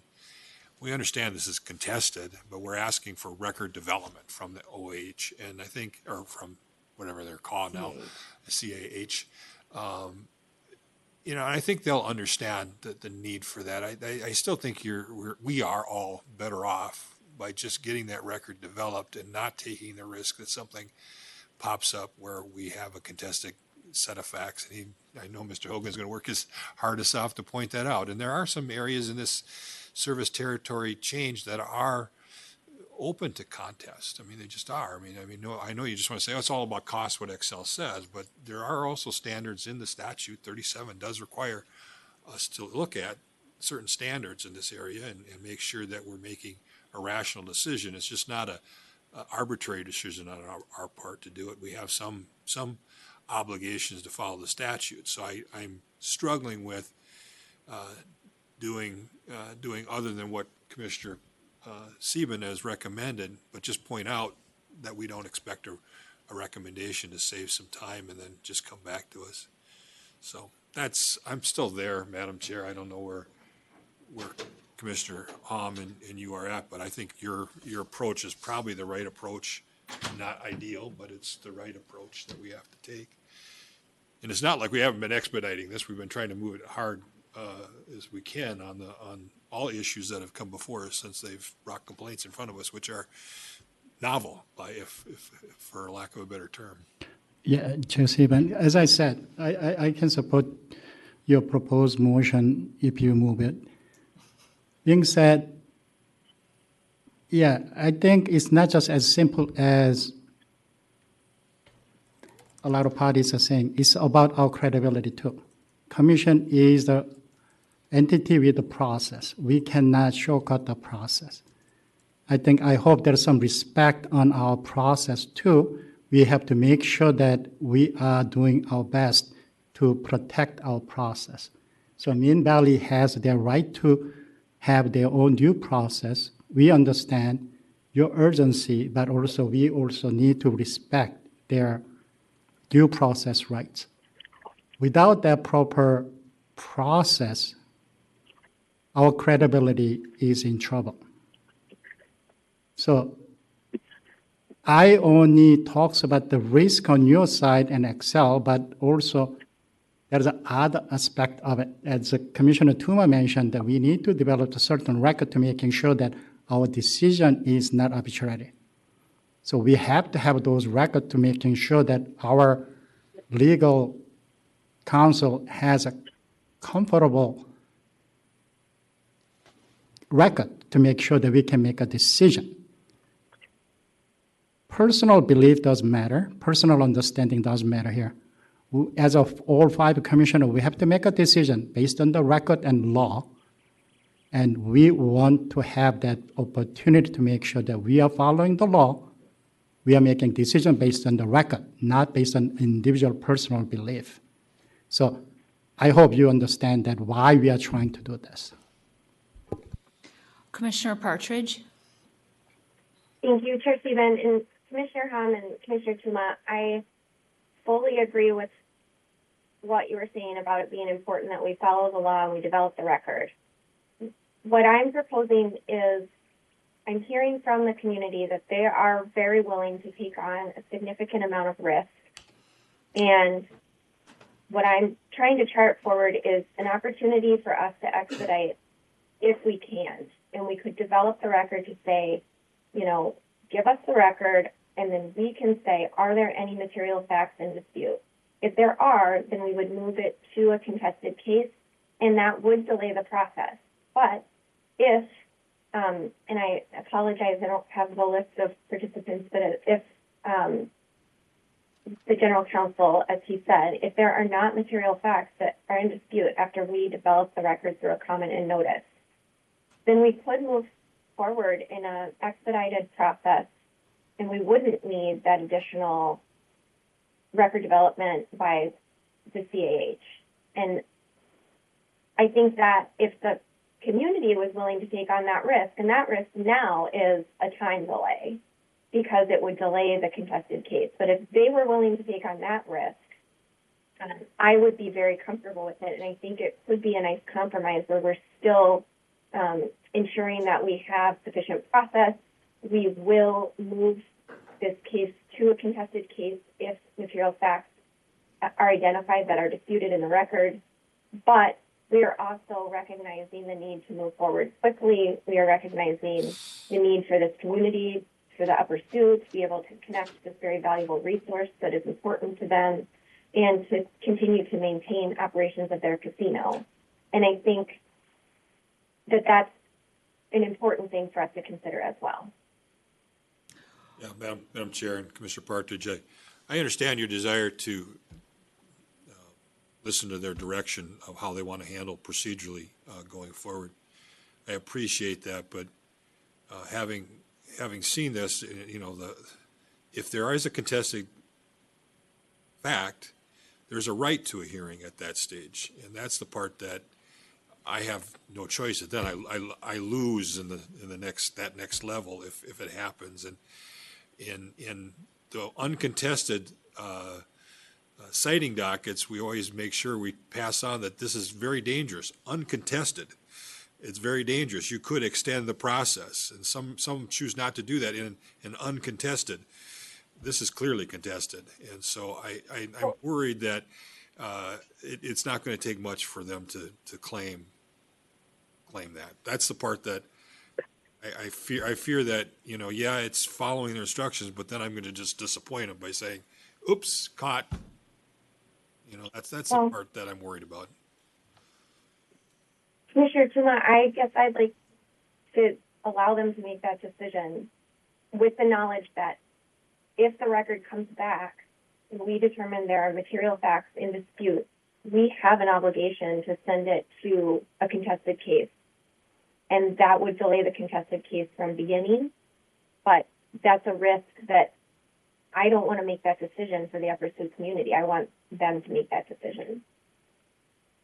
And maybe I don't want to disappoint them. So that's what's going to yeah, happen. I know it's tough. And Upper Sioux wanted to jump in here, so please. Thank you, Madam Chair. What I might suggest is I like Commissioner Partridge's suggestion. What I might suggest is 30 days, 30 days to submit any evidence that you have, 15 days after that for either side to identify a list of here are material facts that are in dispute. If there are material facts at that point, then and I think the commission is going to decide what is a material fact and what's not. And I think we're kind of, I mean, is this matter contested? Absolutely. They think they shouldn't lose the territory. We think they should. But that's not a material fact that's in dispute. That's a policy decision the commission has to make. And so I mean, if we can get to, because what I'm seeing here is, I looked at the record from the last time you guys changed the service territory. What I saw was a bunch of maps, a spreadsheet that showed like basically the load that was being serviced by Xcel or was to be serviced by Xcel. Okay, so I'm thinking that stuff's going to be submitted. Is that going to be disputed? No way. That's like, here's what the map looked like, and here's what Xcel would have to do to service the governmental enterprise. Here's what the governmental enterprise needs. That's not going to be in dispute. I just don't see. Maybe we narrow then, and then we go to contested case hearing on what? Right. If it's a small dispute, maybe that does help save us time, because then we don't have to submit a bunch of evidence and come back. I mean, here's to my ear what I can perceive could be a problem. For example, what we heard today is like what you said in the hearing is you just want to serve the casino, and that's a narrow issue that we're just trying to get through today.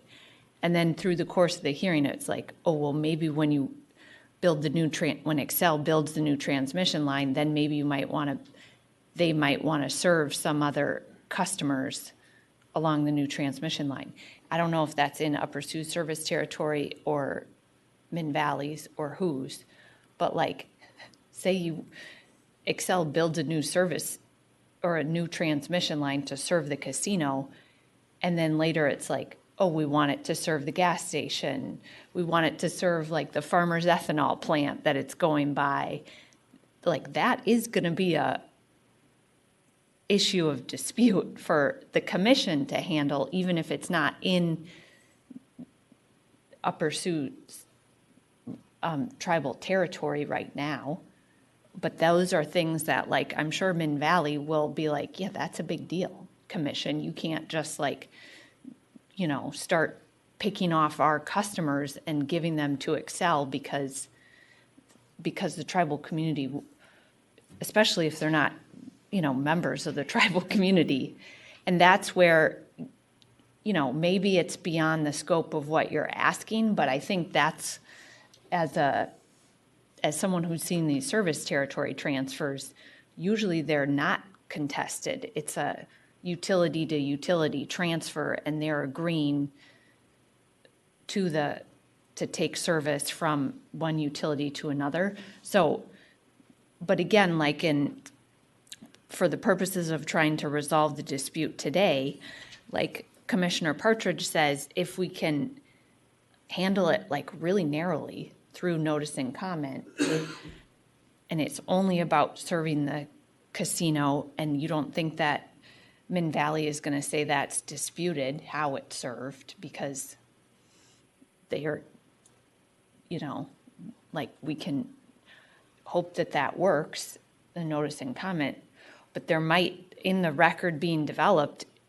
there might be material issues of facts that then obligate us to send it to the OAH, so it could slow it down.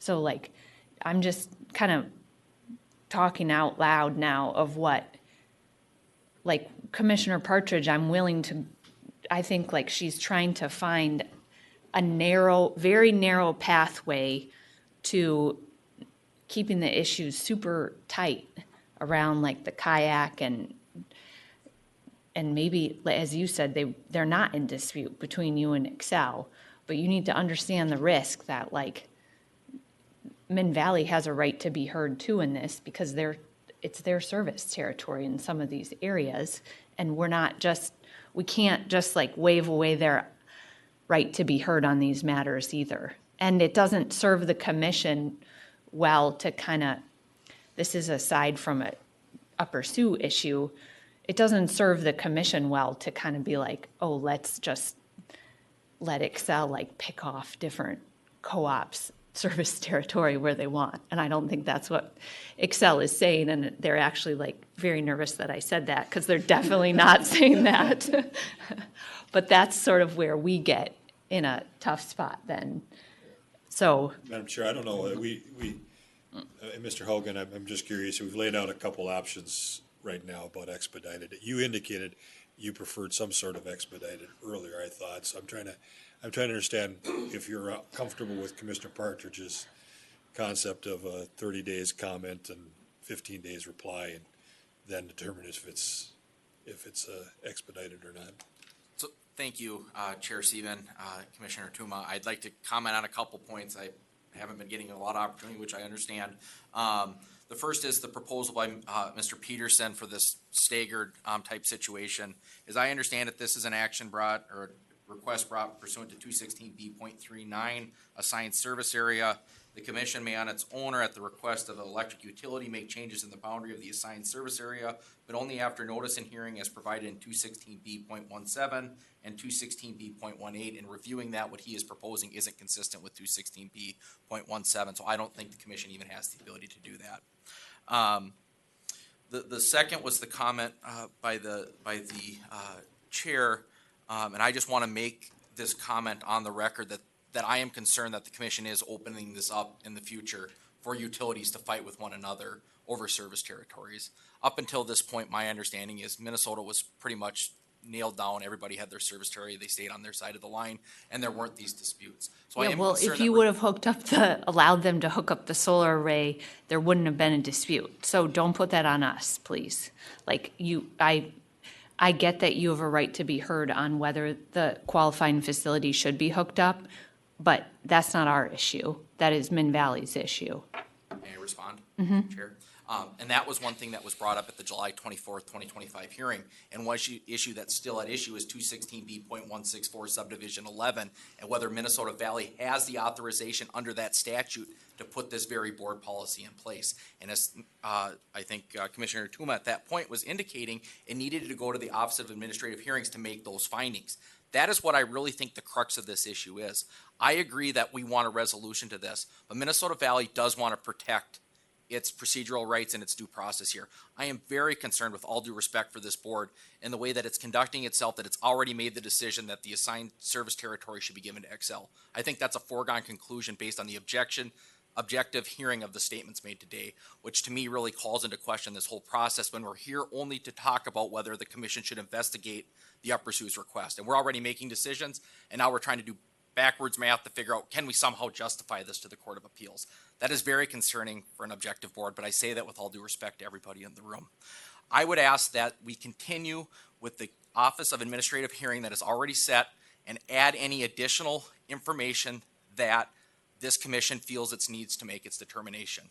If the timelines need to be extended for a short time, I'm sure all the parties here who all want to get this done quickly can work together to get those timelines extended. But I am very concerned about Minnesota Valley's rights, who have served these members for over 80 years. And this is a cost to them. And so I do take issue with the commission saying, well, Minnesota Valley should just do this. That is a determination that 216B.164 Minnesota Valley believes they can make that determination. And I really think that's the determination that I think the commission needs to make. And then ultimately it may be an appellate court that ultimately determines what the correct reading of that. I say that with all due respect to this commission, to the board and the commissioners, but that is my request. Thank you.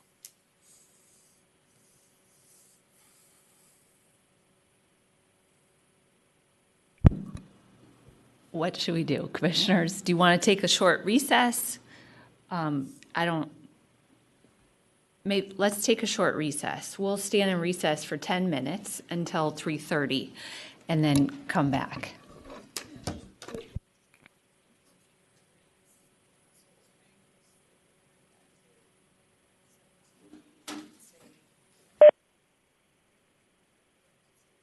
No, when it talks down here.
Okay, we need to, Commissioner Partridge, if, there you are.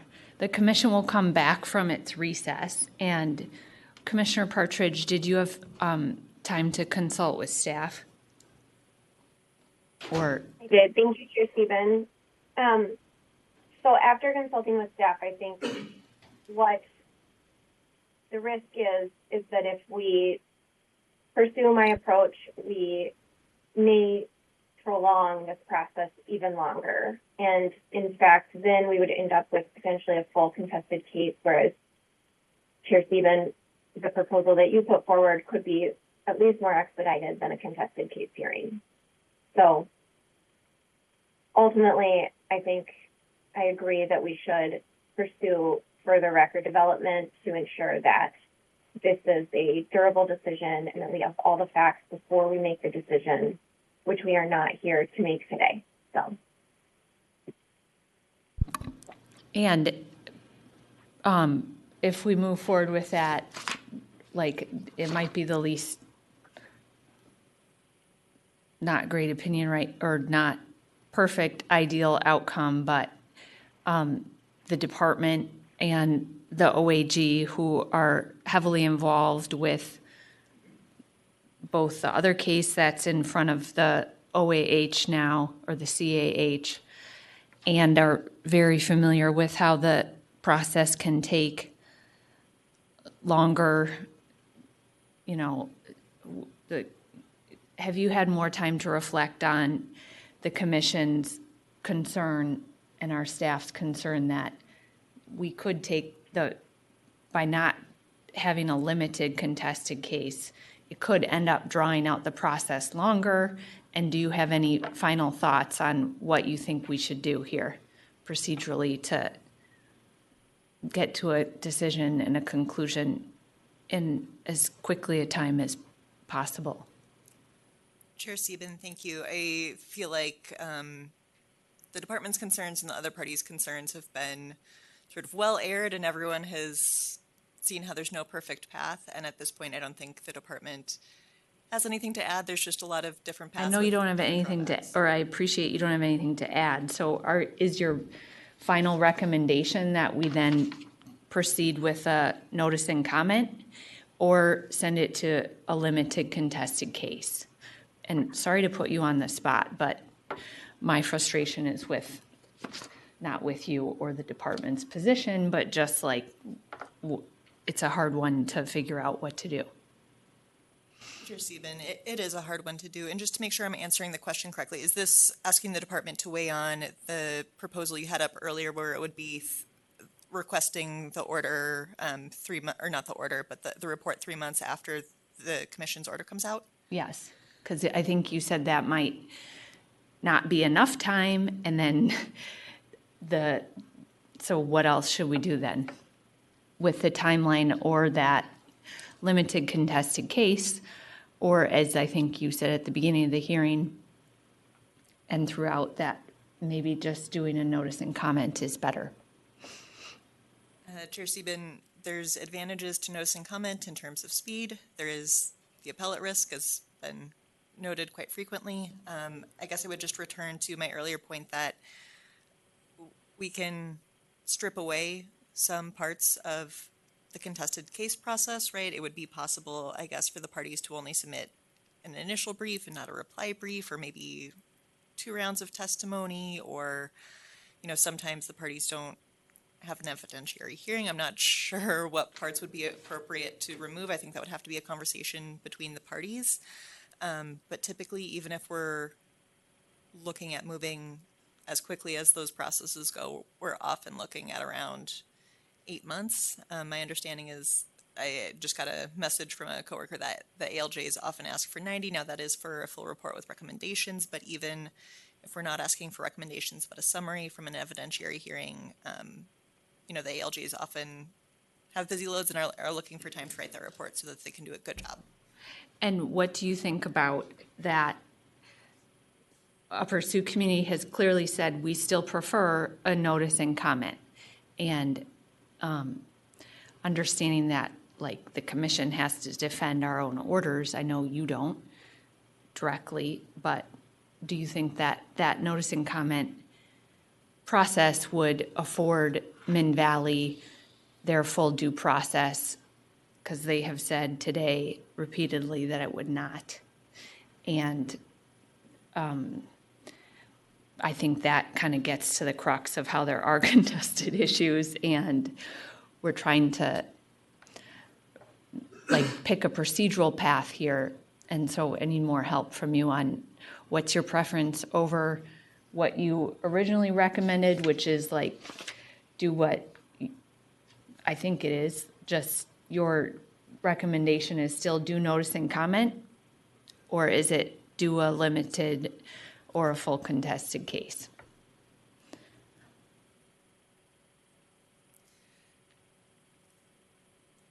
And if you want to take a minute, and then I can ask Mr. Schultz the same question if he has a response. I'm trying to share the burden of making a decision here, if you can't tell. So, Mr. Schultz, do you have anything to add here?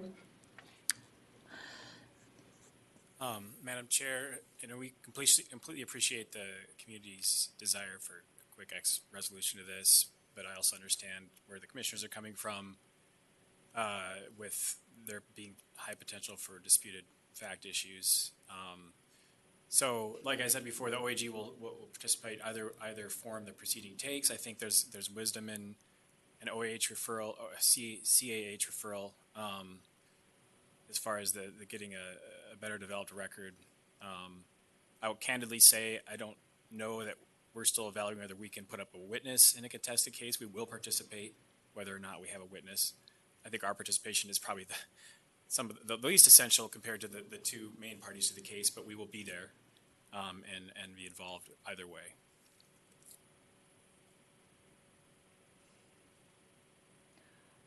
Ms. Arnold, do you still need more time? And we know what Minn Valley prefers, a full contested case. We know that Upper Sioux prefers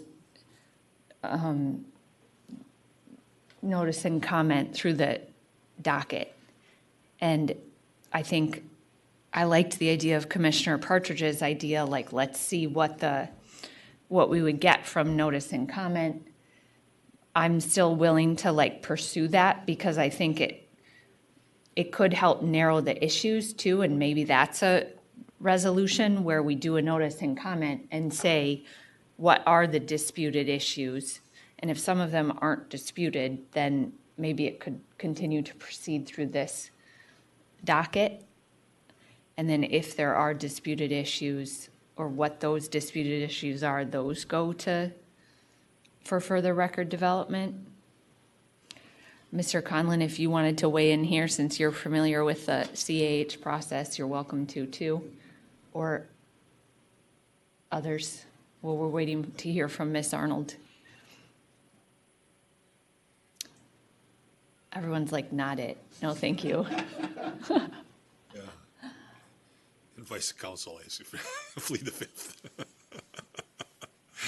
Madam Chair, there is some element that, as I indicated early on, I didn't feel like the letter was, providing me with sufficient information of how to proceed under 39 or 42. And so there is some argument to doing, as Commissioner Partridge said, to tell us what the disputed or what the facts are and what is your position of where you want to go. So, I tend to agree with that. I've been trying to create an expectation that it may not turn out the way you would like and lower those expectations, because I've been around here long enough. It doesn't take long to get to a disputed issue. So I'm fine with going down that road. I don't know how to craft the motion, but I see that we want to collect as much information as possible. I have not made a prejudgment. I think there's this indication that somehow we did. Obviously, we look at the facts in front of us, and we have filings in front of us, and we all are frustrated with where this has gone and the disputes that are there. And I don't see that the service territory is as quick of a solution as everybody wants to think it is. It is a solution, but it needs to be a rational solution. So there's some value in us getting some sort of filings and proceed from there. So I'm starting to lean towards Commissioner, talk about being flip-floppy, but leaning towards Commissioner Partridge now. Again, I just want to keep the expectations where they rightfully are and not make anybody think that somehow thing has been prejudged yet. We have to get the facts in front of us. I don't have enough. I'm frustrated as everybody else is that this is in front of us and would like it to go away. That's why I find my solution, talk to these guys, maybe calcium supplements, give them some backbone. I don't know what, because I think it would be a junior associate going in front of the district court if it was brought as an injunction to keep you from contracting with them. I really do. I think the case law is pretty solid, but I am not going to pretend that I know that. Okay, I'm concerned that it goes in that direction, but I think that is probably your fastest route, is for you to exercise that sovereign and work with Xcel just to create it. But so that's why I was looking for, give us a filing saying, is this okay if we enter into this contract? So I still think that's the quickest solution. And it could still happen regardless of what. That's what I was going to say. Commissioner Tuma, just listening to you talk there, it's like that seems reasonable. If we just proceed with notice and comment now, we can notice the issue of should we transfer just the casino. Right. If it does turn out to just be transferring to the casino, it sounds to my ear that that's a very narrow issue. You know, how you keep that, how you respond to that, Xcel and Upper Sioux, I'm looking at you, like, if it's really narrow, it might not be disputed necessarily with Minn Valley. If it's only that, you know, narrow focus, then we can come back and we'll have given Minn Valley the opportunity to be heard on that under our current process.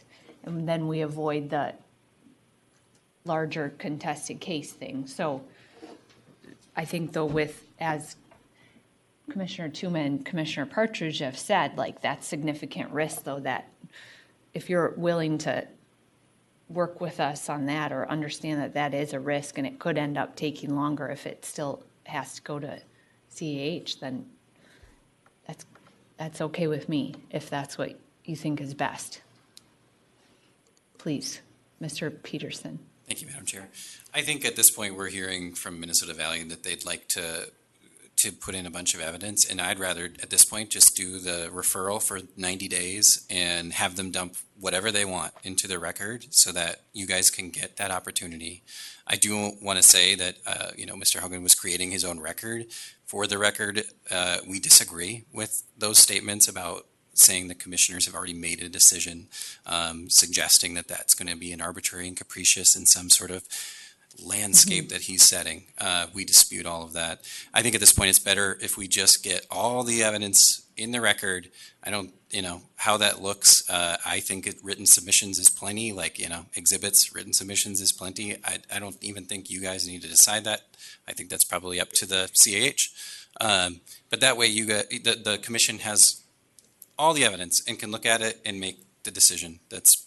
And then Minn Valley will have a chance to be heard on the particular things that they submit, and then we can make the decision on the record of what comes back to us from the CAH. So I kind of appreciate your willingness to say that will work, because it might effectuate a faster outcome in the end anyway. And so, sure. Commissioner Tuma, do you have that then? I think I'll do administrative decision option 1 as you recommended, and your option that you put up on the screen, you can put it back up.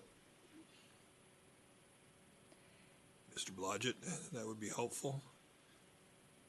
And I think that the way that staff helped craft it, it's broad enough, so. Only thing I would add, Madam Chair, is at the end without recommendation after order. We don't need the recommendation. They just need to develop the record. request the report without recommendation within 3 months of the commission's order? Yep.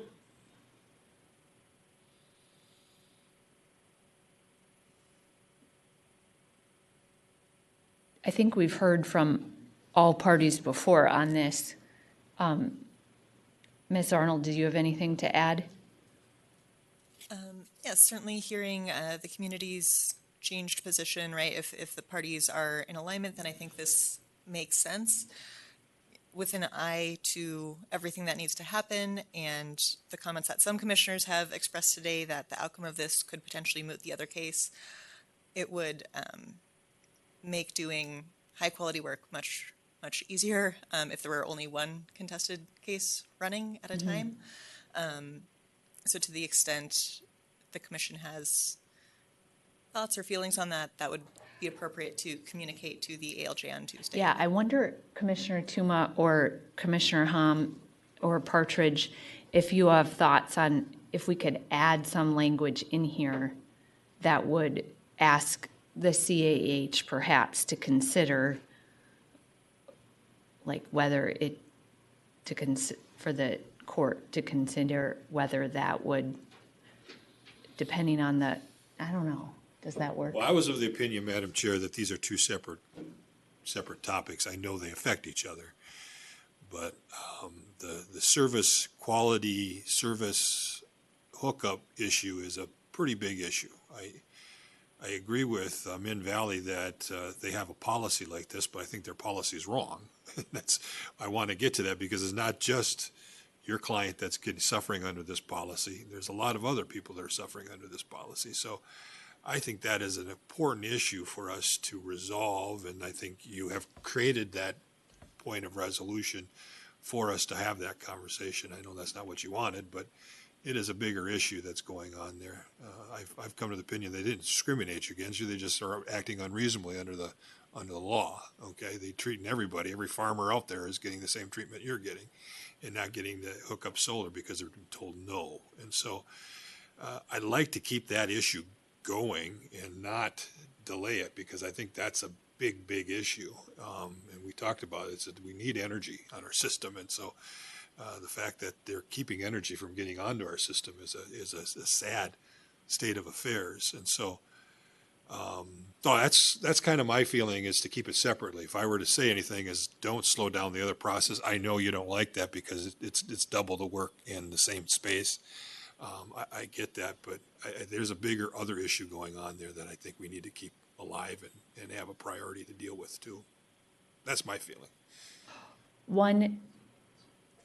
Our staff suggested language that we could put on the screen that would kind of kick it to the CAH to decide. So it's sort of soft language that says request the CAH consolidate this proceeding with the other if the chief judge finds consolidation would create efficiencies.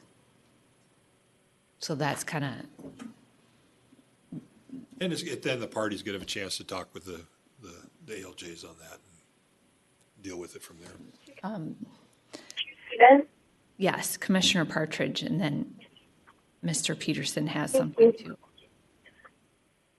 So I just was thinking about this a little bit differently because I agree that the parties are the same and there are the outcome of the current proceeding that we are referring essentially to the CAH will impact the other ongoing contested case. But from what I was hearing, it seems like it would be difficult for the parties to participate in both of those processes at the same time.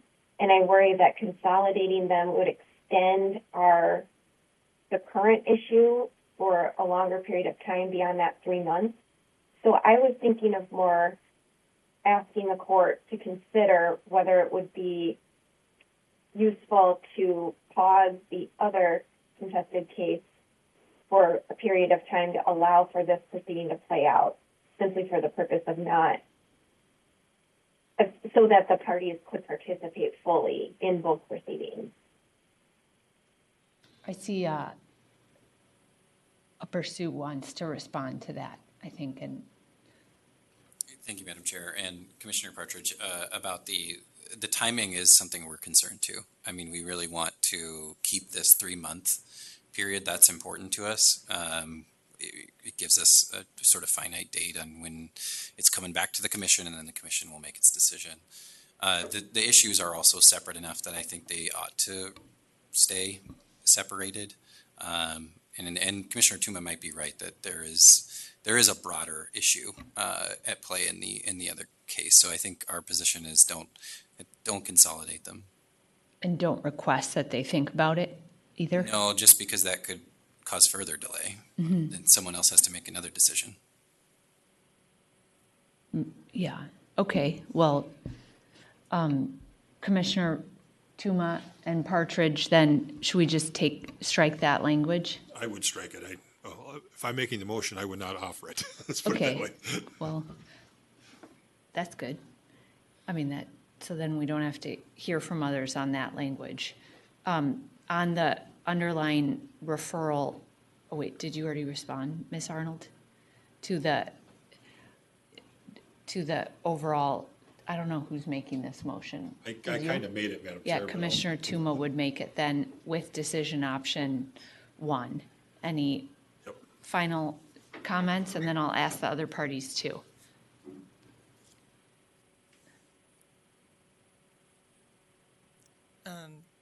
I guess my final comments would just be if we are doing the 3-month timeline, ordinary parts of that contested case process simply will not fit. Quite a few of them will need to be thrown overboard. I'm being pretty blunt about it, but I just want to be very realistic about what can be done in 3 months with pre-filed testimony and a hearing and a report. And I have nothing further to say. It is a request. We've had the Chief Judge say to us on occasion, sorry, no, it ain't going to happen. So it'll be up to the parties to figure out the appropriate timeline working with the ALJ. So we try not to be too dictatorial with them because they are so important to our process. And so it is a request. Hopefully they'll see the importance of moving forward, and that'll be their call. Anybody else want to be heard on this, on the motion, Commissioner Tuma's motion? Chair Stevens? Yes, Commissioner Partridge. Thank you, Chair Stevens. I just wanted to say one thing before we wrap up, if we're headed there, and that is that I wanted to respond to Mr. Haugen. I just wanted to say, speaking for myself, and I think speaking for this commission, I don't think we have prejudged this matter. I think that's why we've spent so much time trying to figure out what the best process is to get a full record. So I want you to know that we heard the previous complaint. We have heard the issue before us today, and we fully plan to review all of the evidence that we are given in this matter before we make any decisions on what the appropriate next step would be. And so I hope that you find that somewhat comforting, and perhaps you don't, but of course, the initial petition or the initial complaint was quite frustrating to hear. But I will promise you that I will review all of the evidence before making a decision in the future. When this report comes back to us. So, thank you. Any other comments before we vote on Commissioner Tuma's motion? Then we'll vote. Commissioner Hom? Yes. Commissioner Tuma? Yes. Commissioner Partridge? Yes. I also vote yes. The motion prevails. Thank you, everyone, for your continued work on this and for your time today. Commission's adjourned.